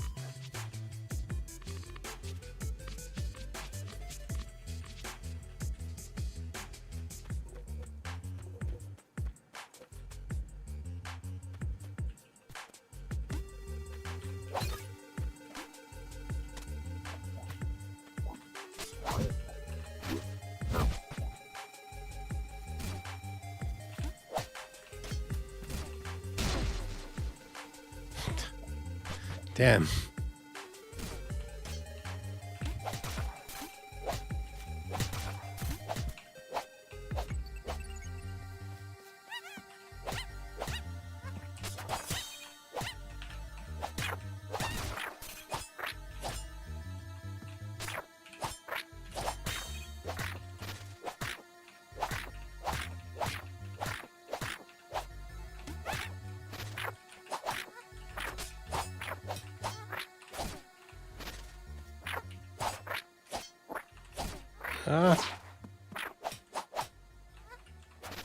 Can you just get out of here?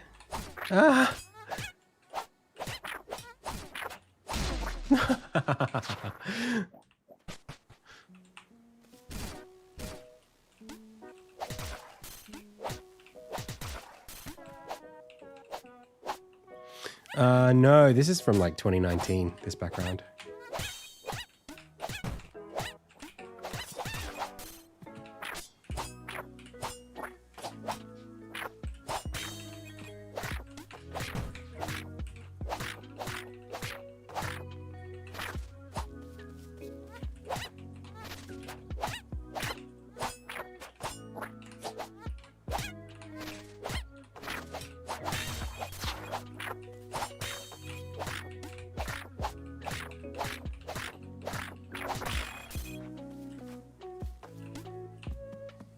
Oh, the leaves.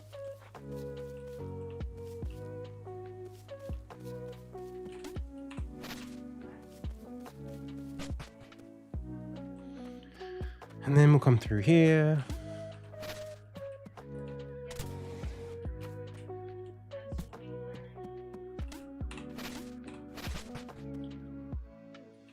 And we come through here. Hey, we hit Cheverton.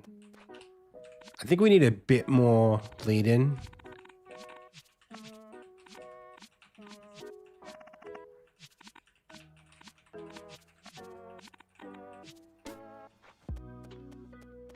But for now, we can just do this.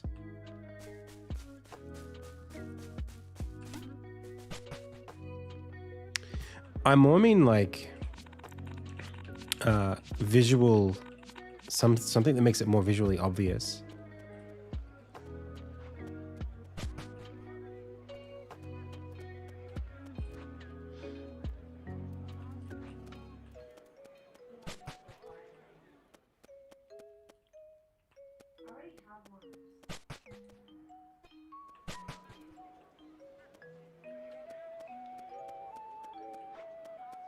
That's looking pretty good. Yeah, it's at gamechops.com. It's the like video games and chill. Like if you just go to their YouTube channel, it's the equivalent of that. They're actually just albums that I downloaded, but it's the same content. Okay. So then we can go through here. The inn. And then, oh, that's not supposed to be like that.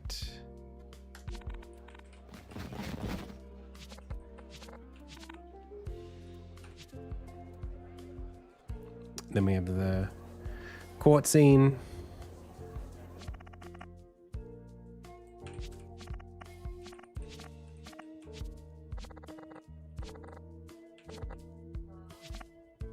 It feels good. It feels like a city.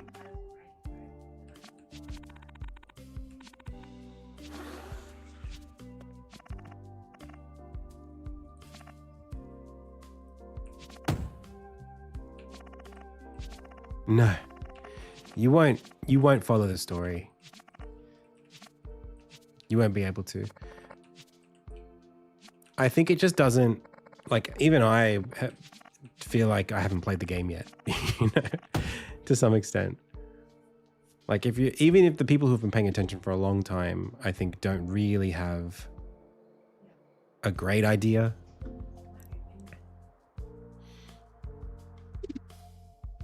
of like what the story feels like. It's just not the same. Like, maybe there are spoilers. There are facts about the game that people really don't know at all because I haven't mentioned them, and I'll keep them quiet. Like major spoilers, because there's a few twists in the story.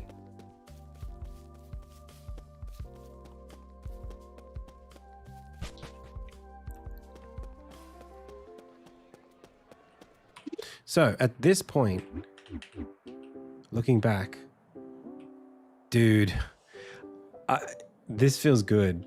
This feels like, oh man, this game is going to be a long game, right? If you see this much content and you feel like you're like at the start of the second act, I feel like you've got a good game ahead.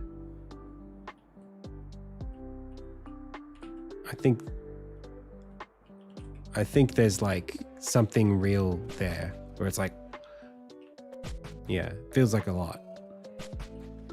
But I don't know why this happens. We'll just have to fix those doors afterwards. Okay.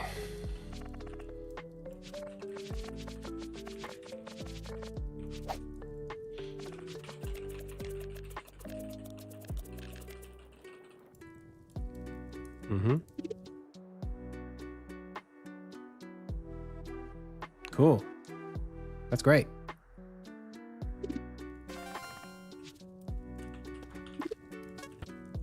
I don't have the things that I need, but if I, well, let's do it the right way.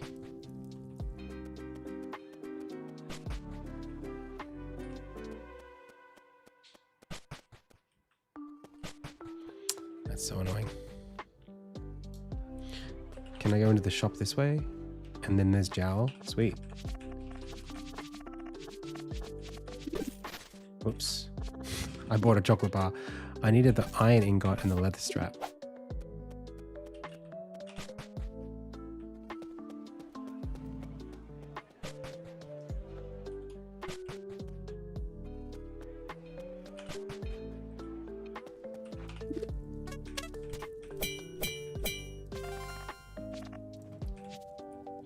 Sweet.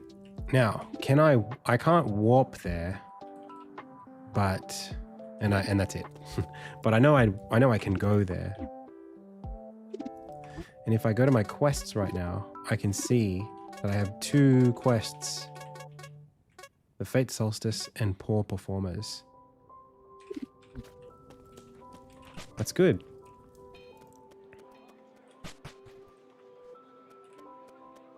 There was a cat in the foreground of one of the scenes. Yeah. So there is a door here. There's supposed to be one. I don't know if it's actually there.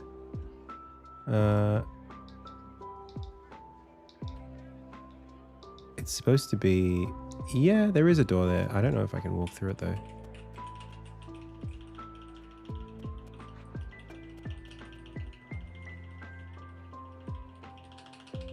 No. Okay. So we'll have to go load west. Cheverwood Canopy West. To just cheat that. Actually, that was supposed to be east. That's okay. We go over here. We go up here.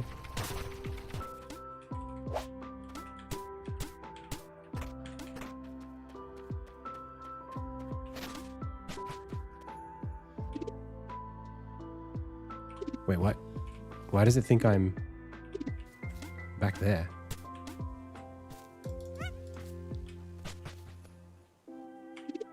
Okay, now it knows where I am.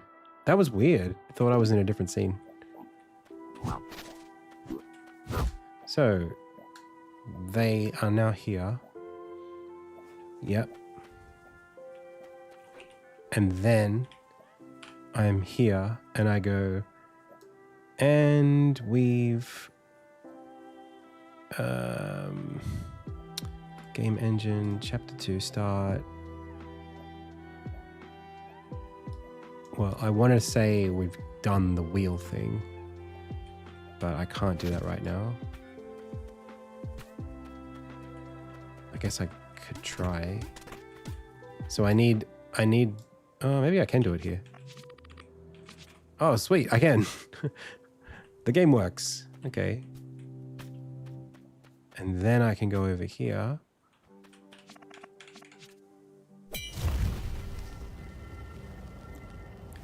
Thanks, Ridiculous. Thank you so much for the sub.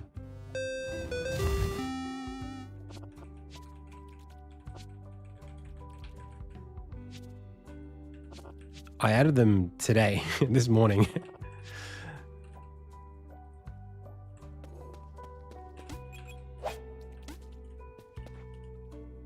This is the longest playthrough of chapter 2 I've ever been able to do.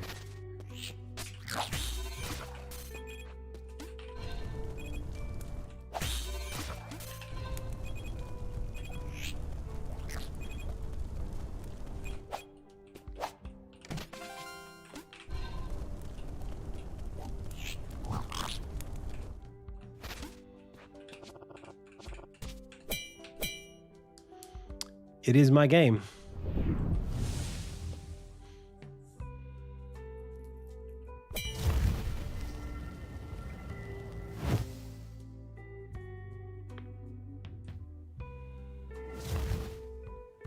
Thank you. So now, if I want, I can just go, I should be able to fast travel from here. It won't let me because I haven't fixed it yet. But now you'll be able to just go straight to this and go load Ned. Not via this menu, but you'll be able to just teleport back to here. Actually, no, you won't, because you won't have unlocked the teleporter here yet. Oliver is still in the game. Don't worry about it. But you could miss some of that stuff. Anyway.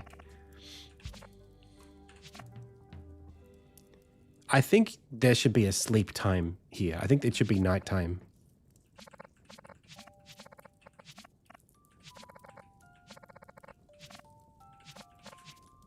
Oh, it is nighttime. Oh, great. Oh, good. I've already done that.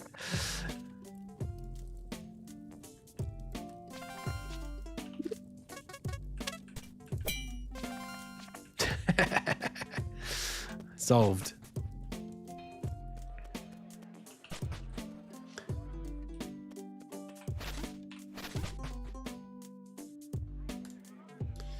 I don't know how to get into Anton's shop. That's the only thing.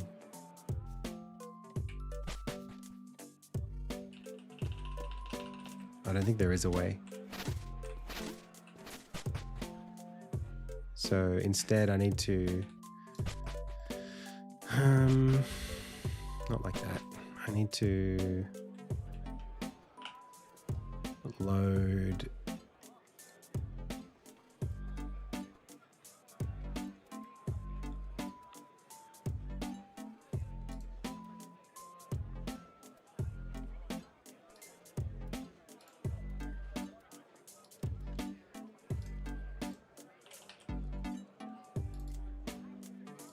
like that, and then sync that, and then now I should be able to go back to Ned and finish the main quest line. That's no good, but doesn't matter.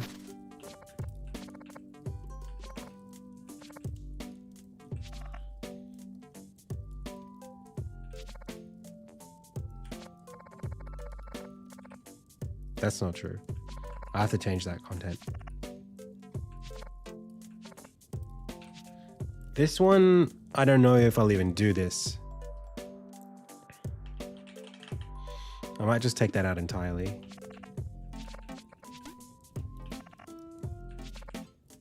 Yeah, I was going to send the player out to find things.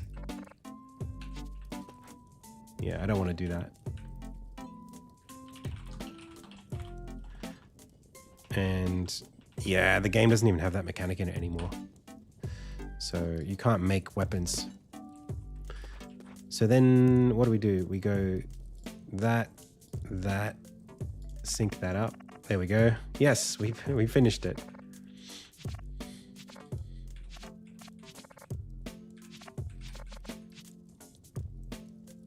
Second dream sequence.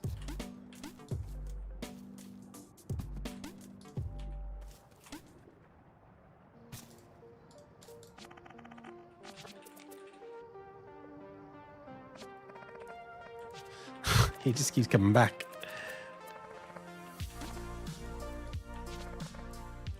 Okay, I gotta write some of this down, otherwise it's pointless to do the playthrough.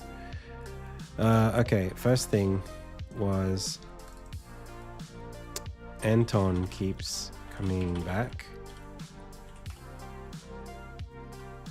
Actually, I could put these.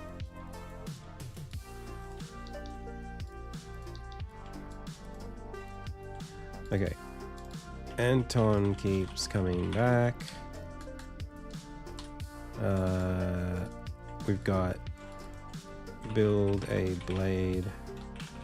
Quest is out of date. Doors are all screwy in Cheverton.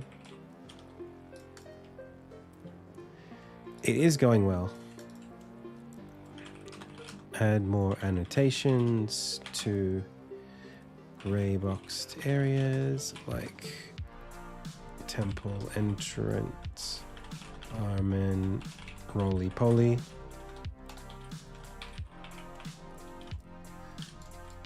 Door, gates out of Cheverton should be visible so you can exit them. Yeah, canopy showed Armin in the wrong spot.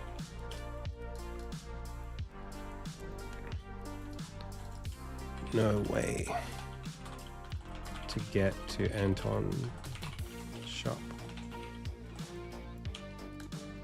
Okay.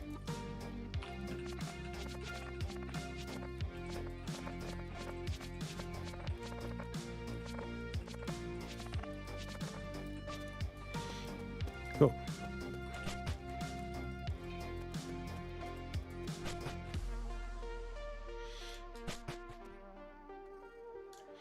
And here's the festival, And then we say, and then the festivities are complete. Okay. Guilty. Sentenced to death. Okay, then you come out here.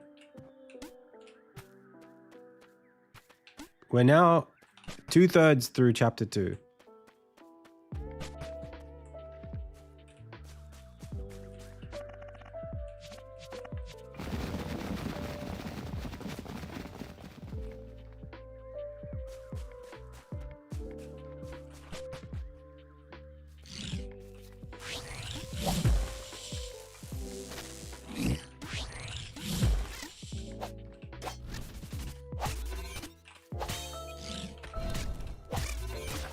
So we need a crucible here to teach us this ability.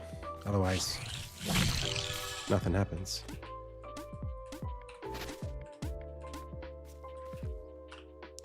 The note system, I built it myself today.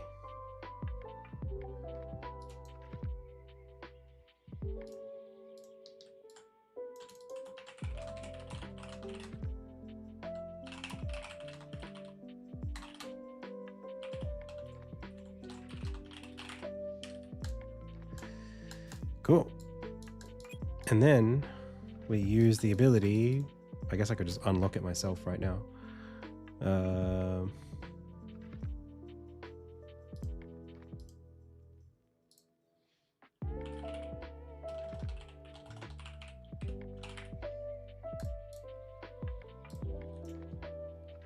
Oh, but I already got the enemy. Oh well. I just do this. Leave this way. A next game. I'm actually building another game right now. It's a fighting game. And then we have the Hunden. I think my biggest issue right now is, and maybe it's the music, because there's no music in this system, in the arena, in the levels. There's no tension. I'm not like, I feel like maybe we should have a little bit of foreboding or something.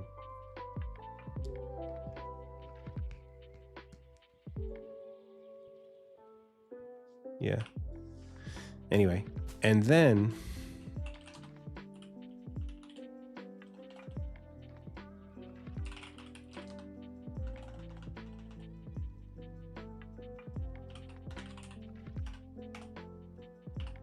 after some stuff, we end up here. Ta-da, we get the thing. And we get a brand new ability. Do I play fighting games? No, I do play them, for sure.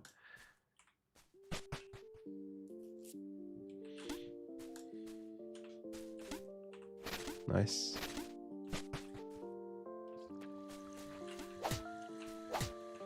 So in terms of like getting two abilities back to back, I feel like maybe we should. So that felt a little soon from this crucible straight through to this.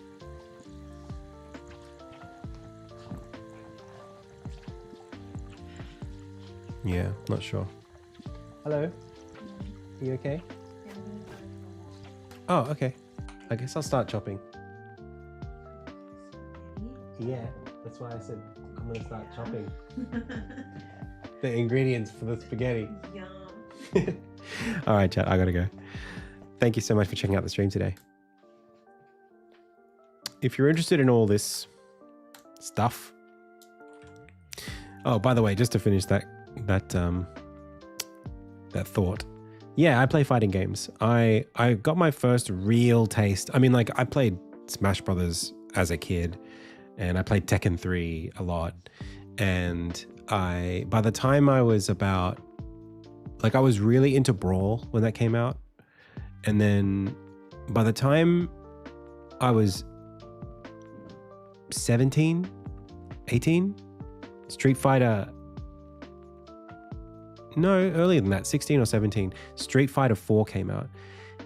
Maybe I was 17, 18, 19, around that time. And Street Fighter 4 was I just got so sucked into that game. I played so much Street Fighter 4. Super Street Fighter 4 was my jam. And then after that, I mean, I had Street Fighter 5. It wasn't my favorite. I played Street Fighter 6 a lot. I have a master Kami in Street Fighter 6.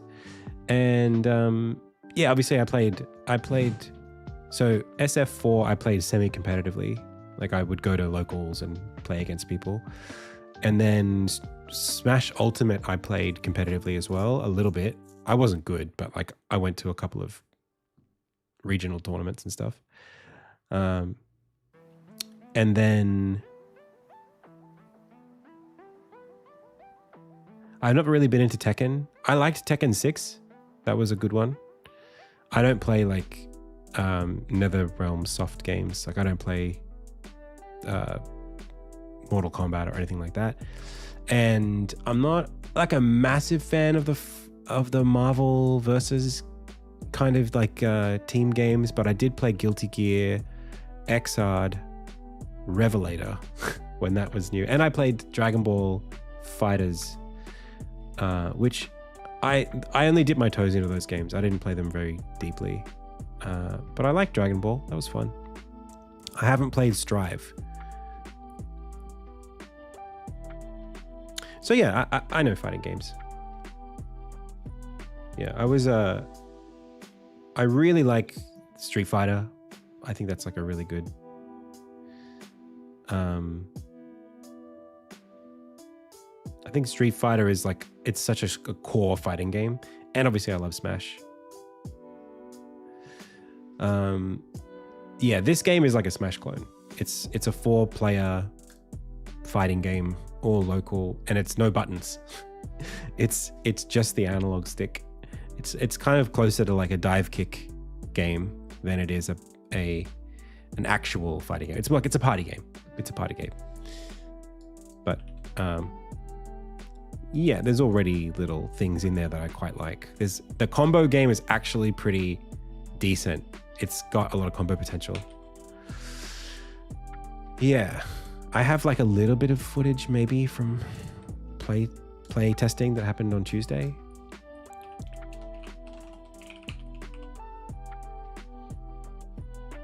Yeah, check it out. This is kind of like a very early prototype that I built over last week that people were playing. This is like a 2v. It was a 4 free-for-all, but there were 2 people left. So you kind of, it's very Smash Brothers. You're kind of like flicking the analog stick like a rubber band, and that generates like force, and then whoever has the more force at the time of contact does the hit.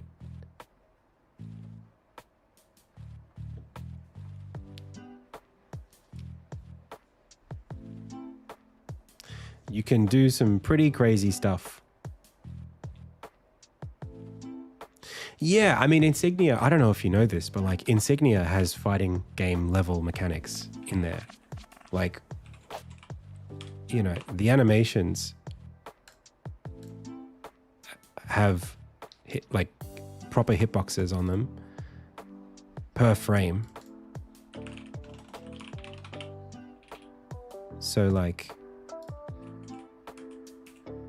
hitboxes, hurtboxes, as like the Street Fighter 6 team would have, you know, just like rectangles.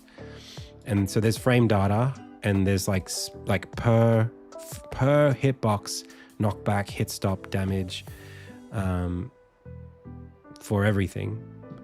And the game itself, you know, there's like a whole, I don't know if you saw earlier, but like this kind of thing, it's actually got its like own sort of fighting game system in it.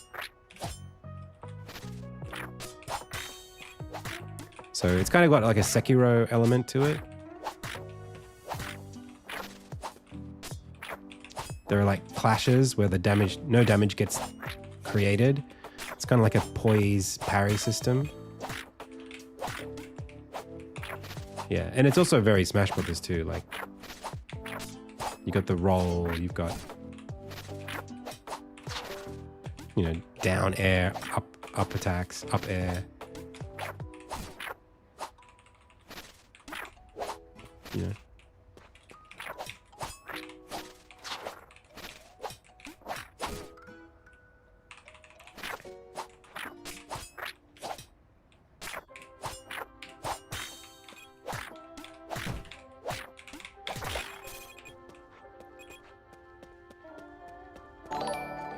Yo, thanks for the sub. Anyway, I gotta go. I got spaghetti to make. You can wishlist Insignia on Steam right now if you're interested.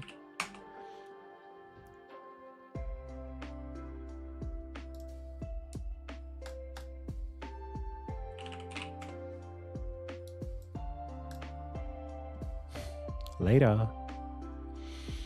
Who are we rating? Maybe This Is Apparently My Life by Dead Sun Prime. Let's rate him. Okay, thanks everyone. I had a lot of fun. Hope you did too. I'll catch you on Monday. I hope you have a good weekend. I don't have any plans to make a video, but maybe I will. I got ideas. That's the stream. As always, I've been Adam. You've been the Pixel Pals. This has been the Indie Tales Game Dev live stream. Until next time.